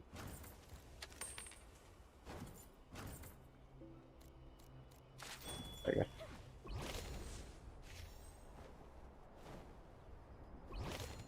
Just RNG, yes. Like maybe 50 or more or less, and the best I got is attack increase. Yeah, I mean, some basically stats are weighed differently in terms of like the chance you have to roll them, right? And usually the more desirable stats are less likely to roll. That's the whole shtick here. Like, let's say damage boost on your weapon is going to be like a 1%er type stuff. Can you show macro? It's very baseline. I just have hold on, let me... My PV macro is literally just like... My mouse macro just holds LMB and spams this column. Like, that's it. Everything else is manual, and I don't use RMB. Alright, well, they... Are they going to Veteran? Oh, they're going to Veteran. Never mind. I thought they would go here. And imagine going to the fun new map.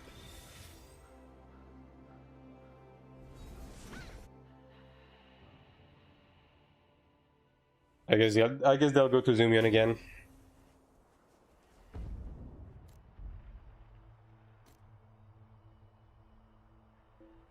Probably this one, as usual.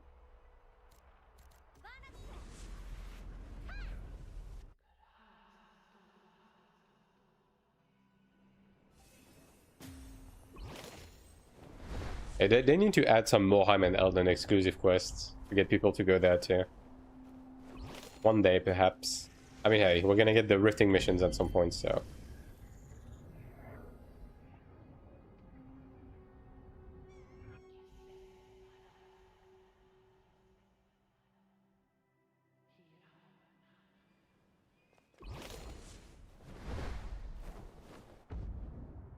Are they already there?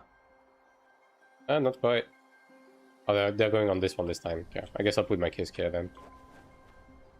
Cool.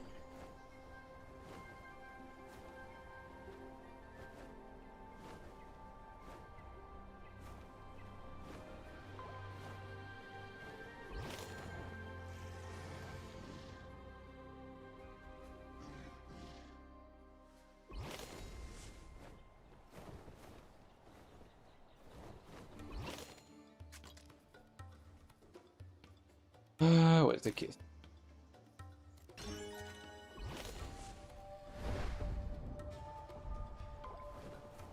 Or they're like straight up on in this village. I don't think I've ever seen them come here.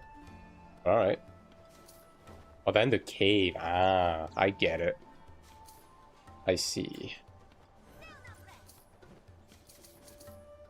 Okay, access this cave from the other side. Okay, access this cave from the other side. Probably from the inside, right? Yeah.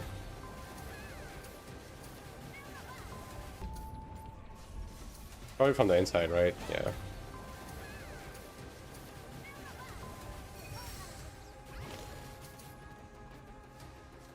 I mean, it's validating my kills anyways, so that's fine.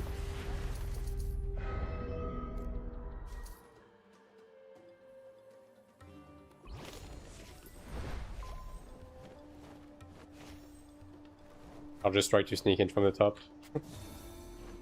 Surely. Surely that's possible. Alright, no one sees me, no one sees me. Nope.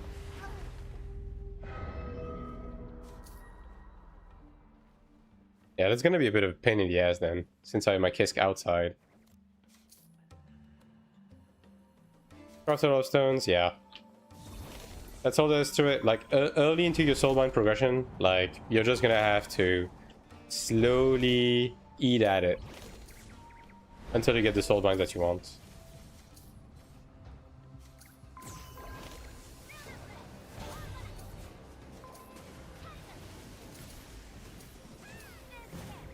Straight up not taking damage.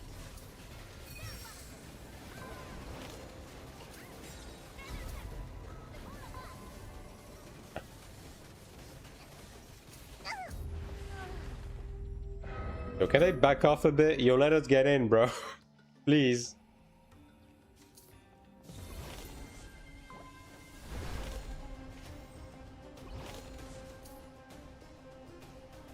Yeah, so many people coming from both too. Yeah, like they're pretty deep inside too.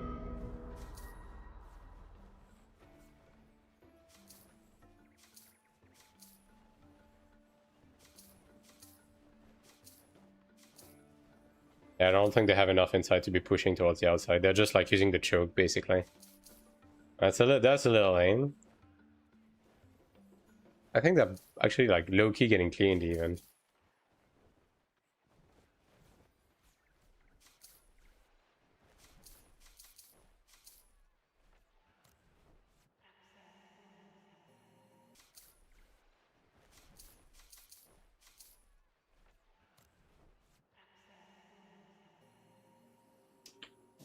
I mean, is this counting? Because if it is, I'm just gonna keep going like this. But if it doesn't, yeah, it's not counting. It is not counting. Because I don't think anyone in my group is actually hitting anyone. That's the problem right there.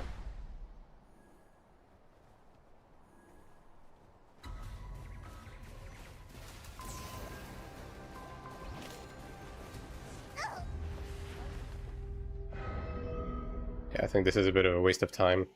Need to hear them yourself? Yeah, but the thing is I just can't get in, so... Because it's literally just like a small group of... Okay, can you get in from the other side? I'm gonna try and see. I don't even know this tunnel, dude, like, because they always go to Zumian Village. I don't know why they decided to... I don't know why they decided to, like, go in... Fuck Cave population 22. I don't know why they decided to, like, go in... Fuck Cave population 20 people today. Any access?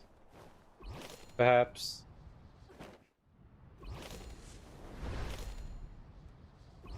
Doesn't seem like it. I'll check the other side. Oh my god, bro.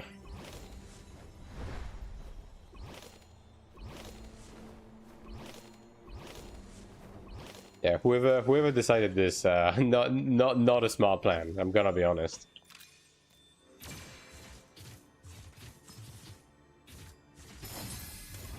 There's like a lot of people came from the other rift and came in late.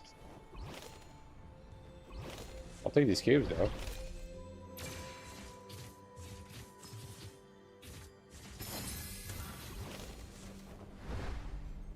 know, maybe over there, perhaps. Like, this is a sealed dungeon.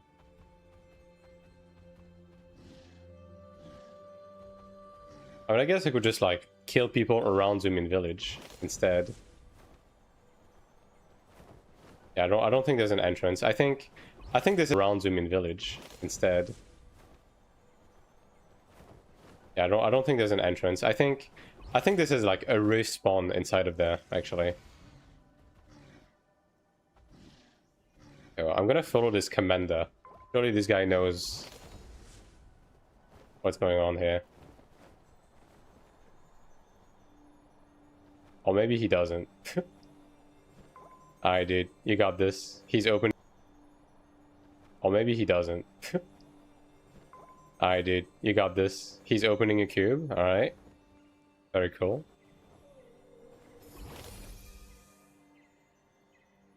What are we doing here?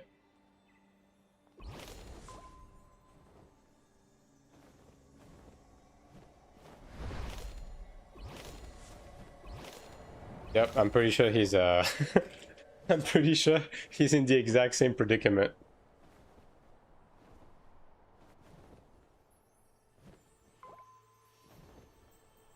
Like, if we had clerics inside that to raise people, oh boy, yeah, well, they have broken containment.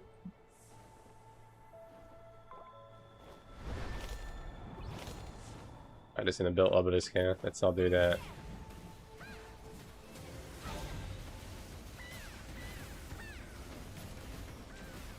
Oh, he's getting healed. Oh, there we go. Well, at least I killed one.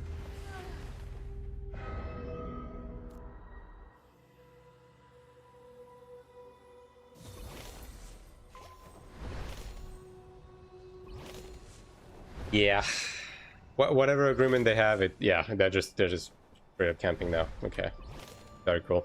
You know what? Maybe I should have just like done my sugar games, man. I'm gonna be honest.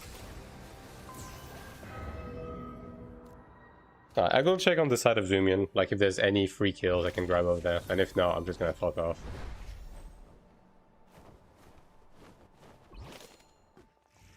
And go back on my Chanter predicament.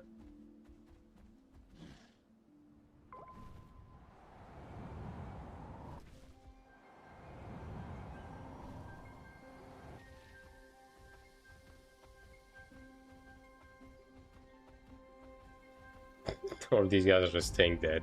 Yeah, I mean, there's no point.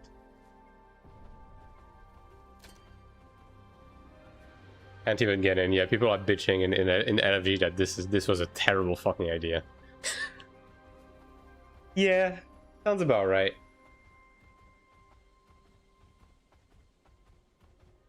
Sounds about right.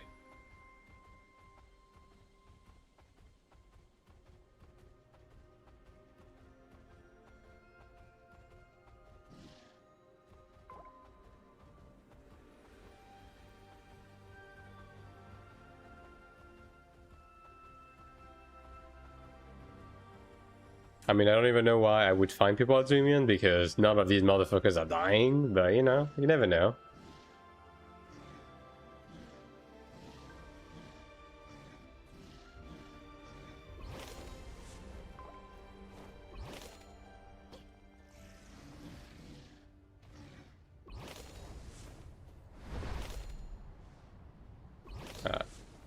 Oh, there's a couple of...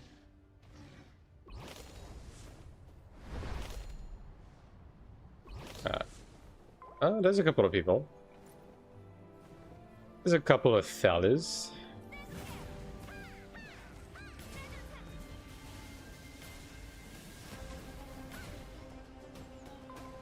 Have to be mindful, but you know.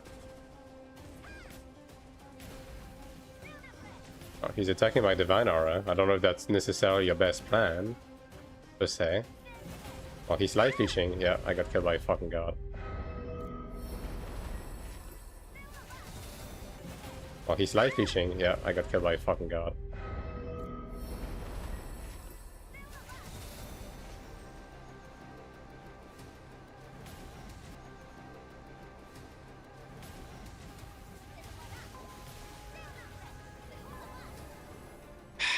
Yeah. Constitution is that we should worry about. Yeah, Constitution is pretty good. But it's the type of thing where you only grab Constitution in PvE if you've already like built towards all of the offensive stats that you possibly can, right? And then in PvP, some people like to run Constitution and like Constitution, Willpower, Status Effect Resist as like a main layer of defense.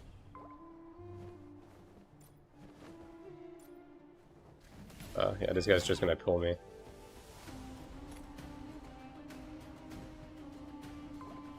Best PvE gear, how many soulbands can run?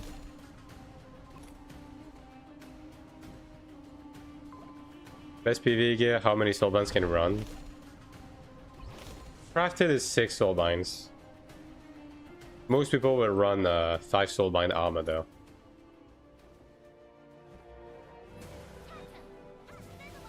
Most classes won't necessarily benefit from having 6 soulbinds on armor.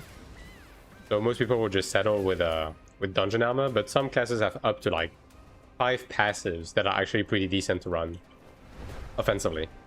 So these classes will probably want to slowly work towards getting crafted armor too, long term.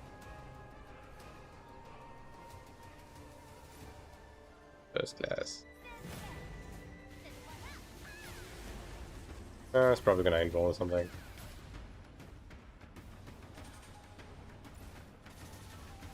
Ah yes, immediate paralysis. Love that. Love that for me.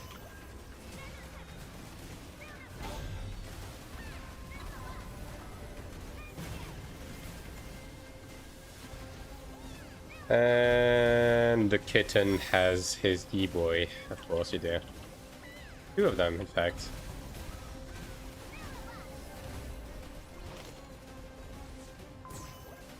Two of them, in fact.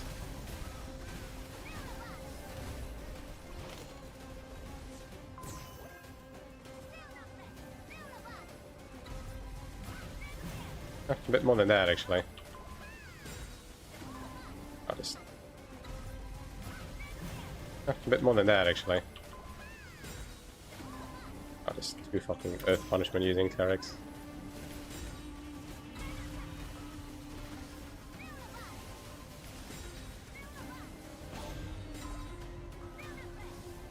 And this guy just keeps backing out as soon as I attack him every time. Very cool.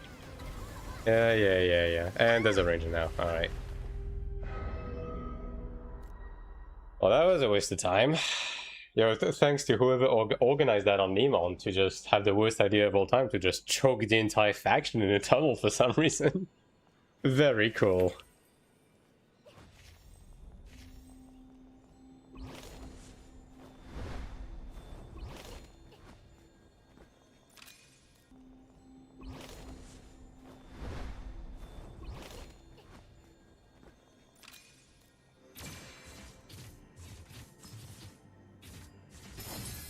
Back to our main problem. Back to the problem at hand. I think I'm gonna do it. I think I'm gonna make crafted accessories for my banner and try to get it into Morheim and Eltman. Yeah, just to have one more character to run stuff on. Because I mean, quite frankly, there's really not much I can do in order to invest on my. Because I mean, quite frankly, there's really not much I can do in order to invest on my main to like get it higher. Reinstaller got 2-3 bars as a DPS. I mean, yeah. I mean, you're still gonna be able to do stuff. It's just you're gonna have to make your own fucking groups. That is a given. What's impact type? Impact type is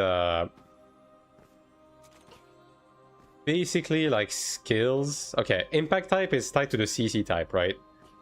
And impact type is specifically like stun, knockdown, like etherbind, those types of status, right? Whereas mental type is more so like your seal, your fear, your root, like those are mental. Alright.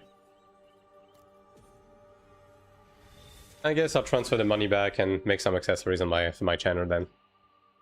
Fuck it. You're like, what else am I gonna do? Tap my pendant? Fuck that. How much AP do you need for officer? You don't need AP, you need ranking points. And I think 1-star officer is 1 million ranking point, 1.2? Something like that? I mean, I can check. Yeah. 1.5 for 1-star officer. After passive or impact type, you basically do more damage to a target under your CC. No. The impact type passive increases your chance to land CC in PvP, and it also increases your smite stat. Like, they are separate effects. Like, the smite side of it is even interesting in PvE, actually. Alright. Time to make some bad financial moves. Hell yeah. Love that for me. What rewards do you get from for higher ranking points except for transform recommenders? Generals are able to buy 5 platinum medals for like 1 million AP every week. So basically you get like a few extra platinums if you have an AP that you don't use for anything else. Other than that, there's fuck all.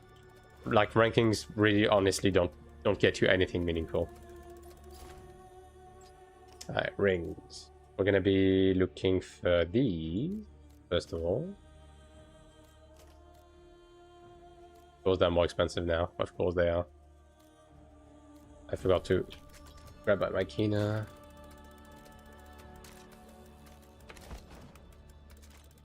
So good, honestly.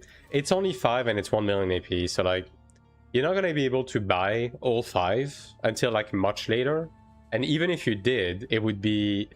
You're basically getting one of the smallest piece of high commander gear worth of medals every like month and a half. And like for a meaningful piece of gear, you're talking like 1 extra every like 2 or 3 months. It doesn't really amount to much in actuality.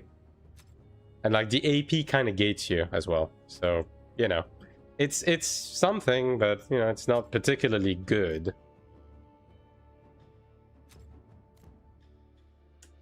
Particularly good.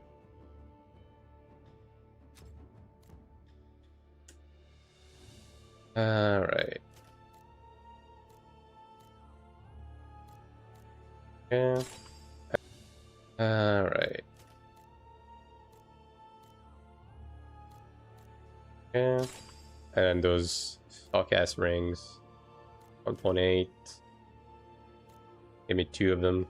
Yo, can you open the menu, please? Thank you. Time to fill some Star Dragon accessories. I almost filled the ring last time, actually. Ironically.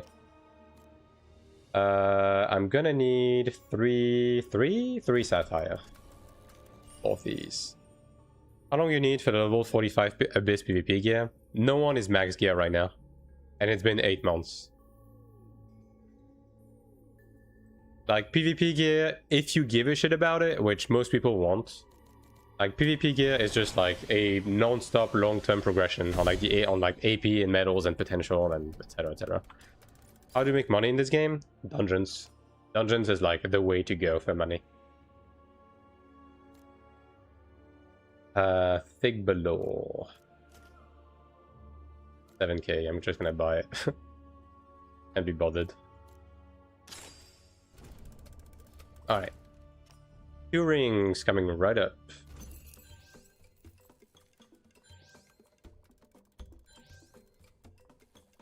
Hopefully we get some procs, so I don't have to, you know, spend additional money.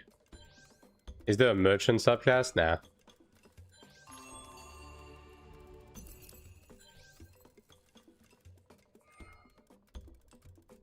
Brother, it's a fucking Star Dragon ring. Can we not fail the Star Dragon ring, please? What are you doing? It's 98% success rate. Come on. Yeah, keep doing like that. Fuck's sake, man. I just had to quickly remind the game that this shit is 98%, right? Like, sometimes the game just forgets, for some reason, that you're not supposed to be failing these. Alright, let me, I guess... Well, first of all, I'm gonna make some of these, because I'm probably gonna need some. And I guess I'll see how much it cost me to get the Giga 2% of Doom, yeah. Name a more iconic duo. Korean games and failing a 98% success rate. All right. Let's see if that gets me like most of the way there. Probably not, because I'm gonna lose attack. But like the diamonds are gonna like bump up my stats a bit. I'm gonna need to roll skills too. But, you know. Korean and island being destroyed, yes. I mean, it's a bit better now, but yeah, for these I'm not gonna use guaranteed crafts for these. In no way.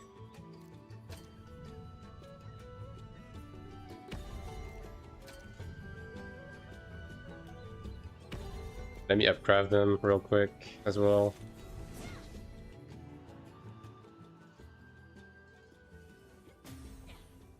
This character is finally getting some upgrades, XD.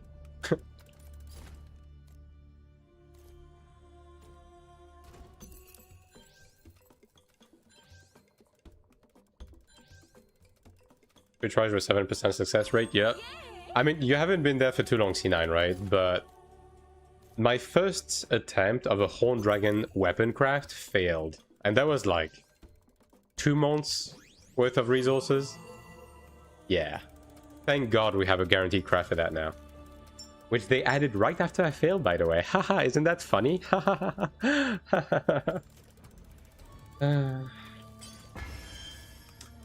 Alright. Does this game feel like Terra Online? I haven't played Terra, so I'm not gonna be able to... I'm not gonna be able to tell you that. No real money trading. This game has pay to win.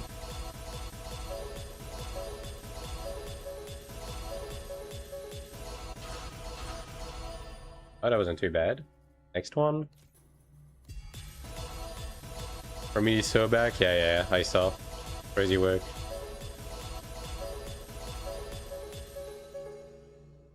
Out of stones.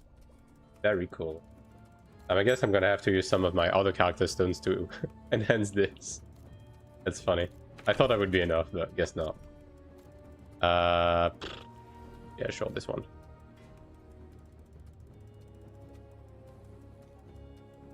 I wish people can connect bank account and money playing MMO. It's always been the case since the dawn of times. Like, people have always been able to swipe in MMOs.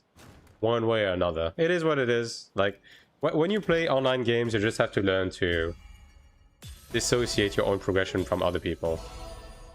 That's it. Oh, that wasn't too bad, honestly. Honestly, that wasn't too bad. Yeah, that was a lot less expensive than I thought it would be overall.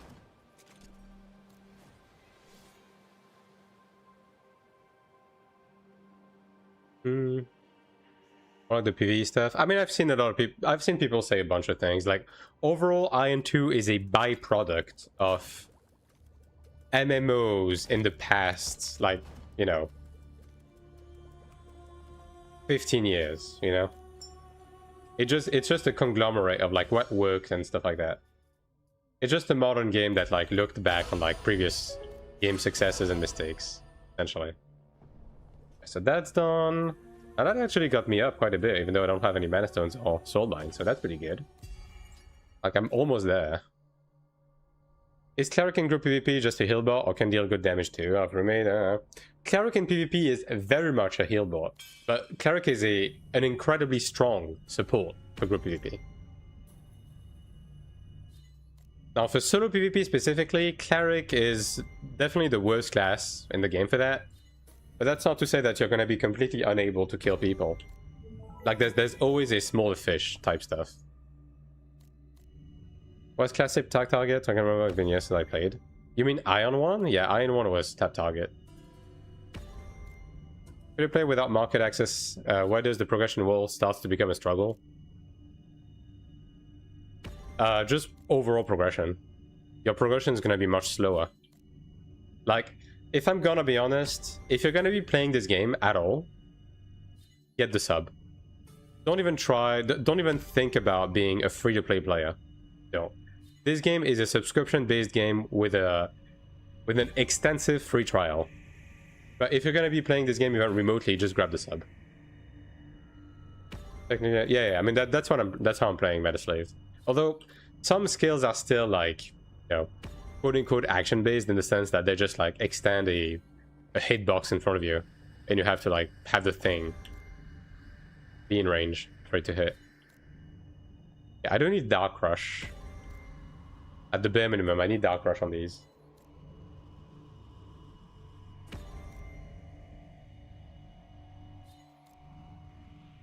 Incandescent Blow, that's not what I'm looking for. Yeah, this is irrelevant. This is okay. Getting this to level 20 would be nice, but... yeah. I don't think I give a shit about that. What is that even? What even is Incandescent Blow? Hold on. Oh, it's right click. Okay. Did I... wait. Is my day venue not finished on this character? What? Oh, what the fuck? Okay, I have some work to do on this character. I have not been taking care of this character. Holy shit. Yeah. I'll do the other one meanwhile.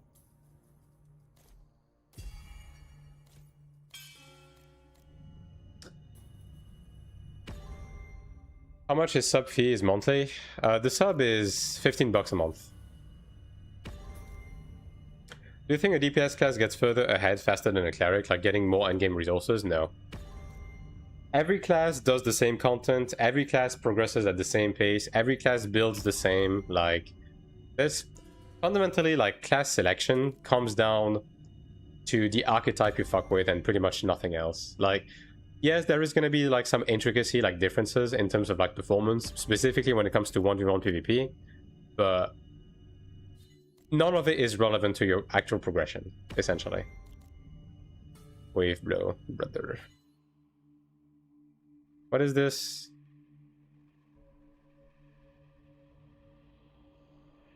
Oh, right. Okay. This Heatwave Blow is kind of irrelevant. Yeah, I don't really give a shit about that. Gust Rampage is especially irrelevant, so get that out of here. I've crafted gear on an ult. Yeah, I'm just making some crafted accessories to be able to get this character into Elfman and Morheim. I also made a full set of crafted accessories on my Ranger.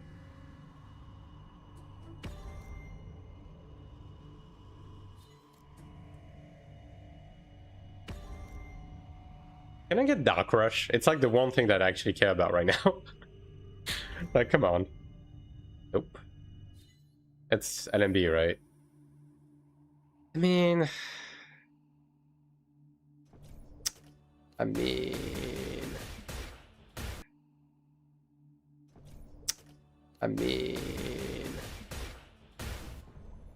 247. Okay, I'm gonna get some mana stones on these. Attack is good. That is decent. Okay, so 248. So I'm missing 20k now. Where can I get an additional 20k? Well, first of all, I do need better soulbinds on these. How much am I missing on Dark Rush? I'm missing one skill level for Dark Rush, actually. Like, the other ones are kind of whatever. Yeah.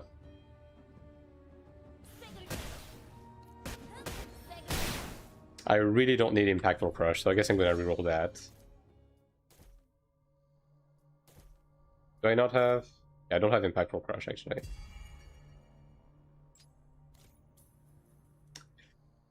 Do you play Assassin? I do have an Assassin ult, but it's like my most neglected by character by far. Did they say if they will add Gunner again in the future update? They said that the classes they want to add, like they don't want to add classes that were added later on in AION1. But then again, they essentially added Brawler, which was like a class on AION Classic. So I honestly don't know. Classic selection of 8+1 class and add the new classes in AION2 ever. We'll see. They said they won't, but again, they have added Brawler, so at this point, I don't fucking know. What is Wave Blow? I don't fucking know any of the names. Okay, it's this one. That's kind of whatever. I don't really care about that. Yeah. Get it out of here. I want a Bard-like class. I wouldn't be against another support. The thing is adding a support would be a bit difficult though, because it would have to be like a straight up replacement to one of the current supports, because having 3 support class in the game that you can potentially bring would be, I don't know, it would probably break the game. A new support heal class, yeah. Like, again, they would have to bring in a support that is like a straight up replacement to one of the existing support. But then you run the risk of like, ooh. Yeah, no, this one I don't care about. You run the risk of like, ooh, this class is now useless, ooh, right? So, yeah, I don't know. I think it would balance the current support. I wouldn't say so. Like, okay, there we go. I wouldn't say so. I would say Cleric and Channer are like in a decent spot right now. It's better than it used to be, that's for sure.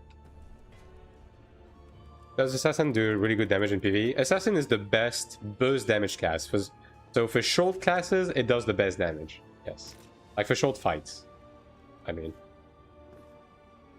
Okay, enhance the brooches a bit. Oh, right. I don't have fucking enhancement stones, huh? Can I can't transfer these, though. Yikes. Did I do Ascension Trial? I did. Well. Maybe I should have enhanced these first, then. XD. So we needed to do, like, well, heal support in different ways. Yeah. I mean, they could add, like, a shield-focused support, but it's like... That would be broken in this game, I feel like. Like, I think shields in this game are a bit broken. Absorbs are so hard to balance. Yeah, like, shields are too strong in those types of games. I mean, bro, when they added fucking... whatchamacallit. Guess I'll just do this. When they added, Oracle to Throne, that just insta-broke the game. So, yeah.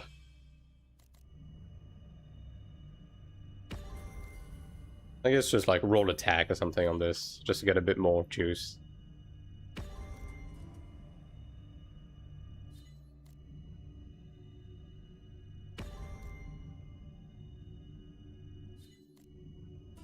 But in general, I just don't know how they're going to add more support archetypes in this game. Like, I just don't know. I just don't know how to get more juice on this, other than, like, increasing the soulbind of these, but I kind of don't want to do that. I mean, I guess I could, and just, like, you know what? I can do that, actually. And just, like, Philistone, yeah. That's probably fine. Like, try to Philistone combat speed. Yeah. That's probably fine. Like, try to Philistone combat speed. Yeah. MP. Okay, well, that is not it, Chief. Alright, 251. Not quite. What do you think about the Templar? Can you make it your main class? Templar is great, yeah. Actually, in fact, that's probably going to be the class I'm going to make on Global, so... How can I get the missing 19k, dude? How can I get that without making a full set of crafted accessories, is the question here.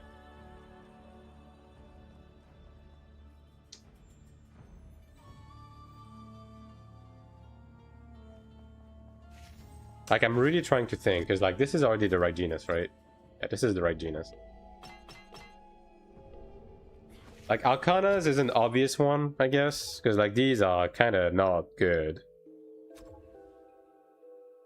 Rock Rush. Can I level this? I guess I can level it up a bit. I'll just put these useless ones in there. I could potentially replace that Life Parchment.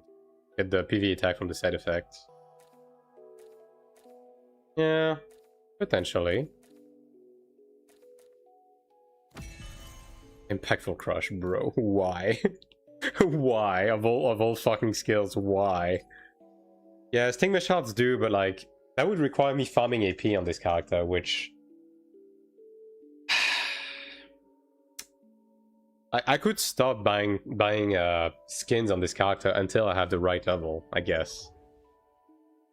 Yeah, this parchment needs something better. Do I have Dark Rush on any of these?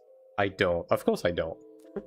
Why would I have the only skill that matters on any of these? I guess I could try to craft one. I mean, that's gonna... Okay. Cool. I'll just update that to get the set effect. Why not?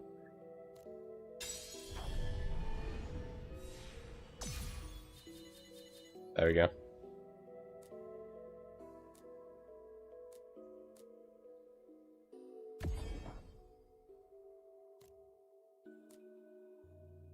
And then sacrifice these. Never gonna use that. Do I though? Okay, I do have to take a look at it. I don't even know what mirror I have right now. But all I know, it could be like straight shit from an ass, so yeah. These definitely not though.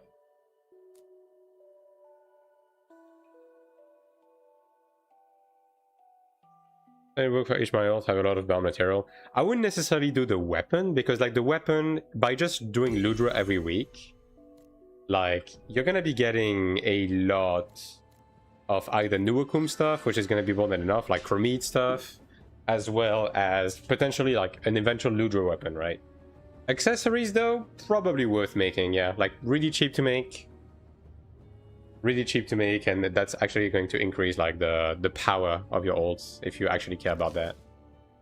Yeah. So those two pieces, right? I have an illusion mirror. Don't even care about that. I don't even know if Smite or CDR would give me more. Okay, you know what? Actually, let me see. I have 2051.5. What if I switch this?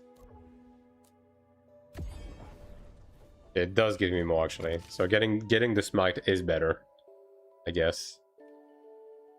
Yeah. Impact hit, Earth Promise, Wind's Promise. That's actually a pretty good selection. Inspiring Spell instead of Earth's Promise. That probably will give me more. Yeah. Okay. I guess Stigmas, yeah. Now let me do the lower Bliss Corridor. I don't think I would be able to get enough Stigmas to get this character to 270 though. Not today. That would be more of a long-term stuff.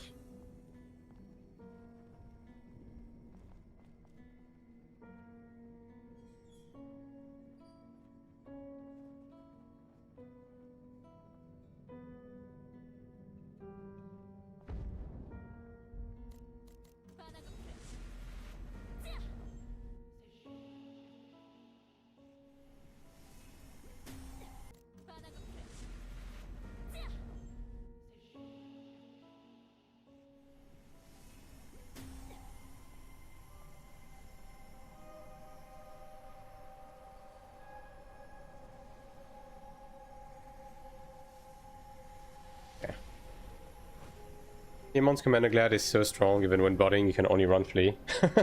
Really? That's funny.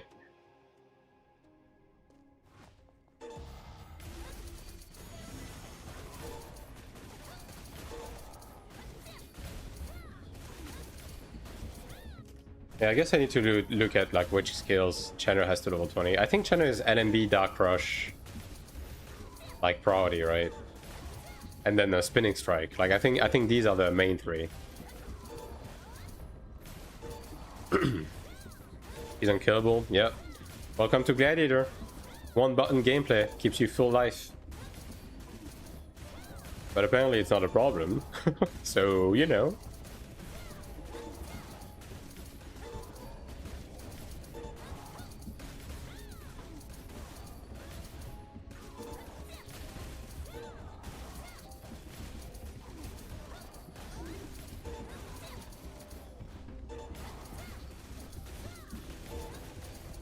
I'm missing 18,000 combat power, so I'm gonna get a bit from Stigma Shards right now. I can probably juice a few things, like, okay, I can switch a few skills around on my rings, that would be better. I'm probably going to keep the attack though, because I reckon... Okay, is the attack going to give me more combat power than a skill at this point? Because it's only like 8 attack. What is that, double crit? Double is when Smite procs, and that just doubles your damage. Crit is just like crit. And both modifiers like stack. Which is why like Smite is so good in PvE.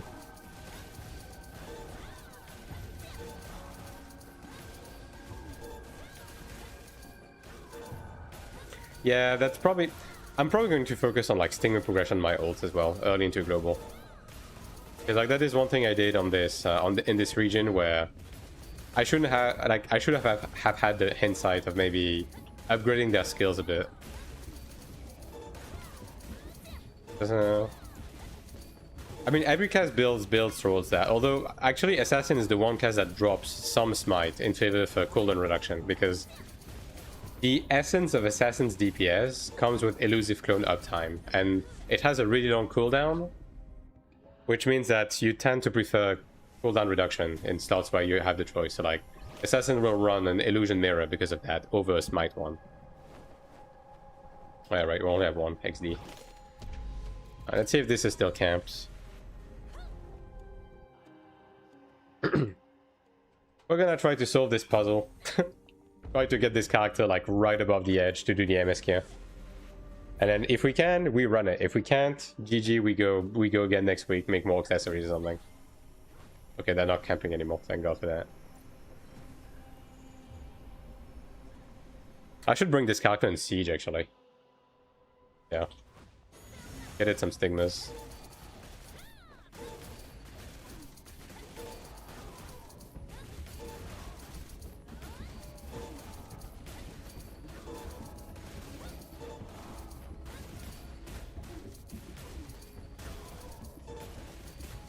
Does Gladiator has as many AoE skills in AION2 as it done in retail? Nah. Every class in this game has AoEs. Like, Gladiator in AION2 is more so focused on like its shtick is really high levels of like life leeching, as well as really high like ADPS considering it's a tank. Assassin focuses on cooldown instead of smite. Every class focuses on smite, but Assassin in specific, when it comes to Arcana selection, is the one class where you're going to select a, like, even on the long term, an illusion mirror over a wisdom one, for the CDR over the smite. But like everywhere else where you don't have to make a decision between CDR and smite, you're just going to grab smite on Assassin. Like your Genius Insight, for example. It's just like that one specific thing where the choice is different from the other classes.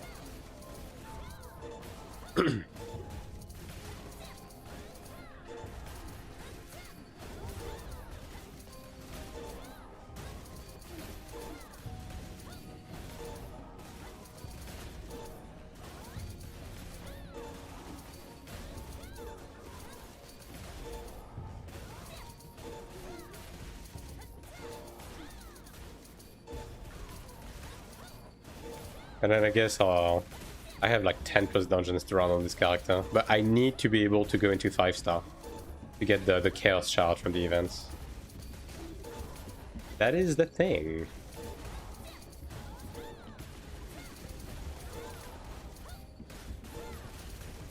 And then that would also allow me to get into Corroded Sanctuary, like get some more Kina from that every week. Potentially, perhaps. If I really want to, like, you know, put myself through it. But yeah, I need to get level 50 first. Also, I don't know, I think I haven't done all of my exploration. Like, that's the thing. I'm pretty sure I just haven't done all of my exploration. Which is a problem. Like, okay, let me see, actually. I did do all seal dungeons here. All strongholds. Okay, let's see Verderon. I think that's what I'm missing. Yeah, I'm missing one here. And I'm missing, like, all of the strongholds, essentially. Yeah, so I'm gonna have to do that eventually. I haven't enhanced this amulet, but I'm missing enhancement stones now. That's the thing. I should have used the stones on other characters to enhance the rings. That is my B. Okay. Alright, get some stigma shots.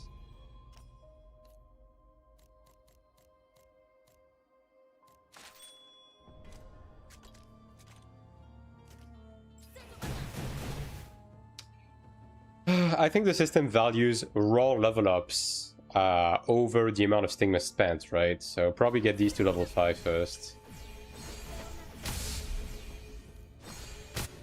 Yeah. That's 254. I'm missing 15.5. Where can I get 15.5? I mean, enhancing this would definitely, like, bring me up a bit. Can I do something to, like, move over enhancement stones? Not really. Maybe some wings? Nah, bro. I'm not spending... Dude, the amount of stats that wings would get me would not even be that insane. How's my... Okay, how's my Pantheon? Let me check my Pantheon. I think I think I have Sickles on this character. Hello, Ponori. Can I do Kaisinol? I don't think this character is strong enough to do Kaisinol, bro. Yeah, this character's Pantheon is a bit, you know... Is a bit, you know... Can I do Kaisinol on this character? No, definitely not. There's absolutely no fucking way. Not at 250k, that's nah. What can I do?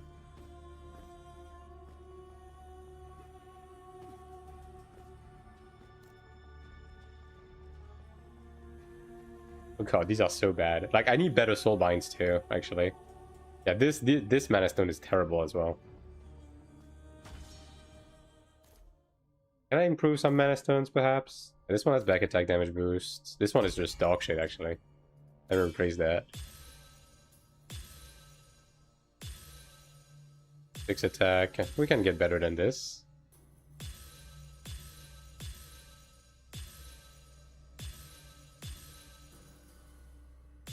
Come on.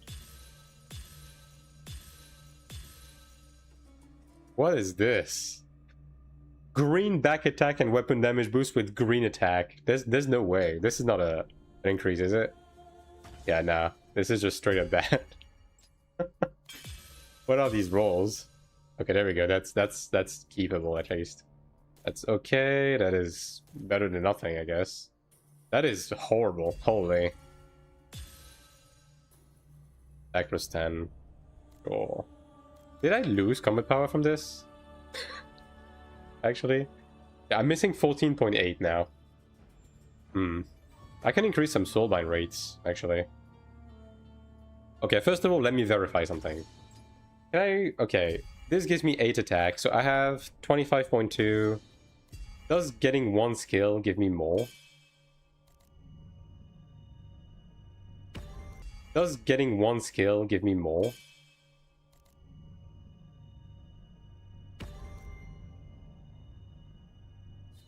I'm unsure, because like 8 attack is kind of nothing, especially considering this character has like fucking nothing in terms of yeah, onslaught. Is that better? Nope, I actually lost combat power. Great. Fantastic. Really happy about that. So never mind, not doing that. Yeah, the game just really values attack. And that is one thing I've noticed.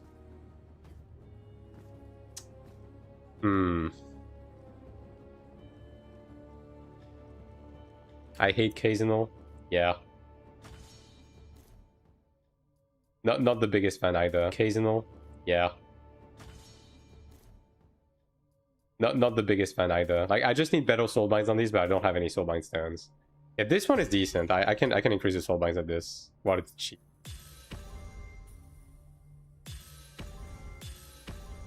It's not cheap anymore. This one is shit. This one is shit. Yeah, these are so bad, dude. This has smite, but the rest is so bad. I could increase this. Actually, increasing this might be decent, because like all of these are actually pretty good. Ult time, yeah. I'm trying to get this character into level 50 territory. There we go. Okay, missing 12.4 now. Enhancing your weapon guard give you a decent amount. Yeah, but enhancing them any further is going to be like very fucking expensive. That's the thing. Soulbinds and bracelet. Yeah, the soulbinds on these are like decent, actually. I don't need to like change them, and they're already capped, right? So. I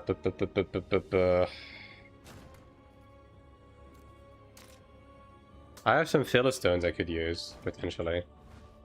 That would be 1 mil each, though. I could.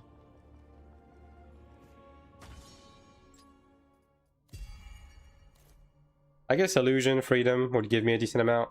Yeah, fuck it. Standard Whatever. I got freedom on this one. Not the best. And I don't have the books for this. Alright, great. Excellent. How is my Ariel Bowl situation? Not full. Okay, so I'm gonna craft these actually.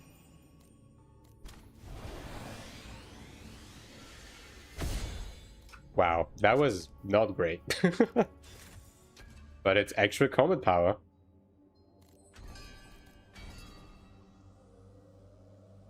Let's focus on the attack nodes.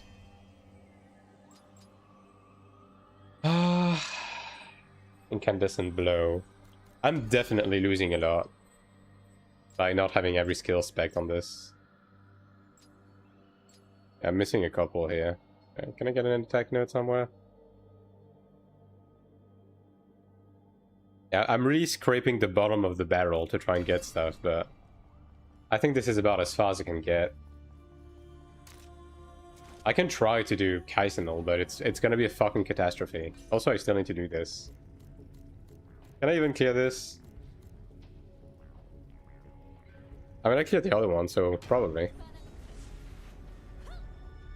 Kaisenol would give me a good helping of Smite, which would actually, like, bump... Because Justice is perfect, but Smite gives more overall, right? So...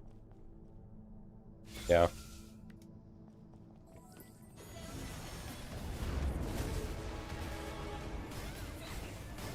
Tie your shoes plus combat power, yeah, pretty much. I even lost fucking combat speed since last time.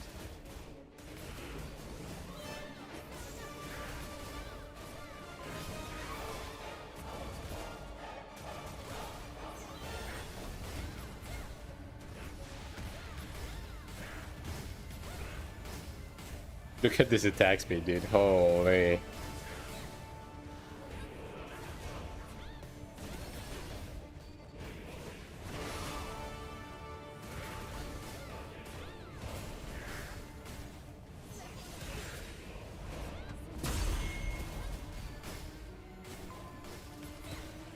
Turn-based combat, pretty much.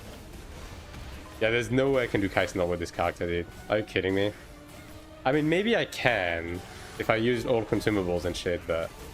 Bro, I'm taking so much damage from everything. Jesus Christ.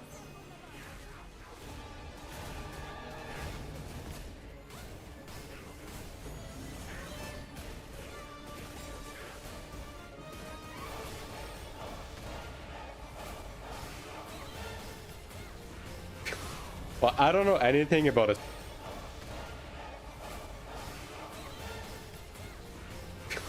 Well, I don't know anything about a Spider-Man movie. Are these spoilers, chat? Did I punish this guy?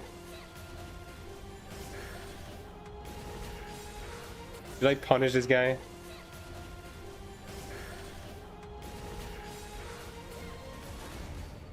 Yes? Alright. You're getting timed out. Sorry. I don't give a shit about, like, movies and stuff like that, but probably don't like spoil stuff for people who do.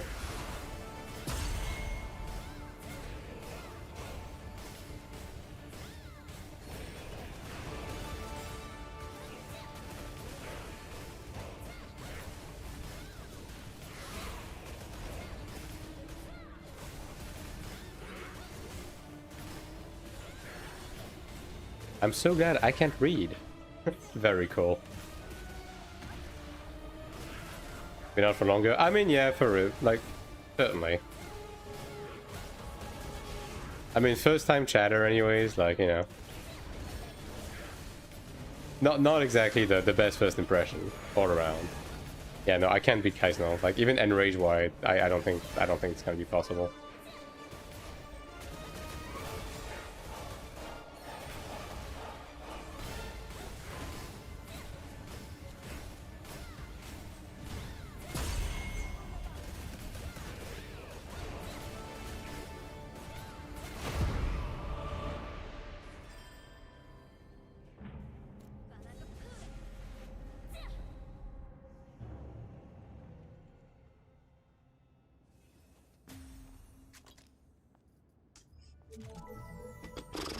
This will get me some oil, I suppose.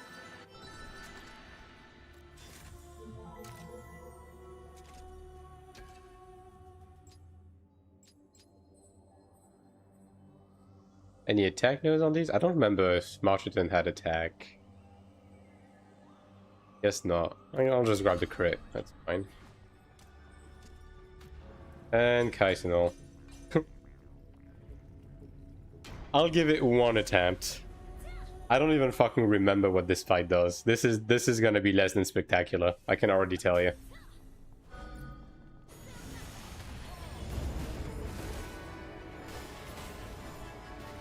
Everything stuns. I remember now.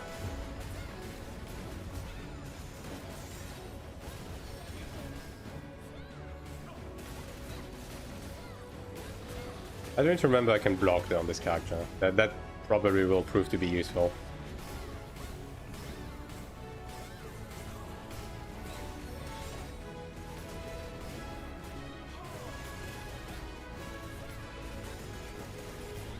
Back for Chalice now, that's 10-man raid. It's a lot. The thing is, a lot of it is like purely execution based, right? So if you don't execute, you just die. But it's a bit more permissive, especially when it comes to like the damage intake of like, you know, the ground puddles and stuff like that.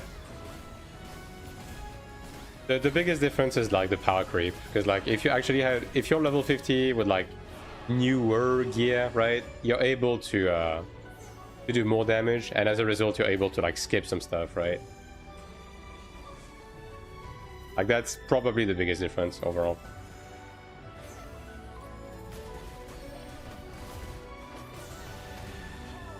Oh yeah, right, this fucker.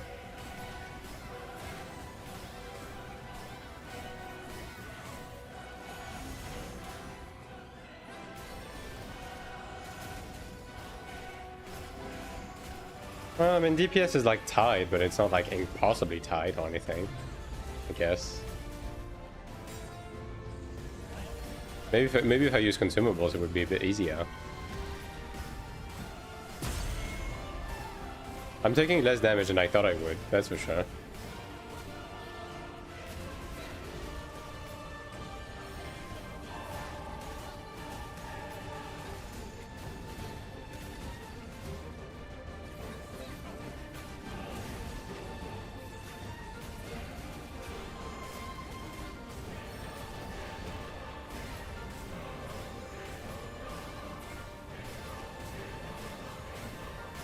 Actually, it's almost funny how the previous one was doing more damage.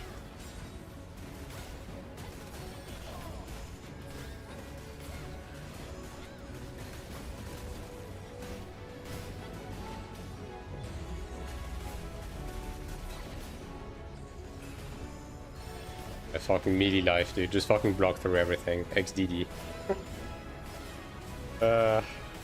They don't know how good they have it, chat. They don't know.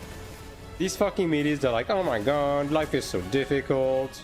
I have to be at melee range to attack. Yeah, you have a fucking block. Shut the fuck up. Just have missed stream notification. Yeah, it's been a while. But hello, Cerulean. Oh, is that the second one? Alright. Well, this one's gonna be a bit more fun. As far as I remember, on 200 ping, you can just bullshit by just spamming jump. Let me just do that, actually. Yeah, there we go.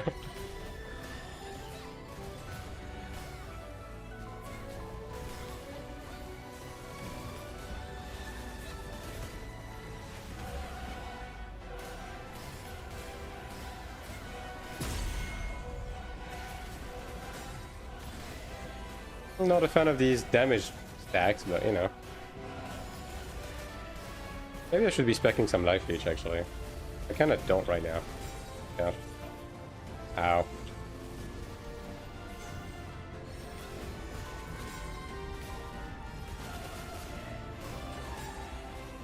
Oh man.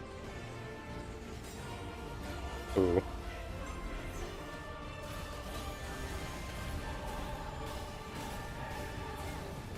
I'm collecting damage tax. Okay, well at least it's wearing off. I'm kind of short on DPS though, gotta say. Be the first one to admit.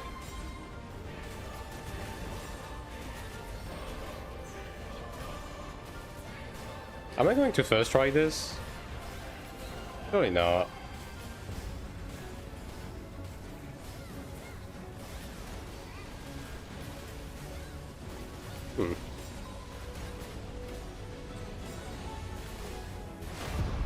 Well, alright. Well, never mind, chat. It was easier than anticipated, I guess. Are we playing on either side? Nah, I'm playing Asmo. Alright, will this give me the bump I needed? I don't know, honestly, but I guess we're about to find out. Alright, trade shop. That here. Do it on Sork. I see how it is. So I do it on Cleric, and people are like, do it on Ranger. And then I do it on Ranger, right? And then people say, do it on a melee class. And then I do it on Channer, and now you tell me to do it on Sork. I can never win with you fucking guys. Crazy. I did Tassin at 390k on my Ranger, alright? Give me a break. Do it on yourself, true. Let me isekai into the game. Okay, so I have 258. Bam. 261. Okay, I'm missing 8k, chat. We're right there. Okay, I can buy a better statue than this. Death space. Okay, I have a bunch of space, actually.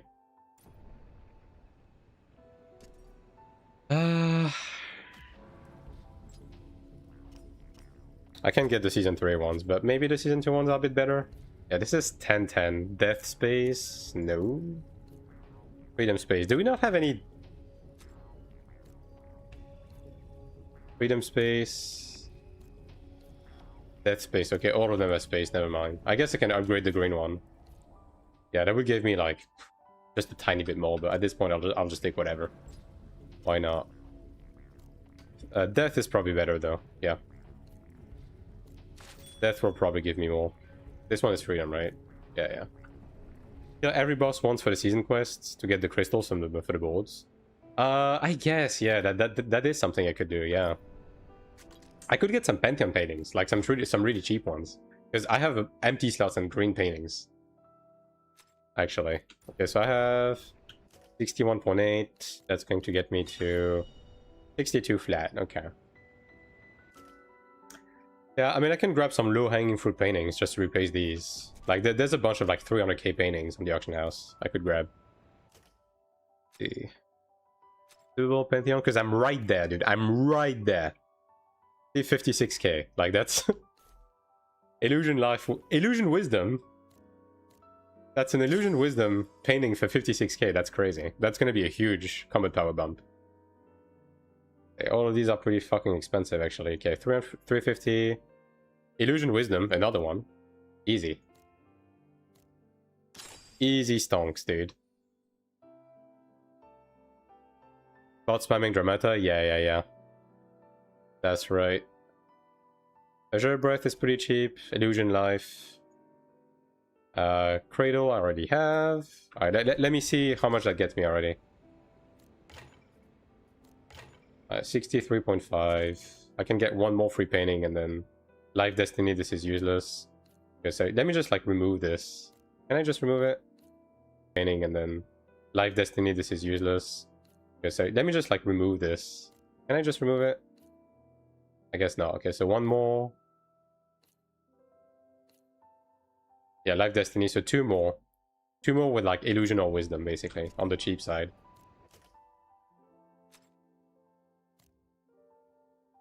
What does Fire Temple have? Life, Wisdom, Destiny. That's okay, I guess. That's 850 though. Okay, I can get cheaper than this, right?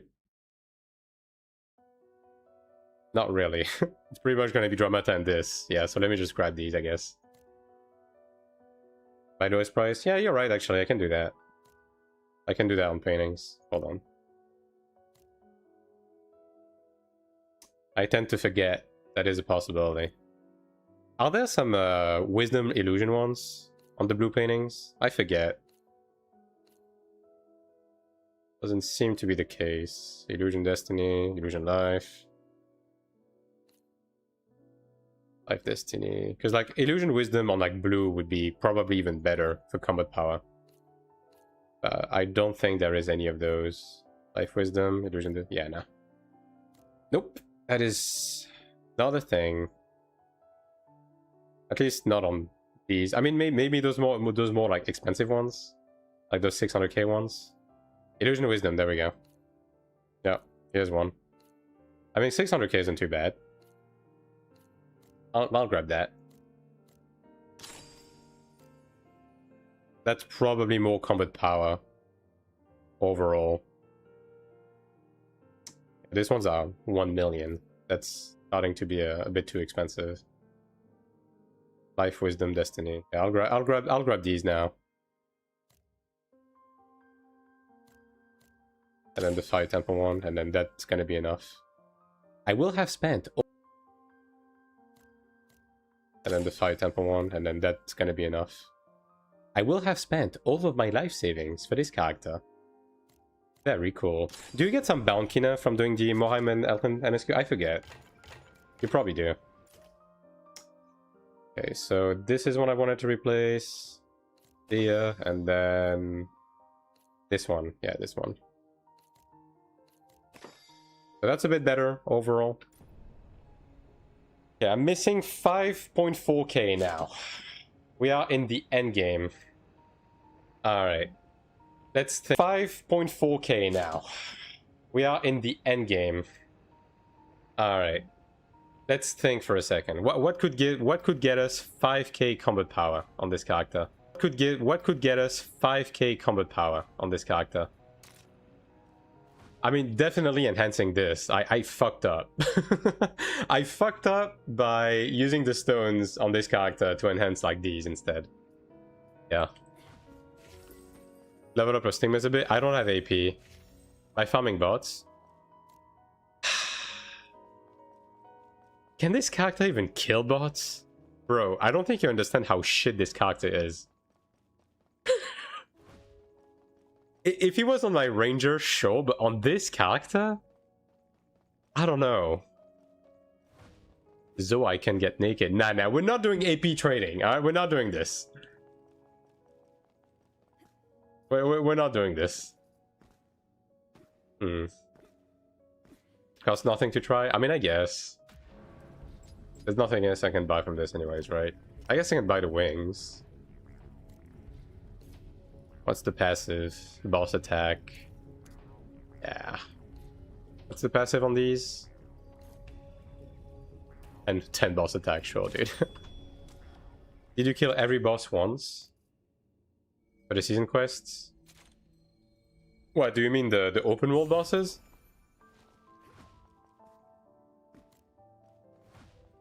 Nightmare?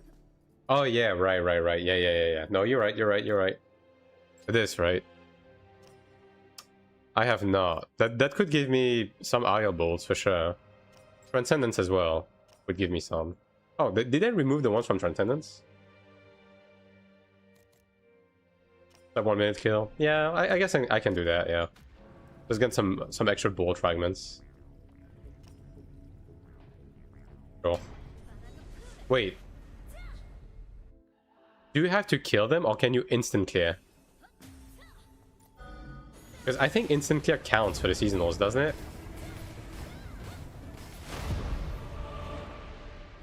Yeah, I'll check actually. Let me check. Because like, I mean, I'll use one ticket to not have to go inside and kill the boss. you know what I mean? Like whatever. Spare me the time, bro. I'm already spending so much time on this. Alright, let me see. Does that count? Yep, it does.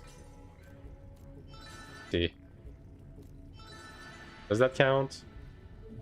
Yep, it does.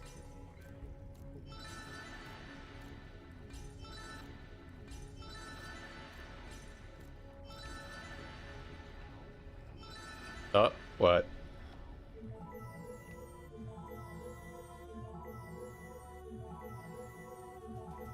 You get 2 crystals if you do sub 1 with it. You get an additional one? I see. I see what you're laying in front of me. Alright. Fine.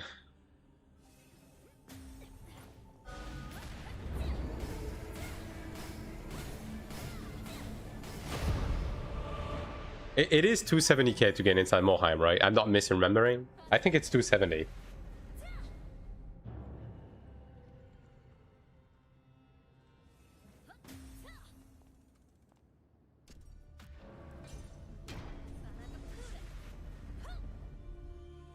Yeah, more stuff. We came to learn that. Maybe I should be doing this. Oh yeah, I have to wait for this one.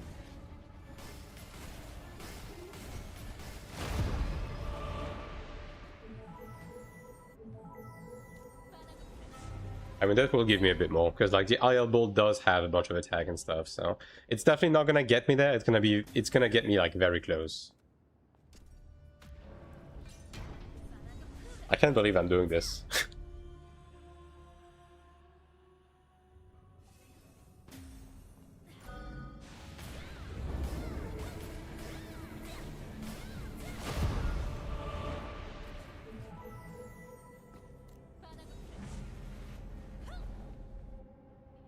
Thinking what else I can do. Genius equip that gives the most CP? Yeah, I do. Yeah, I do. I do.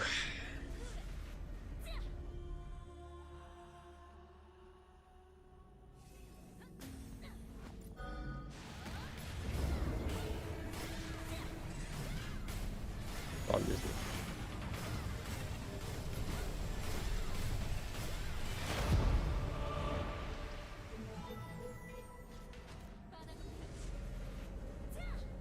The absolute state of this character to not be able to one-shot the season 1 bosses. I'll probably do the season 1 like bosses, but not the season 2. Like, there's no way I'm killing them under 1 minute. It's 330 for Morheim. Nah, there's no way. I'm pretty sure. I'm pretty sure it's it is 3k eye level, but I'm pretty sure it's 270k combat power. To give something, yeah. It gives Marchitans, right? I believe. I think that's what it is. 170k? Yeah, okay. Yeah, so I'm right there. Chat. I'm just about to be allowed to do the MSQ again. Aren't we excited about that? Isn't that great? Don't answer that. I'm even getting some energy from that. And PV attack. Yeah, we'll grab the PV attack nodes first for sure. For real. Boss attack. Like, the game really values attack nodes more so than the others.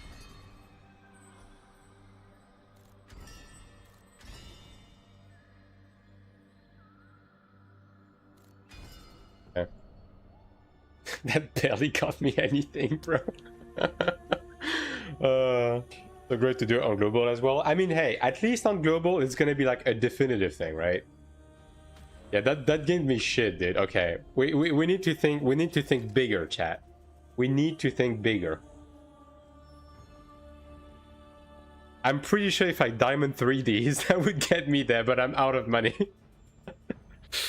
And dismantle them. I guess yeah, but then I'm out of fucking money, dude. And dismantle them. I guess yeah, but then I'm out of fucking money, dude. Try to push a stigma level 15, put other one level 20. I mean, the problem is, dude, like, this is the state of my stigma shards. This is as good as it gets. Like, and leveling the other ones higher doesn't give me more than that. I mean, okay, I can get someone to 222 actually. Wait, there we go. Maybe that gave me a bit more. Time to swipe. Ah, yes, fine. Great, good idea.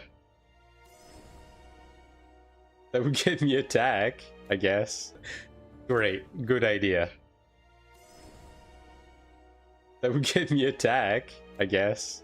Yeah, you know what? Fuck it. There we go.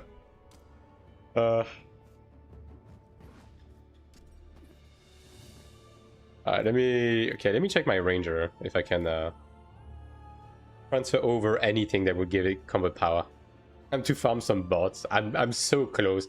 I'm pretty sure if I just enhance my brooches, that would get me there. I'm almost certain of that.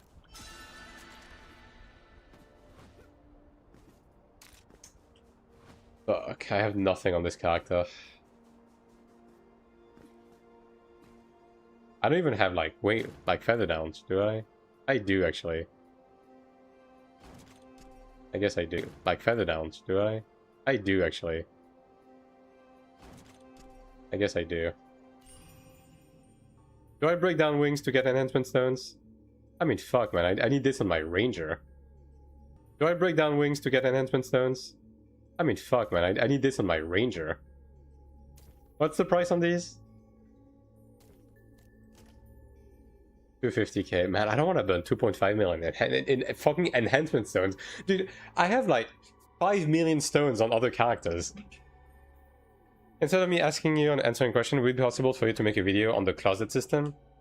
I already have multiple videos that go over that, Troy. I have my overall like system content guide that goes over it, and my more recent old guide also goes over the closet system. Fuck.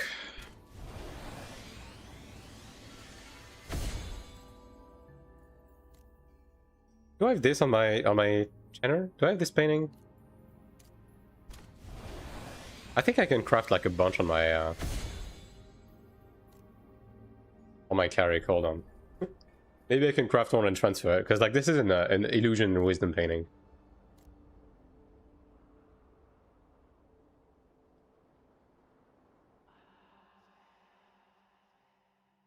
I mean, what is the success rate of Diamond 3 and Gold? Isn't it like 33% or something? This painting is cheap? Yeah, I know. But I'm pretty sure I already crafted and transferred the... Yeah, see, I can morph 6, so I might as well. If I succeed one, I'll put it on the warehouse. Yeah. I think I already have it. But just in case, I'm going to make a launch guide. I'm going to make a bunch of guides. I have one guide that's going to be pretty important. That's going to come out around Monday on character building. And I'm going to keep releasing guides all the way throughout. That will focus like on those types of stuff. Yeah, I think I'm kind of reaching the end of what I can do outside of like farming bots to get stigma shards, which fuck that, but appreciate the vids. Yeah, no problem. I mean, somebody's got to do it, right? Because fucking no one is, that's for sure. How much would it cost? 33%, 1.4 mil per fucking tab, dude. Holy shit, there's no way I'm doing this. This is 500k per tab. Yeah, I mean, this is by far the most worth. Because, like, okay. 266.5 and one click gives me... Yeah, 0.2. I mean, it wouldn't quite get me there, but... It would help, that's for sure.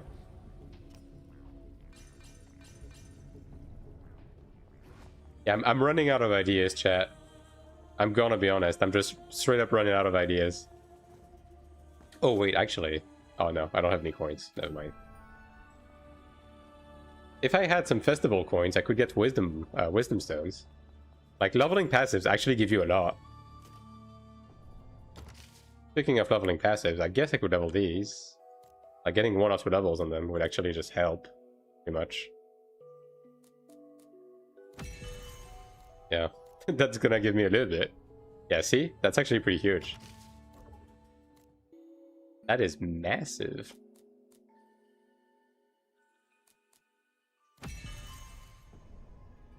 That almost gets me there. Abyss bots and mobs just to get level Stigma's level 10, yeah.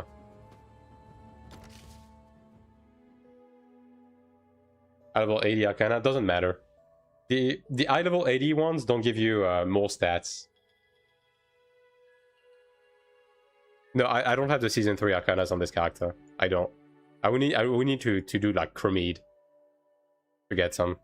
That's the thing, right? Like, I need to push that just to be able to get into Moheim, level 50, get a bit of extra juice, and then get into the 5-star stuff. Like, that's the thing. Once I do that, it unlocks a lot. Did I reverse, and now it's worth having an ult? Always AION2, that might ult less effective with Keen and Dungeon Farm. Disruptive. I have a... I mean, actually, at the top of the comments on Twitch right now, I have a video pinned that will walk you through exactly what ults do right now, right this instant, as well as how effective they will be for global, and, you know, how much you need to invest into them, and so on and so forth. So you may want to have a look at that. You got Clash Rune scrolls left. I guess I could do that. You're right about that. I forgot that you could do that. This, right? There's also a morph for the is it the same morph? No, it's a separate morph. I have the boxes though. I could open. Oh, dude, that would fill my inventory like shit, bro. In no way, man. Yeah, these are amulet stuff. Your pin video, yes. At the top of Twitch right now, there's a pinned comment that has the video in it. And worst case scenario, you can just go on my YouTube and it's gonna be like one of the latest video I made.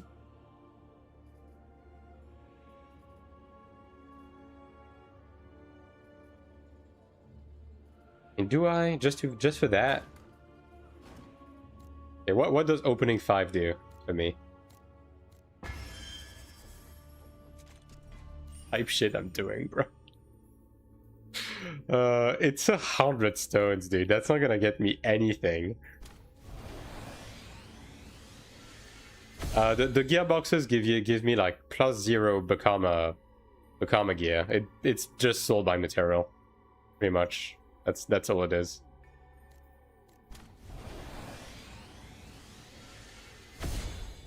Which, like, I could try to get better soul binds, but I'm kind of rolling the dice on that. Nope. That got me 1 enhancement, chat.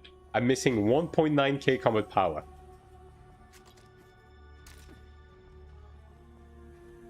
Okay, you know what? You know what? Fuck it, dude. I'm doing it. I'm doing it. Whatever. Enough. Enough is enough. Watch me get to fucking like 289.9 by doing this.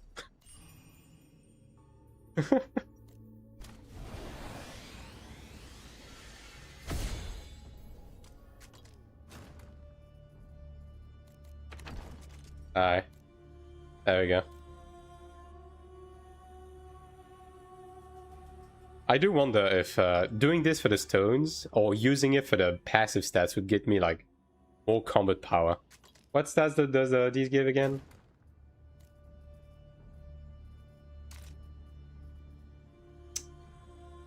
Oh, it gives defense. Yeah, no, definitely not. That is definitely not. Definitely not a thing. Alright, there we go.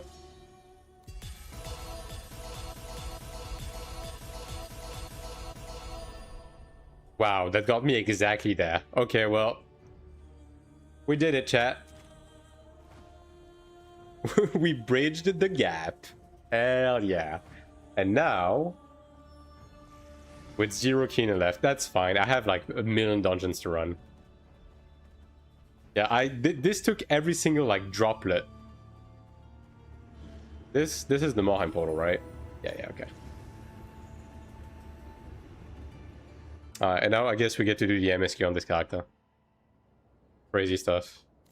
Cost me 50 mil and my sanity, but this character is about to move up in the world. Actually, maybe taking this portal was not the best idea because I need to go all the way over there. Whatever. Yeah, I do need some scrolls as well. Give me like 40 of each. Something. Bro, can you? Thank you.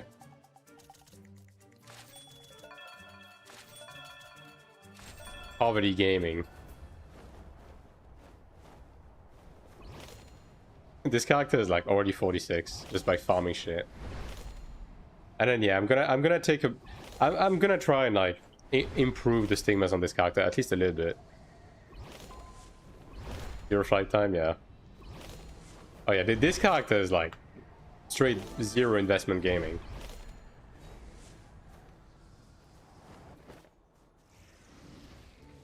Operate the teleportation portal. Wait, do you have to take the TP from the other one, actually? I'm curious now. Some other stuff? Alright. Godspeed.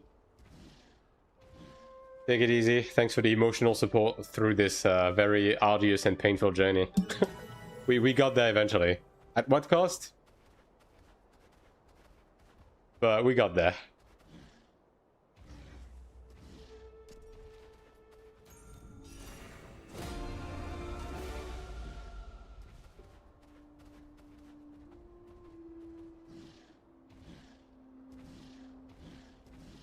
And now we get to suffer through Corroded Sanctuary CBT on another character. Hell yeah. I should be able to climb to 300k.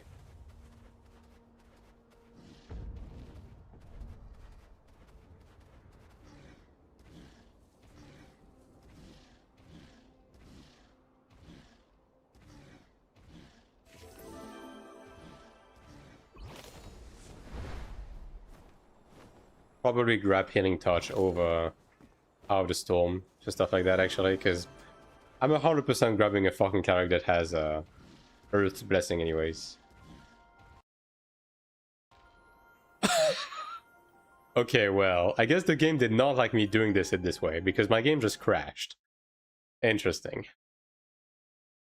The game is like, you're not supposed to, like, explore this area from this side.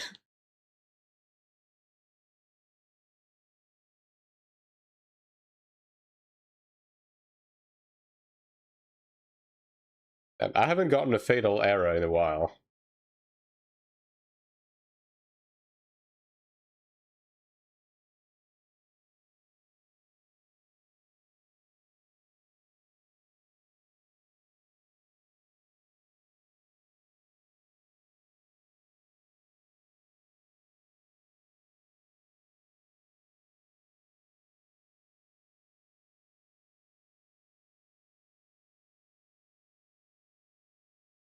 Yeah, I guess between the Brooch and like the Soulbind stuff and the crafts and so on and so forth, that was probably like 100 million investment to get this character into Morheim.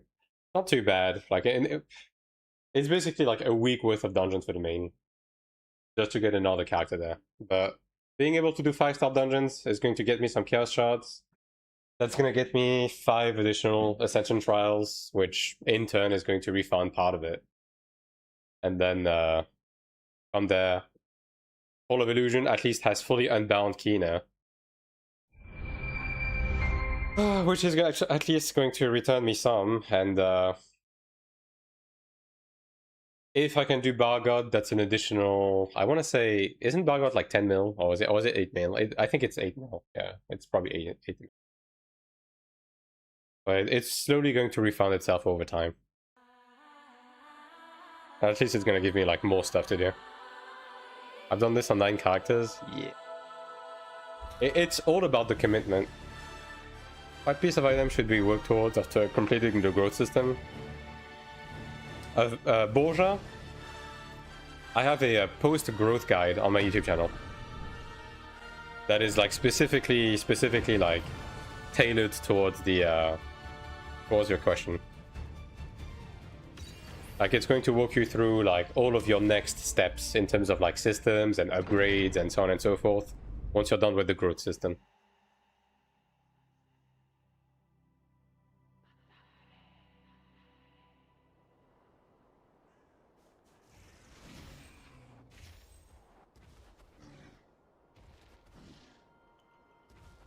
I love loading shaders. Yeah, I think I do have to take the portal.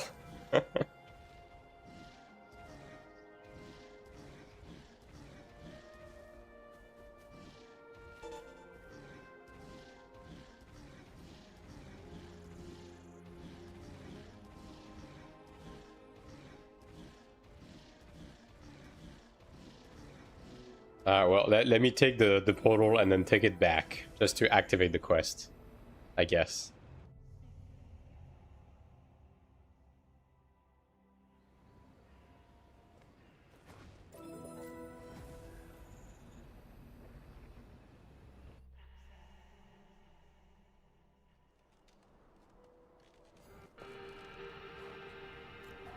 There we go.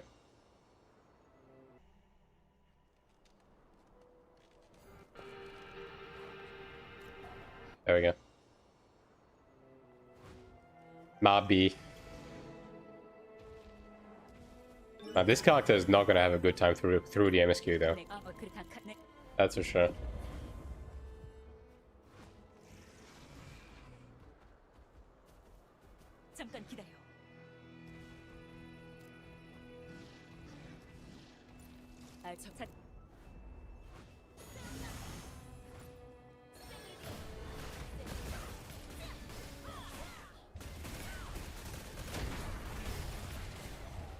Yeah, I mean, maybe stuff scales to combat power then, because he's died a little fast.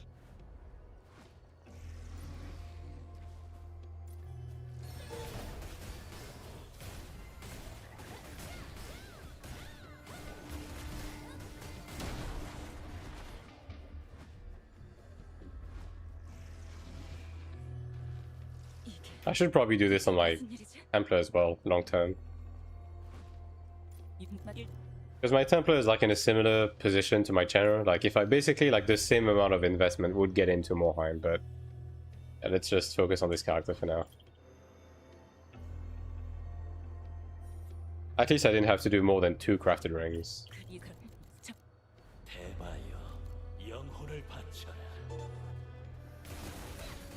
Makes you able to use your E. Is there a way to bypass? Marcheton's Wrath opens up a window where you can spam it for 7 seconds. And then on boss monster types, like monsters that are like immune to CCs, using certain skills can trigger like a proc on it as well. Most classes work like this. Okay, yeah, it does give bounty now. Good.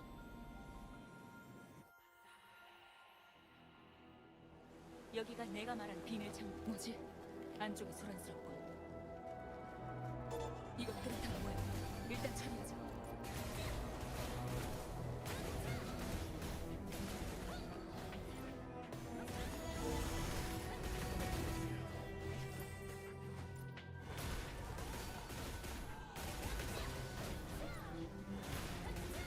느낌, 난 저쪽을 살펴볼 테니 반대쪽을 확인해줘.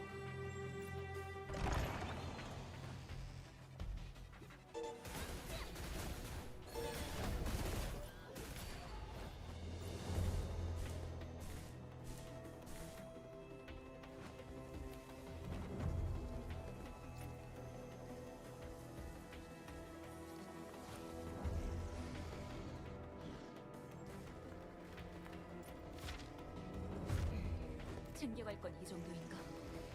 잠깐, 바위 틈에서 무슨 소리가 들리는데? I don't know if we're going to get like another Abyss layer in chapter 1. I mean, logically, it would be nice if we did, but like Upper Rashanta turned out to be a bit of a disappointment.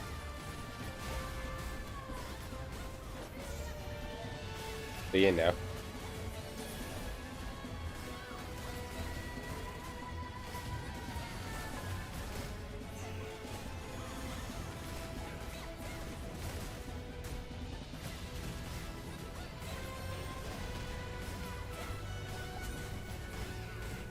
Yeah, I'm definitely taking damage, but that's more doable than I thought it would be.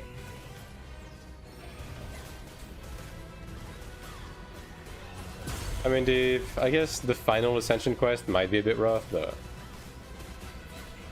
whatever. I am eating shit though. Whatever. I am eating shit though. I'm taking half health on like any ground AoE. Here's the pendant. Here's my free itemable right there. Free combat power.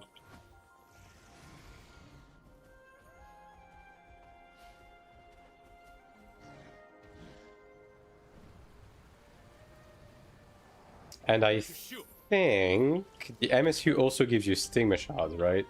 Or at least, okay, it gives you advanced Stigma Shards, right? I think the MSU also gives you Stigma Shards, right? Or at least, okay, it gives you advanced Stigma Shards, right? The Morheim MSQ, so that should get my undefeated to 25, which in combination with the pendant should get me pretty close to 300k.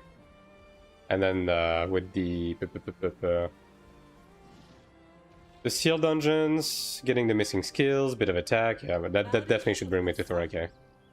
So yeah, I guess we're gonna be doing some Balgot on this character.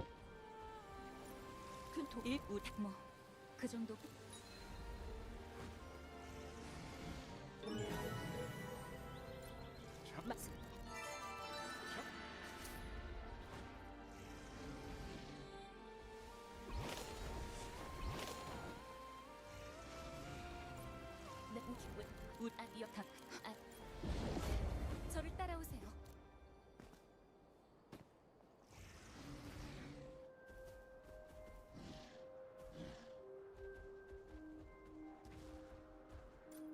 안을 못 나.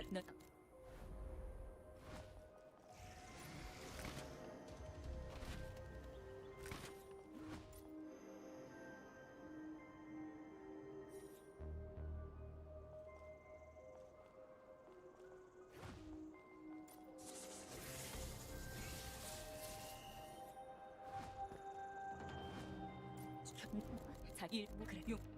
살아있는 대마가 아직 있다. 즐기야.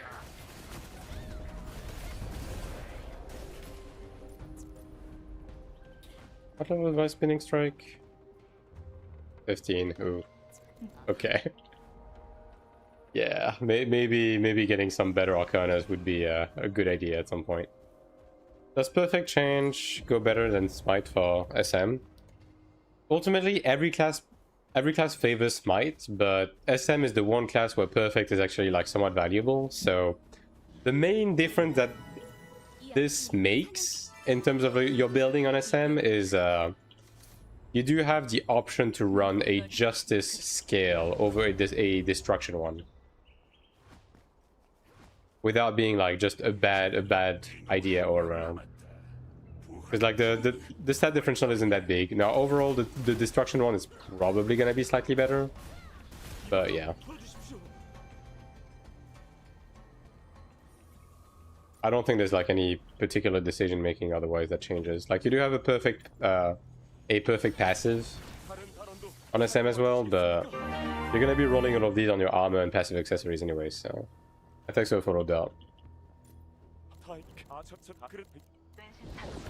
Like I would need to test the exact math on that in terms of like the relation between the destruction scale and the perfect scale for SM. But I would assume destruction probably overall wins.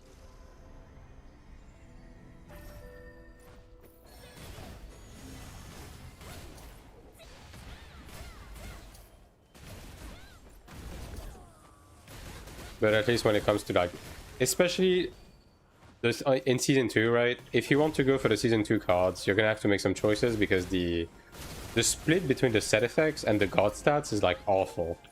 But at least if you can pick a justice scale, like it does open up some it does open up the possibility for you to run the frenzy set. Yeah.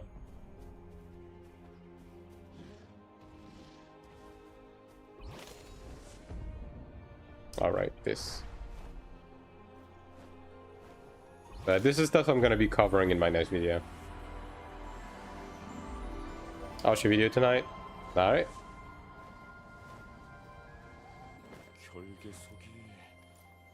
If any question is sparked, you can either like ask me on Discord or even post a comment on YouTube and I'll answer you. Which update we'll get at release? We already kind of know that. We're gonna get season 1, but it's gonna have like the latest QL and balance, allegedly. Like the Japanese stream has like doubled down on that, by the way. So that's most definitely what we're gonna get. We're gonna get.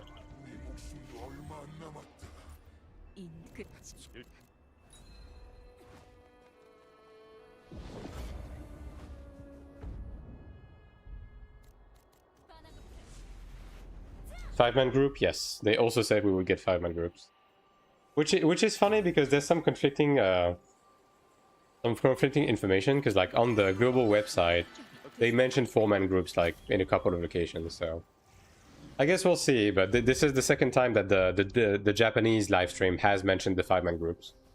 So yeah,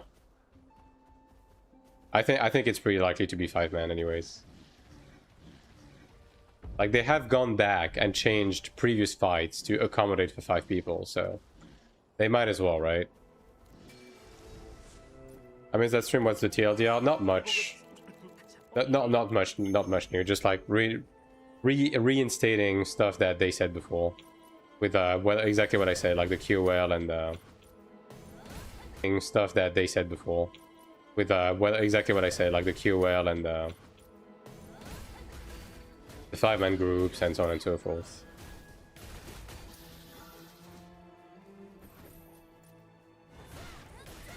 Two streams audience here still sleeping? Yeah.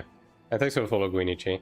I mean, I guess there's also the fact that I believe the JP broadcast have Namjoon and Issei like show up to host them, because like Japan is pretty close to them, right? So I guess that's the big difference right there. But yeah, we still don't really have a face of for the game in the West, which kind of sucks. Like we don't have a Tico, you know, that is like, what's up gamers? Here's the facts about the game. We still don't know the details about the version that we're gonna get either. Like, yeah, they kind of need to speed up. Facts about the game. We still don't know the details about the version that we're gonna get either. Like, yeah, they kind of need to speed up, because this shit is like, at this point, exactly less than 2 months off. So, yeah.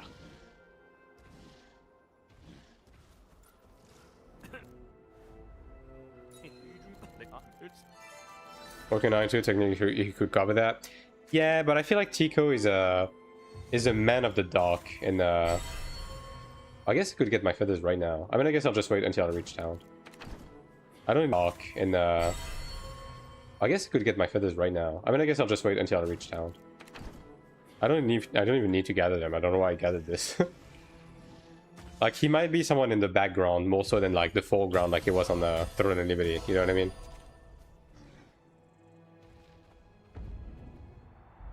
But I guess we'll see. Actually, you know what? I'm gonna do sealed dungeons as I go. Yeah. Why not?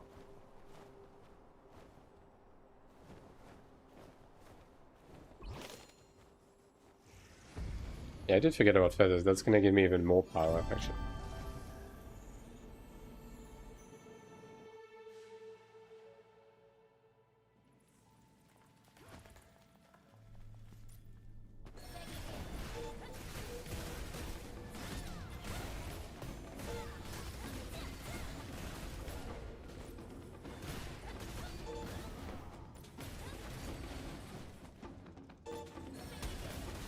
Also good in PvE in terms.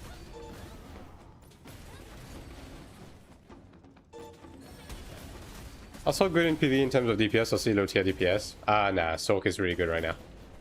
Sork overall is in a good spot, both in PvE and PvP. And when it comes to PvE DPS, it's on the high end. Like, every DPS is pretty close to each other when it comes to like a long-term fight. So Sork is on the high end for long-term fights, though. Everything depends on NT. Yeah. Already doing that on TL, might as expand. I mean, at the end of the day, NC poached these guys for a reason, right? So they're probably going to be like doing similar stuff management-wise to Throne, because they were probably satisfied with the way they overall like handled the game, which is fair. Like, I think the management on Throne was okay. It's just that the game in itself was just never gonna work out. Is there a rough dollar to Kina ratio you can talk about? I mean, that completely varies per, like, by region, McCree. But what I can tell you though, is that outside of the sub, you will never need to pay for anything in this game to keep up, if that is something that you're worried about.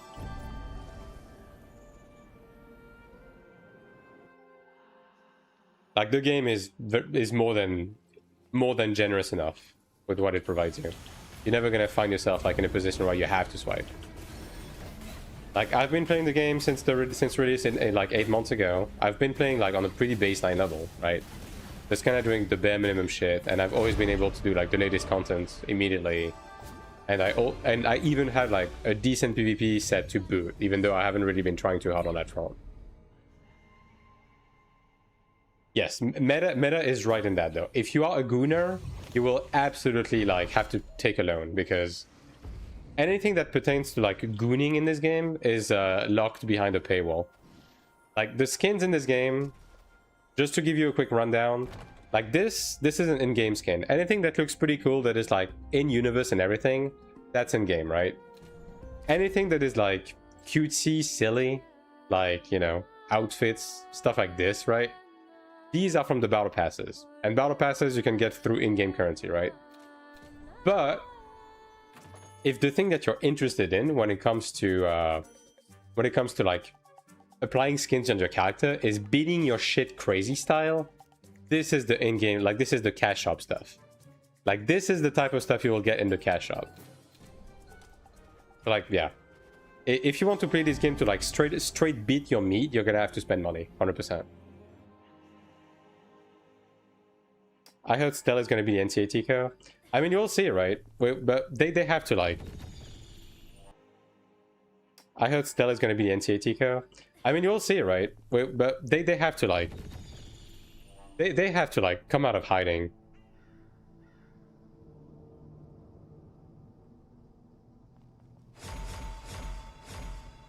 What can you find builds for a class? Like, how do you know Assassin is the illusion or mirror? It's just like, okay, every class in the game, All-Star, builds in a very similar fashion, but some of them have like some slight quirks that are pretty easy to figure out, right? Like, why does Assassin prioritize the mirror? Because pretty much all of Assassin's DPS is tied to Elusive Clone, which has a long cooldown. So every inch of like cooldown reduction you can get on Elusive Clone will get you a lot more DPS, which is why that's the case, right?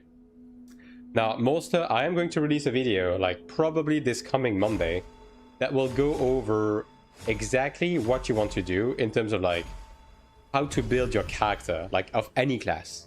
I'm gonna release a video like that on Monday.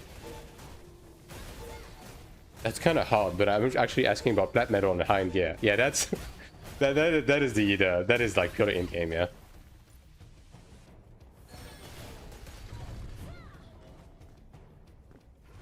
Like metal, like PvP gear is metal and AP. Metal and AP is acquired through in-game means.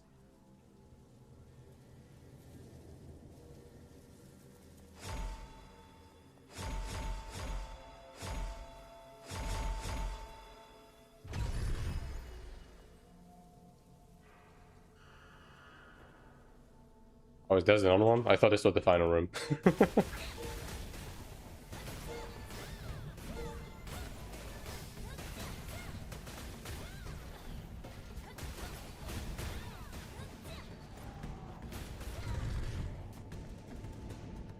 Like, PvP gear progression pertains to like PvP specific activities. Mostly weeklies, sieges, world bosses, as well as doing all of your out of cap AP stuff like corridors, sugar games, supply deliveries, and then keeping up with your AP cap weekly.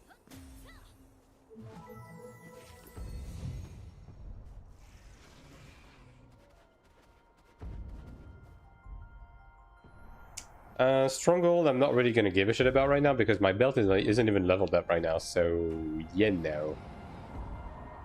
I guess I'll move on to the next quest.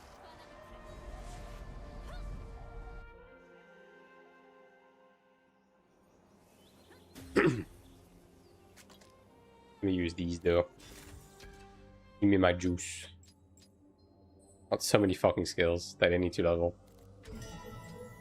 Yikes.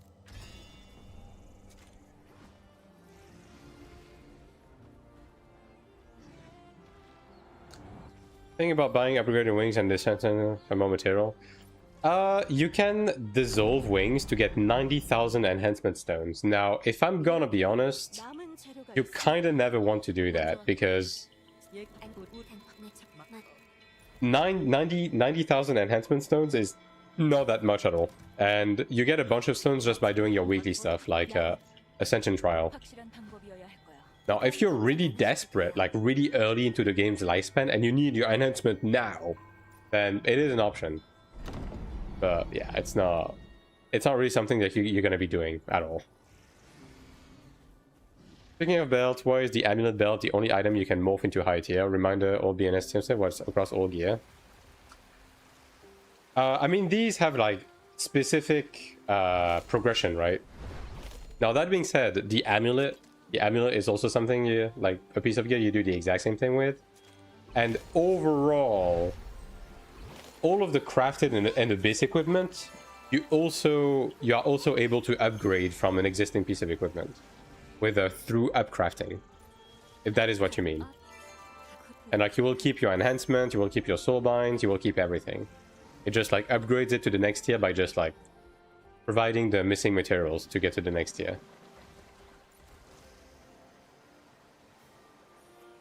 Like, the only exception is dungeon gear. Like, dungeon gear is the one where you have to refarm it if you want to upgrade to the next tier. But then you have the inheritance system, so you know.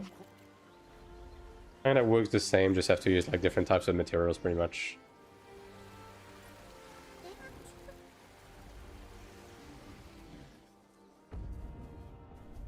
Alright.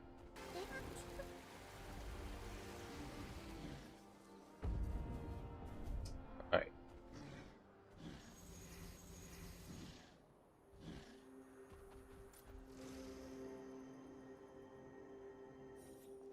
나도 일이 끝났으니 초소에서 합류하지. Actually, do the strongholds? Yeah. I mean, yeah, like the amulet and the belts specifically are just tied to exploration contents. Like that's the gimmick behind these. I mean, to be fair, most pieces of equipment have like some sort of like gimmick behind them. Like bracelets are raids exclusive, so are brooches. Like cash runes are just stuff that you get every now and again. You have to gamble. The pendant is tied to the MSQ.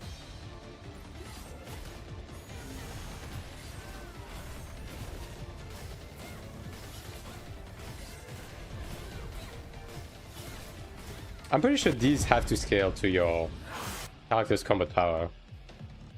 I am back, Vulture. Well, did you miss me? Of course I did. Welcome back. You get to witness me during the end. Did you miss me? Of course I did. Welcome back. You get to witness me during the MSQ on my channel that barely made the cut to Morheim.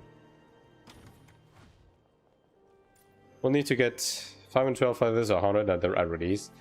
The feather nerf for Old Guard and Verderon is probably going to be applied to global. I would be surprised if it wasn't. Like going back to the stuff I said about raiding. Like, I think anything that got nerfed will remain the same on global. Like same with the genius system, right? Like, I don't know if you played at the beginning, but like the genius system at the very beginning required you to farm an inhumane amount of XP to level it up. They nerfed it like twice. That's probably gonna stay nerfed for global. Like all of those systems are probably just going to come out the exact same way.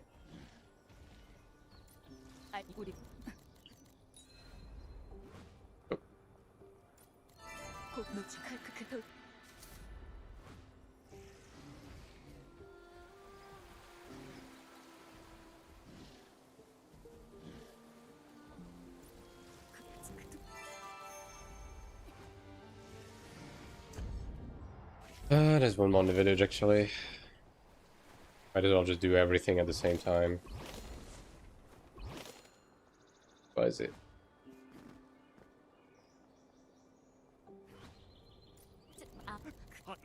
부디 조심하세요.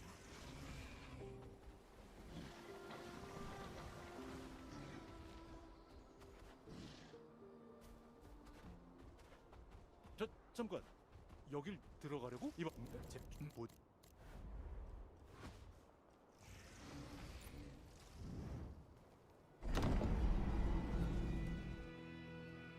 스코이드, 베르단디, 모두. 자네는 아직 그랬죠. Oh, yeah, right. They killed one of the sisters for this, huh? I should actually like use one of those characters to fully watch through the MSQ at some point, because like I have caught glimpses here and there of everything, but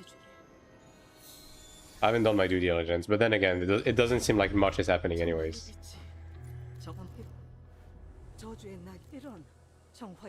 It's just XD Chromite show up, XD Chromite gets corrupted. Wow.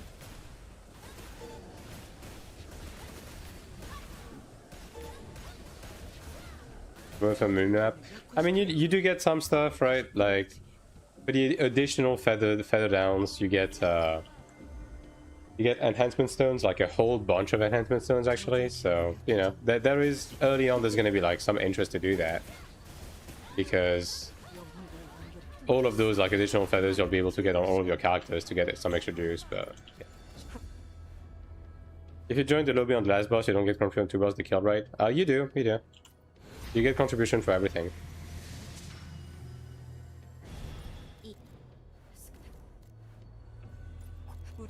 All the old NPCs from AION1, yeah, kinda.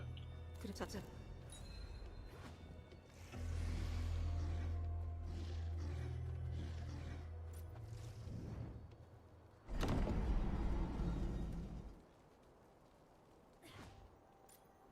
나그이온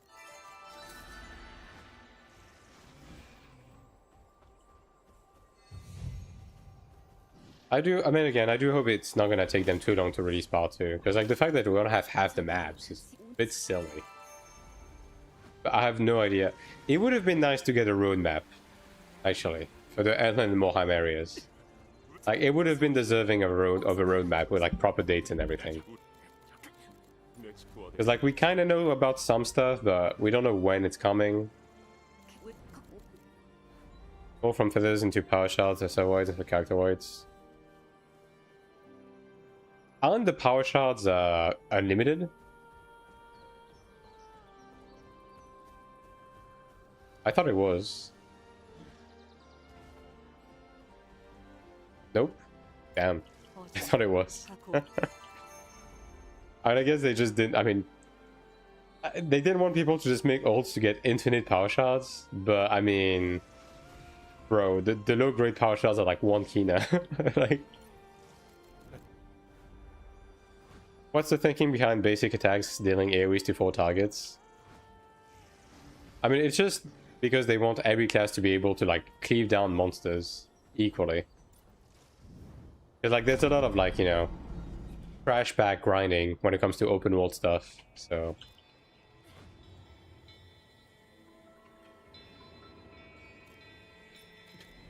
Now on some classes, the light attack specifically is only a single target there. Check on your channel now? I guess, yeah.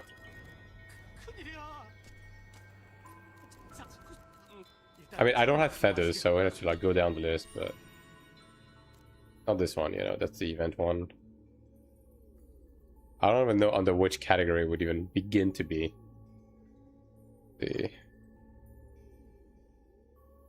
This one maybe? Yep. Oh yeah. No, it's per character. Yeah.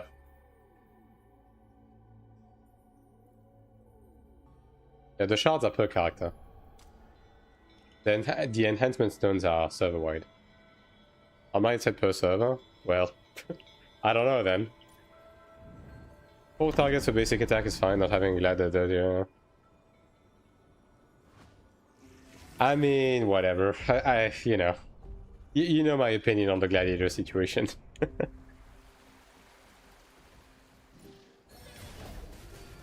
Yeah, it's because I have a streamer client. There you go.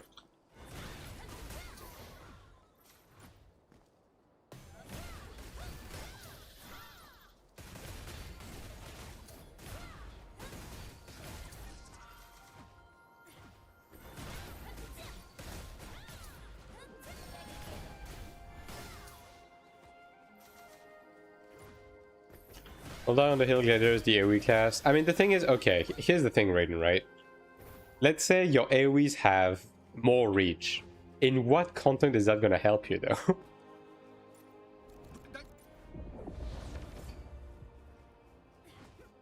Like, they don't have a kill. We don't kill trash anyways in dungeons. Like, I don't know.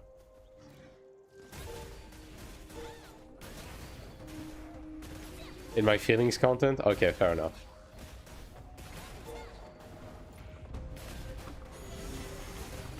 Even then, why limit the shards? I mean, I don't know, dude.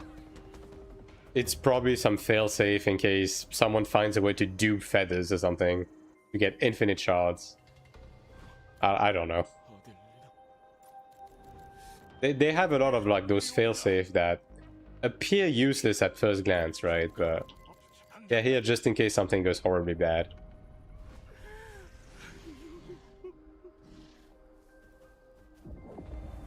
Of AoEs. I mean, it's whatever. It's homogenization. It's modern MMO 101. You know what I mean?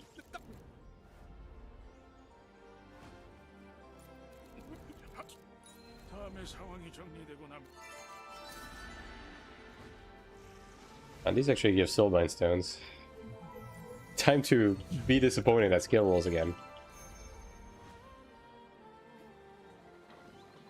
All the more reason to give me ETH attack again.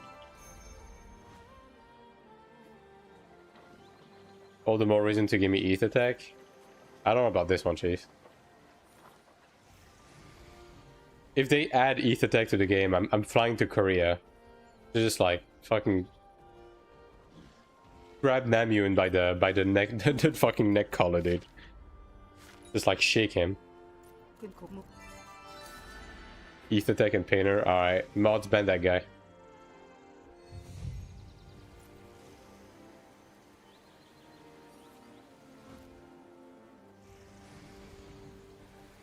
Give me a spear class. Now that I can get behind. There you go. That I can fuck with. I'll find a dozen exploits. Yeah, I'm kind of... That is one thing, right? Because when you look at Throne and Liberty, the game was out in Korea for like a year. And a dozen exploits. Yeah, I'm kind of... That is one thing, right? Because when you look at Throne and Liberty, the game was out in Korea for like a year. And they straight up didn't patch anything. The game came out in the West and like frame 1, there was like completely game-breaking exploits being found left and right. About the most random shit. I wonder if the same thing's gonna happen with AION2. I mean, AION2 is a better built game overall, right? But it makes you wonder. And kiss him, ah yes. When, okay, is Arsenal doing his podcast today? Do you guys know when he's starting? Because like, I just want to host him. Well, actually, wait. Who is he inviting? Hold on, before I do that.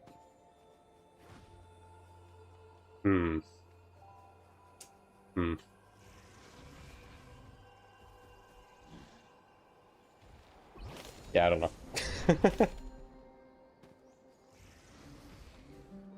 Maybe not.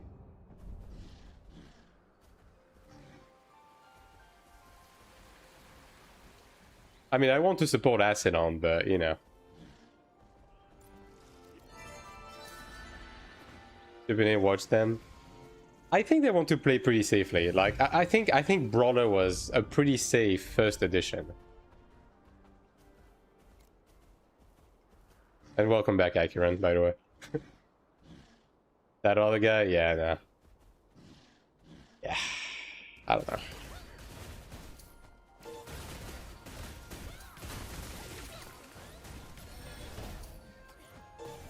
Who's raising what? Just talking about potential future classes, Cole. And also, hello.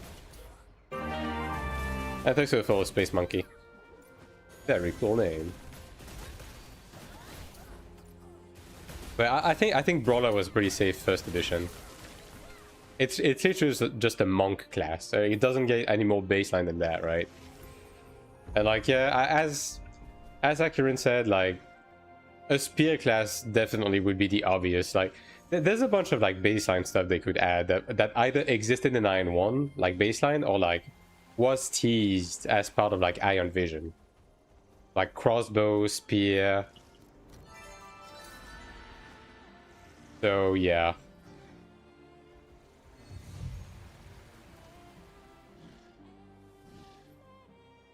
They need to add like a card-based class. Like a support card-based class, considering we have Arcanas in game, right? Like release Arcanist. Bard would go hard too, but it's not an AION class. Yeah, I mean they could go Bard, but like not do AION1 Bard. You know what I mean? Because I mean AION1 Bard was like just whatever the fuck. They could do like a more standard Bard. Insufficient cube space. Ah, yes, fantastic.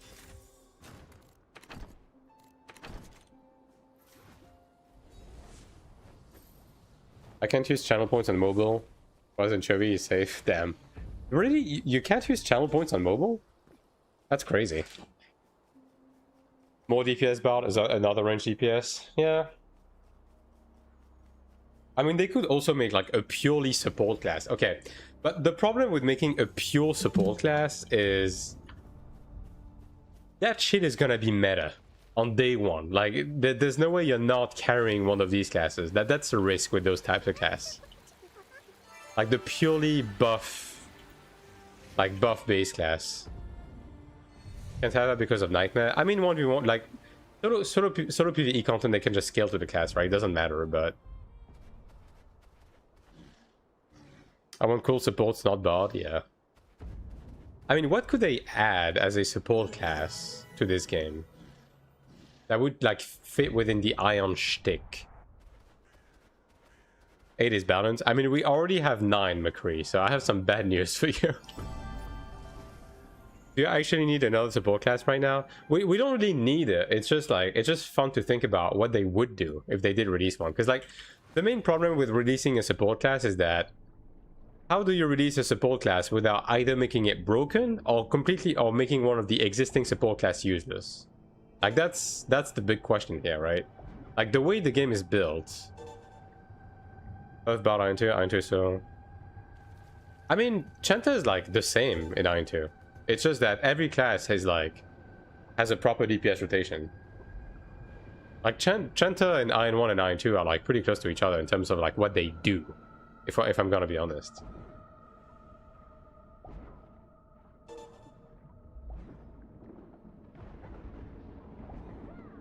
Probably gonna have to kill this one, right?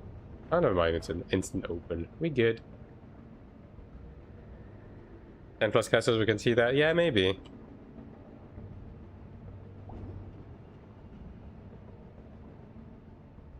AION2 supports are just a weaker DPS. I mean, AION2 supports are just... I mean, every class in the game is just like a DPS first and then like its gimmick attached to it, right? Now, the supports make up for their R DPS by buffing the rest of the group, right? And then it kind of evens out. And then you compensate the rest with the healing capabilities, right? Which is fine, right? But because of the way... because it's built like that, I don't know how you even begin to make another class, like another support. Necronet is a spear class. I mean, I guess something they could do, actually, is make a support class that has...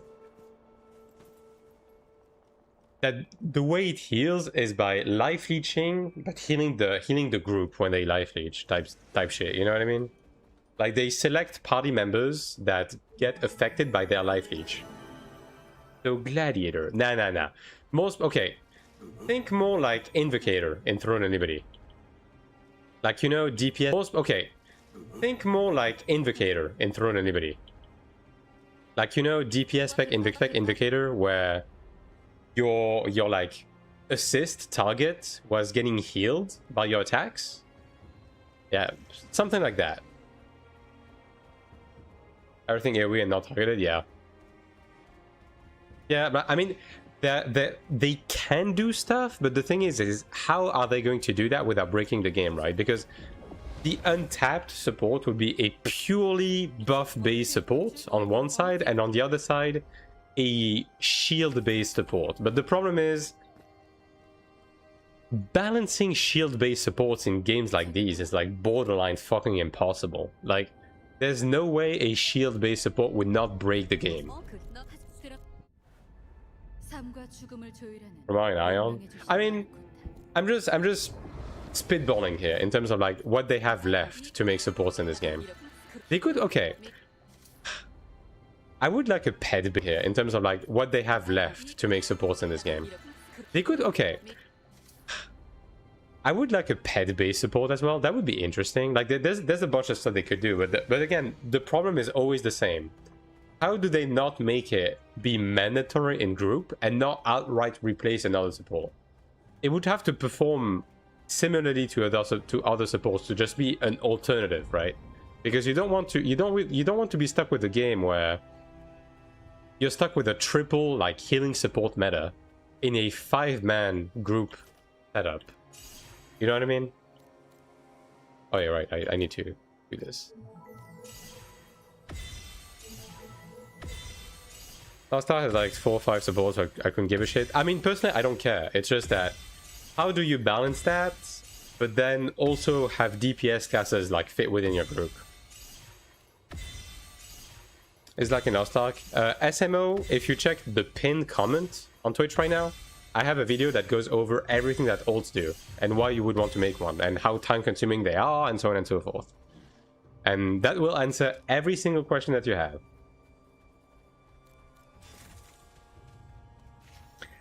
There is no option to add another support class without creating imbalance. That's kind of my fear right now. Is like, how the fuck do they add a support in game right now? Like, it's already a bit of a struggle to have a balancing act between Cleric and Chenner.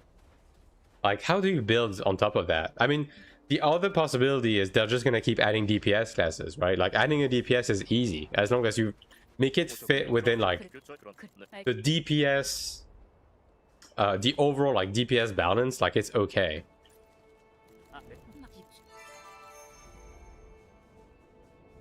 When they all get buffs, I mean, yes and no. Like it kind of depends on the group, on the game, right? Some game do it a bit better. I mean, okay. There's also the possibility of having flavor of the month, the game, right? Some game do it a bit better. I mean, okay. There's also the possibility of having flavor of the month, like just having the classes within the same archetype. Just there's one that's slightly better than the other ones and it just keeps moving because of the balance patches. I'm not the biggest fan of that, right? Like the thing with AION2 right now is that every class is okay to have. Like that's the thing, right? Every class is okay to have, and it's fine to stack every class of every archetype within the like in a group. So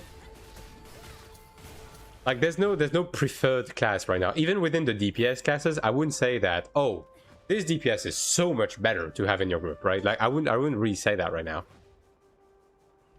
And within the tank and healer archetypes, it's like, yeah, I mean, both are fine, and having both in the group is okay.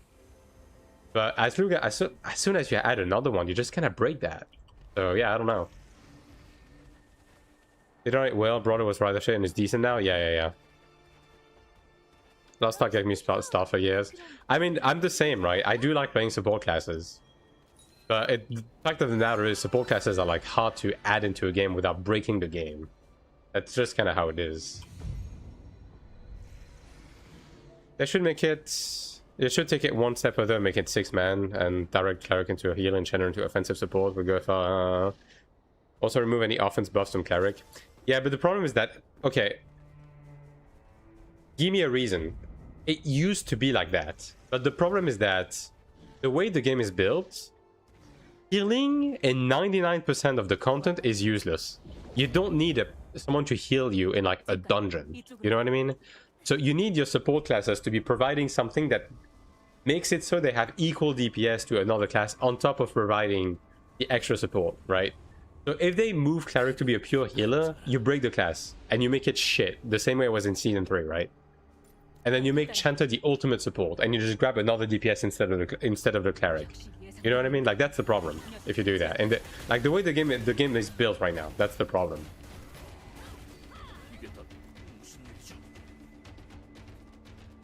My lizard ignored me twice. What did you say? Read my suggestion.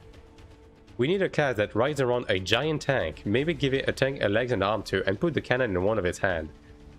I will not be reading your suggestions anymore. What if Brother was so stupidly broken? Was it going to be replaced with another DPS and more or less the same idea? Yeah, but at least when it comes to how the way DPS... What if Brother was so stupidly broken? Was it going to be replaced with another DPS and more or less the same idea? Yeah, but at least when it comes to how the way DPS are right now is that we have a bunch of DPS, and realistically you only have like 1, maybe 2 slots for DPS in a group, but you're not really being selective about it, right? They have balanced them in a way where it's okay. So for DPS classes, they can do that. So they can keep releasing DPS classes, and as long as they perform about the same, even if their gimmick is different, it's okay. But support classes is not as that simple. They buffed Cleric not too long ago, yeah.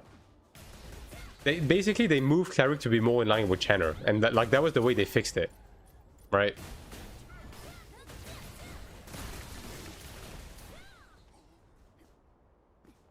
Do you get it? I'm talking about EtherTech. Yes, I understand the joke. Thanks, thank you, Raiden. Very cool. I can't remember, but is Brawler considered a tank or DPS? Brawler is a DPS. It's a frontal attack based DPS. If they made support or DPS, Brawler is a DPS. It's a frontal attack based DPS. If they made support class buffs stacks with each other, then it would be easier. That used to be the case. That used to be the case, Fez. But the problem is that it kind of led into a meta where you took only support classes and nothing else. So right now they balanced it a bit better. Oh, cube is full. XD. Like overall, the balance right now is just better.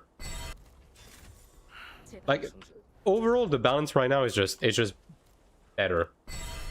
But it's also like very fickle. Like it's gonna be very easy to break if they do the wrong thing.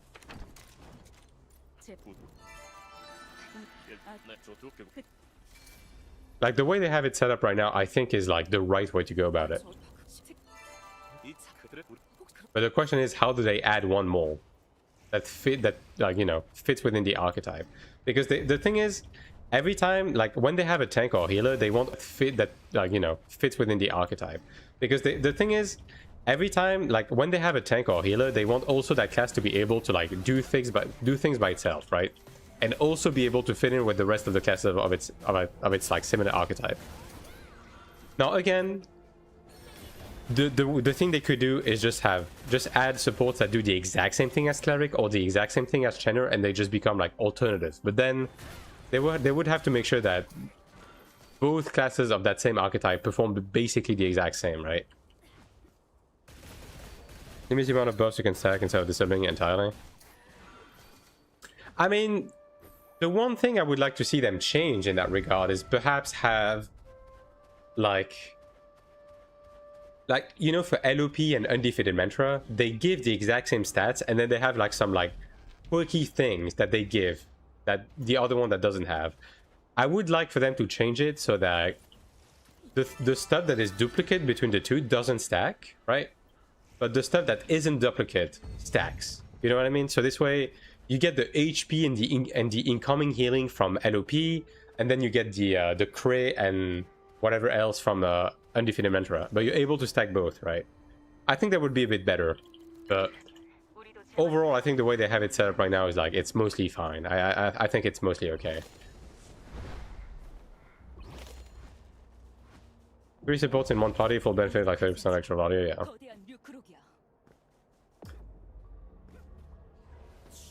If there's another, true. What about a buff that makes it every attack from a teammate spawn at an ether tag? Okay, I'm not gonna read your suggestions anymore. Back to square one, you'll have to support mentor meta once again. Yeah, that's the thing, right? Like, I don't think there's a good answer. That's the problem.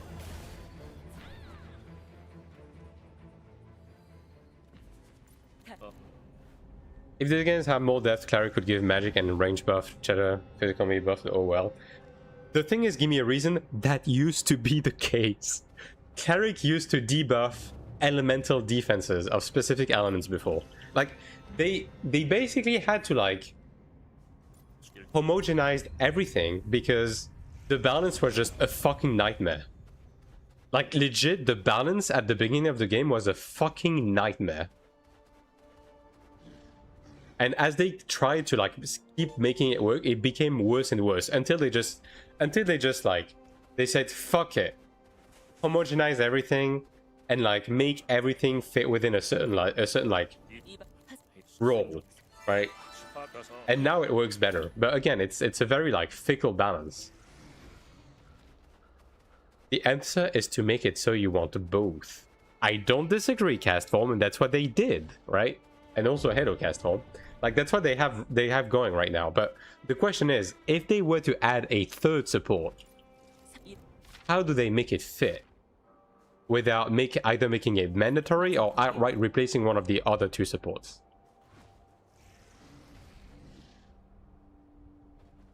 What is the debuff skill now for Cleric? In AION2 was designed using a spammable debuff skill. The debuff skill now for Cleric. What, do you mean the dot or? Because I mean, in AION2, Cleric has the same dots. It has a chain. It has a chain of suffering, chastise, and earth punishment. It has the same. But the thing is, you don't really use them for the dot. You use them for the additional effect. Oh, it's up there. Okay. 6-man parties, I guess, would be a start. Yeah, but that's the thing. Like, we already went from 4 to 5. Do we have to go from 5 to 6 now? Every time they want to, like, shake up the meta a bit? It's a slippery slope. Also, the problem is that if you increase the group size to 6, then you're increasing the raid size to 12. And, like, getting 10 people to raid is already, like, enough of a nightmare. 12 is, like, starting to thread dangerous territory. Like, we don't want to have a WoW situation where there's more difficulty finding 20 dickheads rather than raid, like, running the actual raid, you know what I mean? Like, we don't want to go there.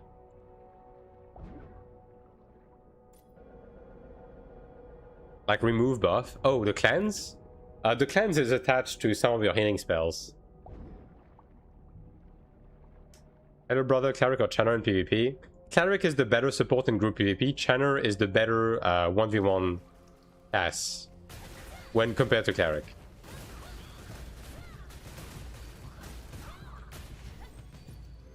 They could just make them buff-oriented supports and make it so you only need one per party. You can release more. Yeah, but then if you do that... Okay. That is an interesting approach, Cole. So basically what you're saying is all of the support classes, Cleric, Channer, and the potential new one, you just make them give the exact same buffs, they don't stack, and you only want one per party. That is basically what you're saying, right? The problem is that if you do one, then you're running into the same problem. There's always going to be one that's going to be a bit better than the others. You know what I mean? If you make them all the same, one of them is going to pull slightly ahead, and then bam, that one's better.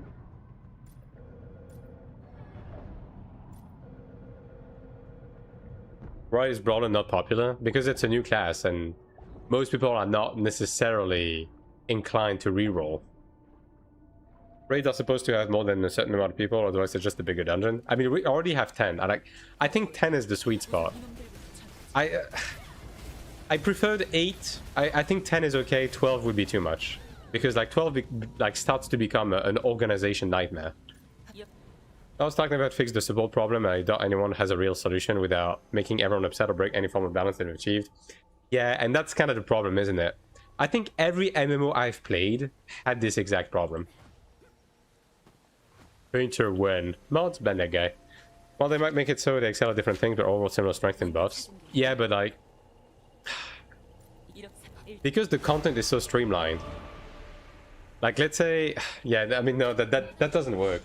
Because one is always going to be better. And like, if you can't bring all three at the same time without cucking your group, then that's GG's, right? Now, okay. Okay. Here's another solution. Here's another potential solution, right? What if every support classes is built to support this? Okay, that's gonna be okay. Open your minds, okay? Open your minds. You're gonna need to be open-minded on this. What if every support class is built to buff the group in the exact same way, right? But they have some slightly maybe different gimmicks when it comes to healing. So like Cleric is like roll cast, Channer is like, I don't know. Channer could be like more melee DPS oriented, like stuff like that, right? But then you give every support class a DPS spec that they can spec into to fit in within the group if there's another support. To just turn into another DPS class. Like, that would fix it, right? And like, you make all of the different healers have a like fundamentally very different way to like deal damage. One is range, one is melee, maybe one is gauge based, like, you know, stuff like that, right?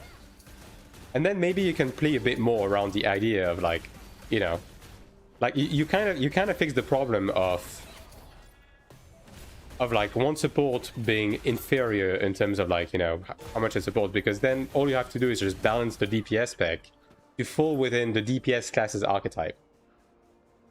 But why bring that when you can actually bring a pure DPS? I mean, that's the thing. You make the DPS stance be aligned with the DPS classes. Like, you see what I mean? It also kind of fixes the PvP problem for solo PvP, right? In the sense that the problem with Cleric right now in solo PvP is that it lacks CC, it lacks burst damage, but at the same time, if you increase Cleric's DPS, you run the risk of making it OP, because if Cleric has access to all of that support, then and then you also give it DPS and CC, then it's going to be OP, right? But then if you give it like a stance that it commits into, that just turns it into like another unique DPS class, then that fixes it, right? Are support classes that popular to have both Cleric and Channel in every party in Korea? I mean, they are popular. Like, I would say Channel is perhaps a bit less played, but you will not be upset about having both, yeah. That's kind of how AION2 was. Not really, no. Not really. Like, you had DPS specs, but each support class still brought unique stuff. And ultimately, like, the best comps had all of the supports play full supports to just juice up the DPS, right? So AION2 had that problem going for it. But yeah, like, ain't gonna happen, and we all know that. Yeah, but you see where I'm coming from in terms of like this being the ultimate fix, to keep introducing support classes but also give like solutions to make it so like it doesn't get out of hand, but you are also able to carry like both of the same class within the same group. Bro, am I getting... Oh, fucking god, dude. Support defense. Yeah, I mean, I know, give me a reason, but that didn't fix the that didn't fix the problem either, right? Like, obviously, if you had two clerics in the group, like one was carrying DPS, one was carrying like support, but ultimately, like the DPS spec ended up just being worse, and you were still like taking advantage of like the different support stuff. Like, let's say if you had a cleric and a channeler, you were still both utilizing the support aspect of both, right? About DPS, yeah, pretty much Meta Slave, pretty much. Like you never really carried the DPS specs of any of those classes in group content.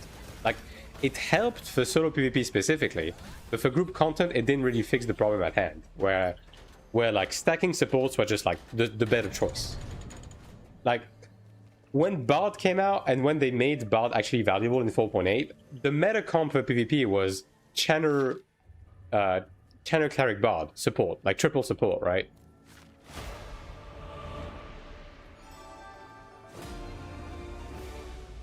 Walking mana refiller. Yeah, and like in PvP it was also like the ultimate, it was the ultimate support. Like, it had good instant CC, it was able to take care of like Fear Shriek, it had some healing capabilities, it still had like group buffs. Like, yeah, like AION2 very much suffered the exact same fate with its supports. You know, DPS is spec into DPS. Yeah, I mean, the advantage that AION2 has is that AION2 is very much like streamlined in the way the classes functions, right? So everything is pretty homogenized. So when it comes to the support classes, the ultimate solution would just be to like just have specs for the supports. Have a support spec and have a DPS spec, right? And have the specs be committal. So this way you can't run hybrid. Is it boring? Maybe a little bit. But that immediately fixes the problem, right?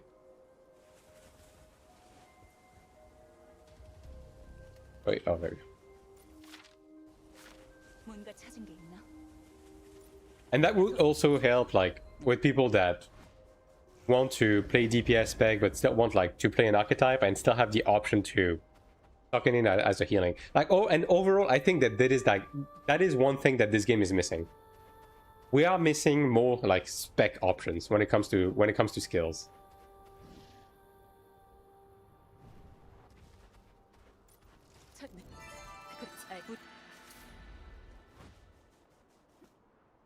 But yeah, I mean, at the end of the day, we are spitballing here, right? So I don't even think that is something that NCSoft would even like want to touch with the 10-foot pole, if I'm gonna be honest. I think they are happy with the way things are right now, and to be fair, the way Cleric and Channel are set up, it works the way it is. But the question is definitely going to like surface when they want to add a new support. In AION2, I don't know what stone to use or what armor type you have for Cleric or stuff. It's not the same. Yeah, but even then, like even when you account for the spec, even if when you account for the gear and so on and so forth, like the end result is the same. It doesn't fix the problem where adding extra supports into the game either breaks the balance or like kills one of the support classes. Like, that's the main problem at hand here. Way to respec more into DPS and support, like swipe, better spells. I mean, the easy way, C9, the easy way is, like, let's say you have a stigma that is just a stance, and when you trigger the stance, it just shifts your stats. So all of your healing stats go into your offensive stats, and then it gives you some, it supplements some of the stats that you're missing, and it changes the effect of your healing skills, right? So like Radiant Recovery, Healing Light, Light of Regen, Absolution, Benevolence, so on and so forth, they just like transform into DPS skills, right? Either that, or it just nukes your healing boost, like make you have like zero healing potency, and instead gives you life leech on every abilities, and adds extra perks to existing DPS abilities, right? That's a nightmare for the balancing team. It's not so much a nightmare for the balancing team as it would basically just be like designing a new class. Like, it's not a balancing nightmare because it doesn't have to be. Just make it so the stance is committal, right? When you use the stance, you cannot exit out of the stance. Unless you're like in a city, in a town or something, right? So this way people can't stance swap, because that would be the nightmare, right? But then after that, basically the DPS stance is just another DPS class, right? Whereas the regular stance is just a healing class. You know what I mean?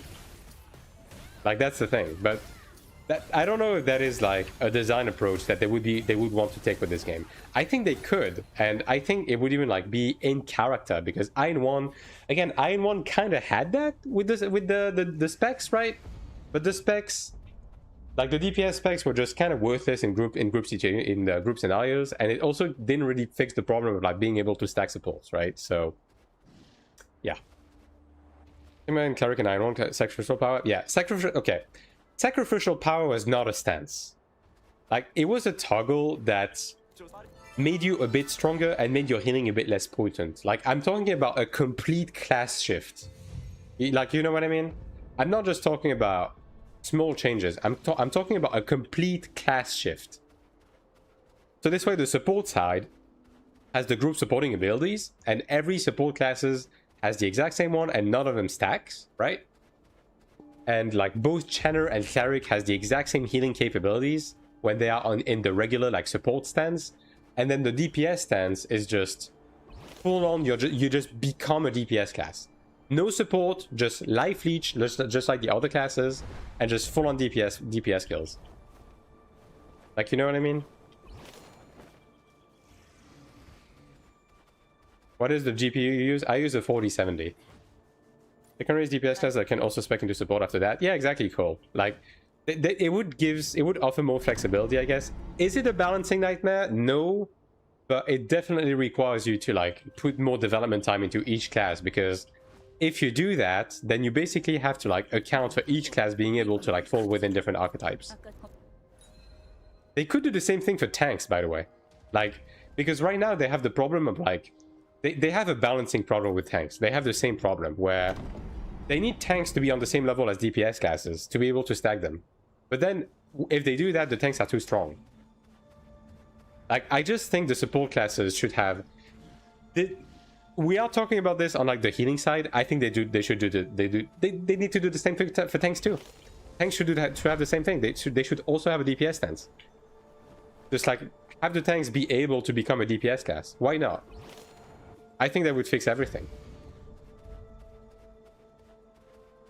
Like, I wouldn't say anything is particularly broken right now, but it would definitely future-proof the fact that right now, how the fuck do they add a tank or healer to the game? I feel like a lot of people playing channel don't even like playing support. Yeah, pretty much. You're not wrong in that. A lot of channel players wish they were playing Gladiator instead. And having the stance swap stuff would definitely help with that. They can make all healers. Yeah, I mean, obviously it's a slippery slope. You can have the argument of, okay, then turn all of the DPS classes into being able to also switch into like a healer or a tank, right? And the thing is, I don't even disagree with that per se. Like, I don't know. The thing is, it's a slippery slope, but it's like, how do you fix support classes without doing something like that?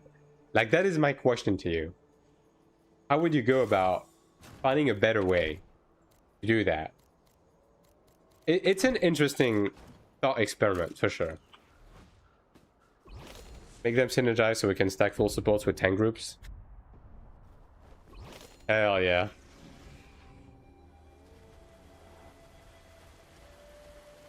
Yeah, I'm just gonna do this one. Just some food for thought. Like, the game is very early into its lifespan, right? It's just, I'm trying to wrap my head around how they could introduce more tanks and healers in the future, and like, unless they do that stand stuff, I just don't know how they do that without breaking the game. 완전히 조종당한 운명의 악한들이야. The content makes the content to have a... Well, the problem is the content make the content need to have each class. Okay, I think your sentence is a bit broken here. But like, I think I see what you mean, but like, I think they don't want any piece of content to necessarily require any specific class, which is like another aspect of that. They don't want to have to grab a healer for dungeons, because they don't want people to be stuck with not being able to run dungeons because they're waiting for people. You know what I mean? Which is a good point, but like, it's tough, man.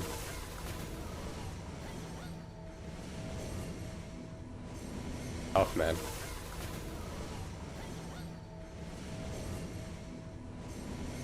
Problem current DPS to have another support stance, especially more player variety. I mean, it does, but like, then it becomes pretty difficult to like balance everything. And then, okay, here's the other thing, right? You do this where every class is able to like switch between different stances to build to fit within different archetypes. Some people are going to bitch about being able to like switch between different stances to build to fit within different archetypes. Some people are going to bitch about class identity. And there is some merit to that in the sense that, oh, but I'm playing Cleric to be a healer. Like, why am I able to be like a straight up DPS? And why is every class able to be a healer? You know what I mean? So I don't know. But then, then the other argument is, okay, then make every class have a stance like that, but make their quote-unquote sub-spec slightly worse than the equivalent, right? So like, make the DPS stance of Cleric be slightly worse than a DPS. But then if you do that, you run into the problem of like, yeah, but then you go back to the problem of one class being strictly better than the other. I don't know, man. I don't know. I don't know, man. I don't know.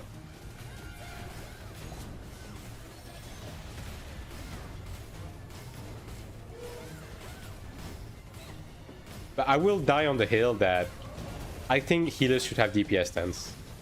Because that would fix a lot of the problem with the classes right now.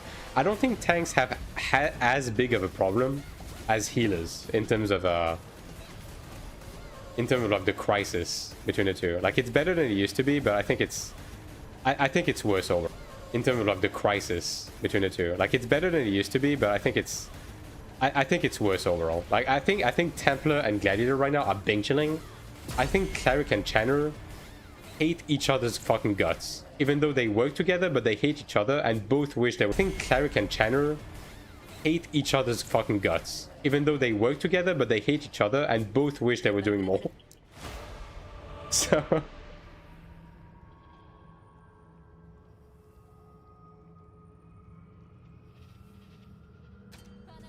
If every class could play everything and player were able to make party or anything, yeah. Wow, problem, there's so many options, one spec is always viable and people get into parties. Yeah, pretty much. That's the problem there. Which is why you have to like streamline it to some extent. Well, class can contribute. I mean, to some extent, that is what it is right now. Like, all of the DPS classes fall kind of within the same DPS range of each other. And then each support classes bring some sort of buff to the group that justifies bring them on the same level of DPS while also having something like extra. Like tanks provide more survivability, and healers provide more like more DPS and the healing, and like yeah, it's. But again, it works right now. But how do you expand on the game? How do you add more classes?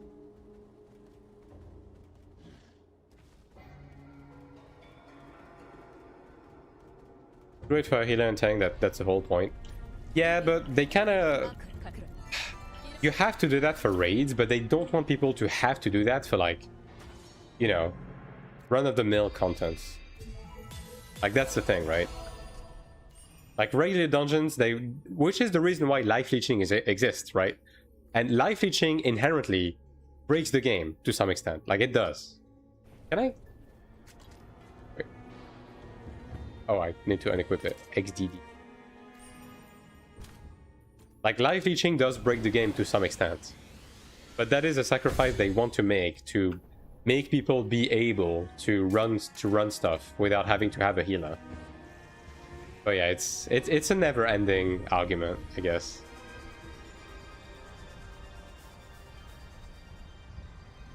I don't think there's a good solution that's going to like fit everyone.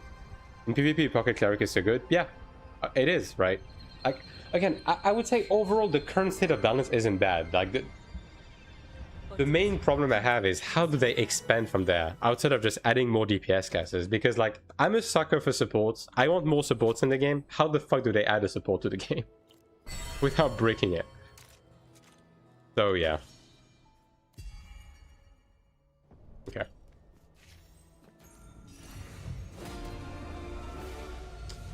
Right. I can make this 24, and then I got some additional stigmas on that. Yeah, just improve that. And this. Get some skills first.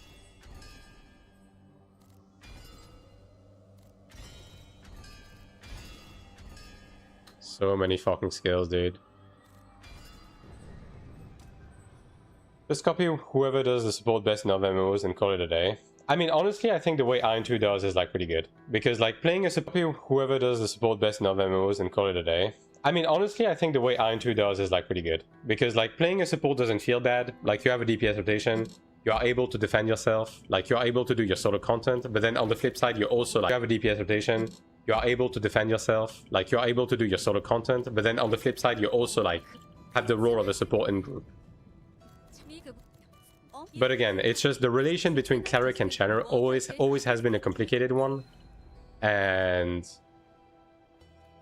adding another support basically feels impossible in the current state of the game. No, guilds are never a good thing in MMOs. And it's a good thing that this game is faction-based. Like, making your... If you're gonna have a game like this that has PvP and so on and so forth, like, making it static and faction-based is the best way. Because doing it this way makes it so it doesn't become a second job with like having to run the guild and everything, and it makes the PvP more plug and play. Like this is much better. So they don't need to make legions any more required than the way they are right now. They are going to add some more casual content, but they don't need to make it anything like this. AION2 has no PvP at all. Have you played the game? Like, PvP is optional, yes, but saying that AION2 has no PvP is, like, have you played the game?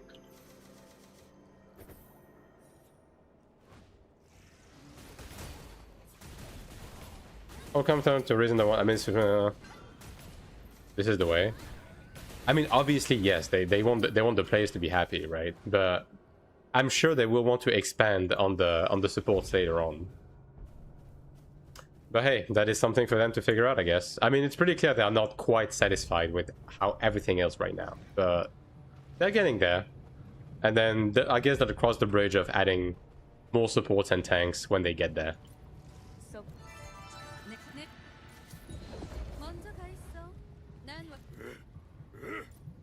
The Chromite voice acting is better in Korean than it was in English, I'm gonna be honest.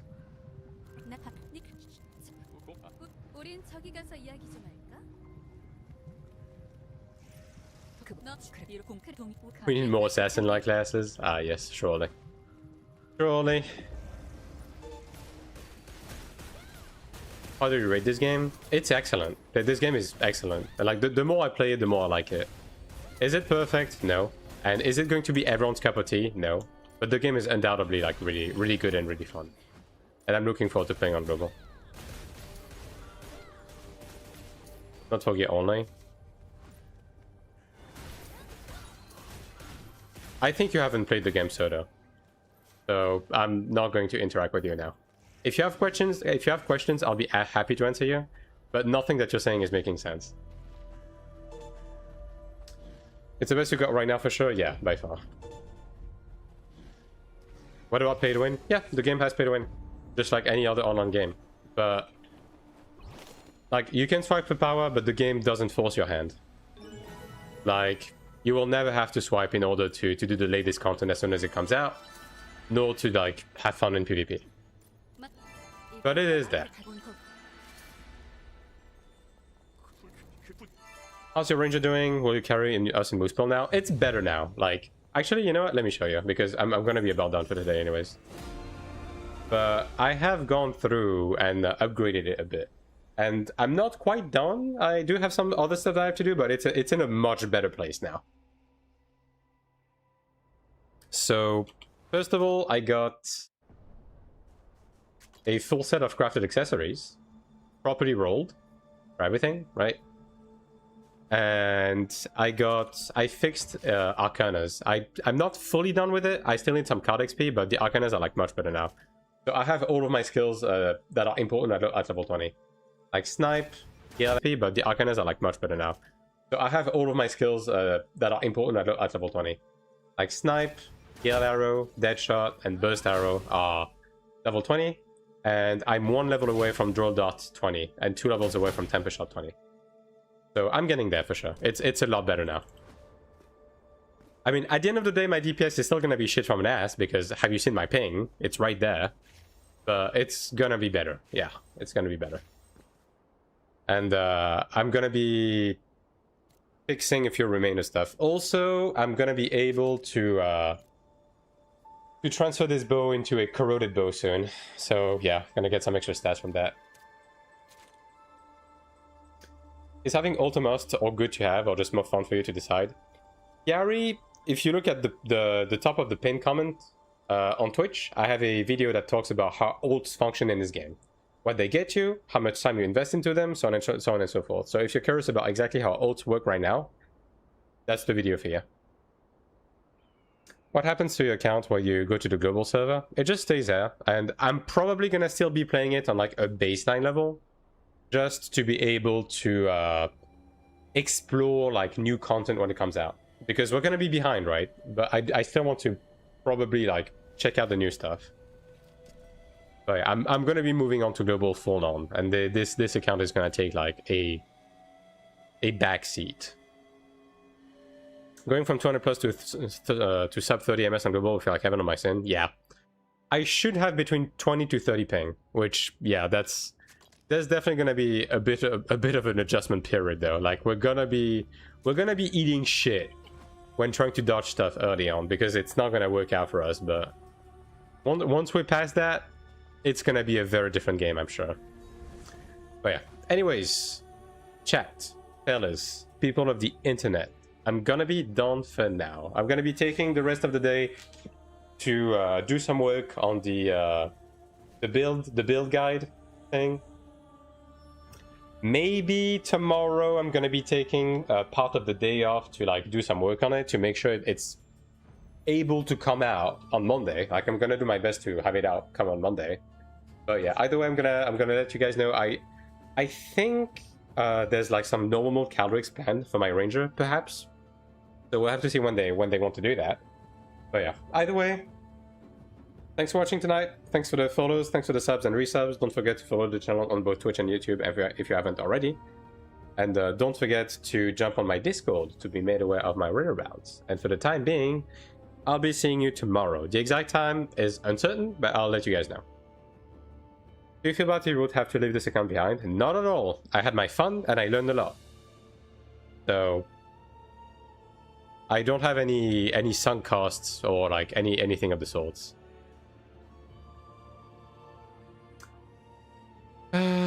Alright.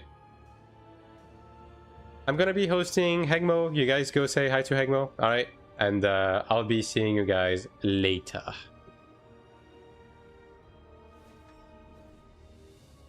Is something extreme or not really? It's long story short, Comedy Palace, because I'm going now. It's legal RMT.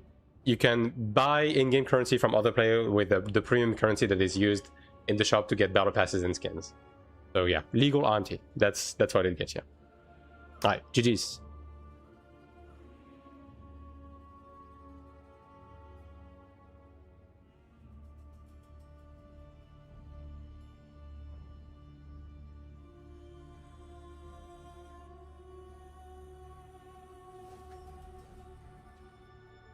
Okay.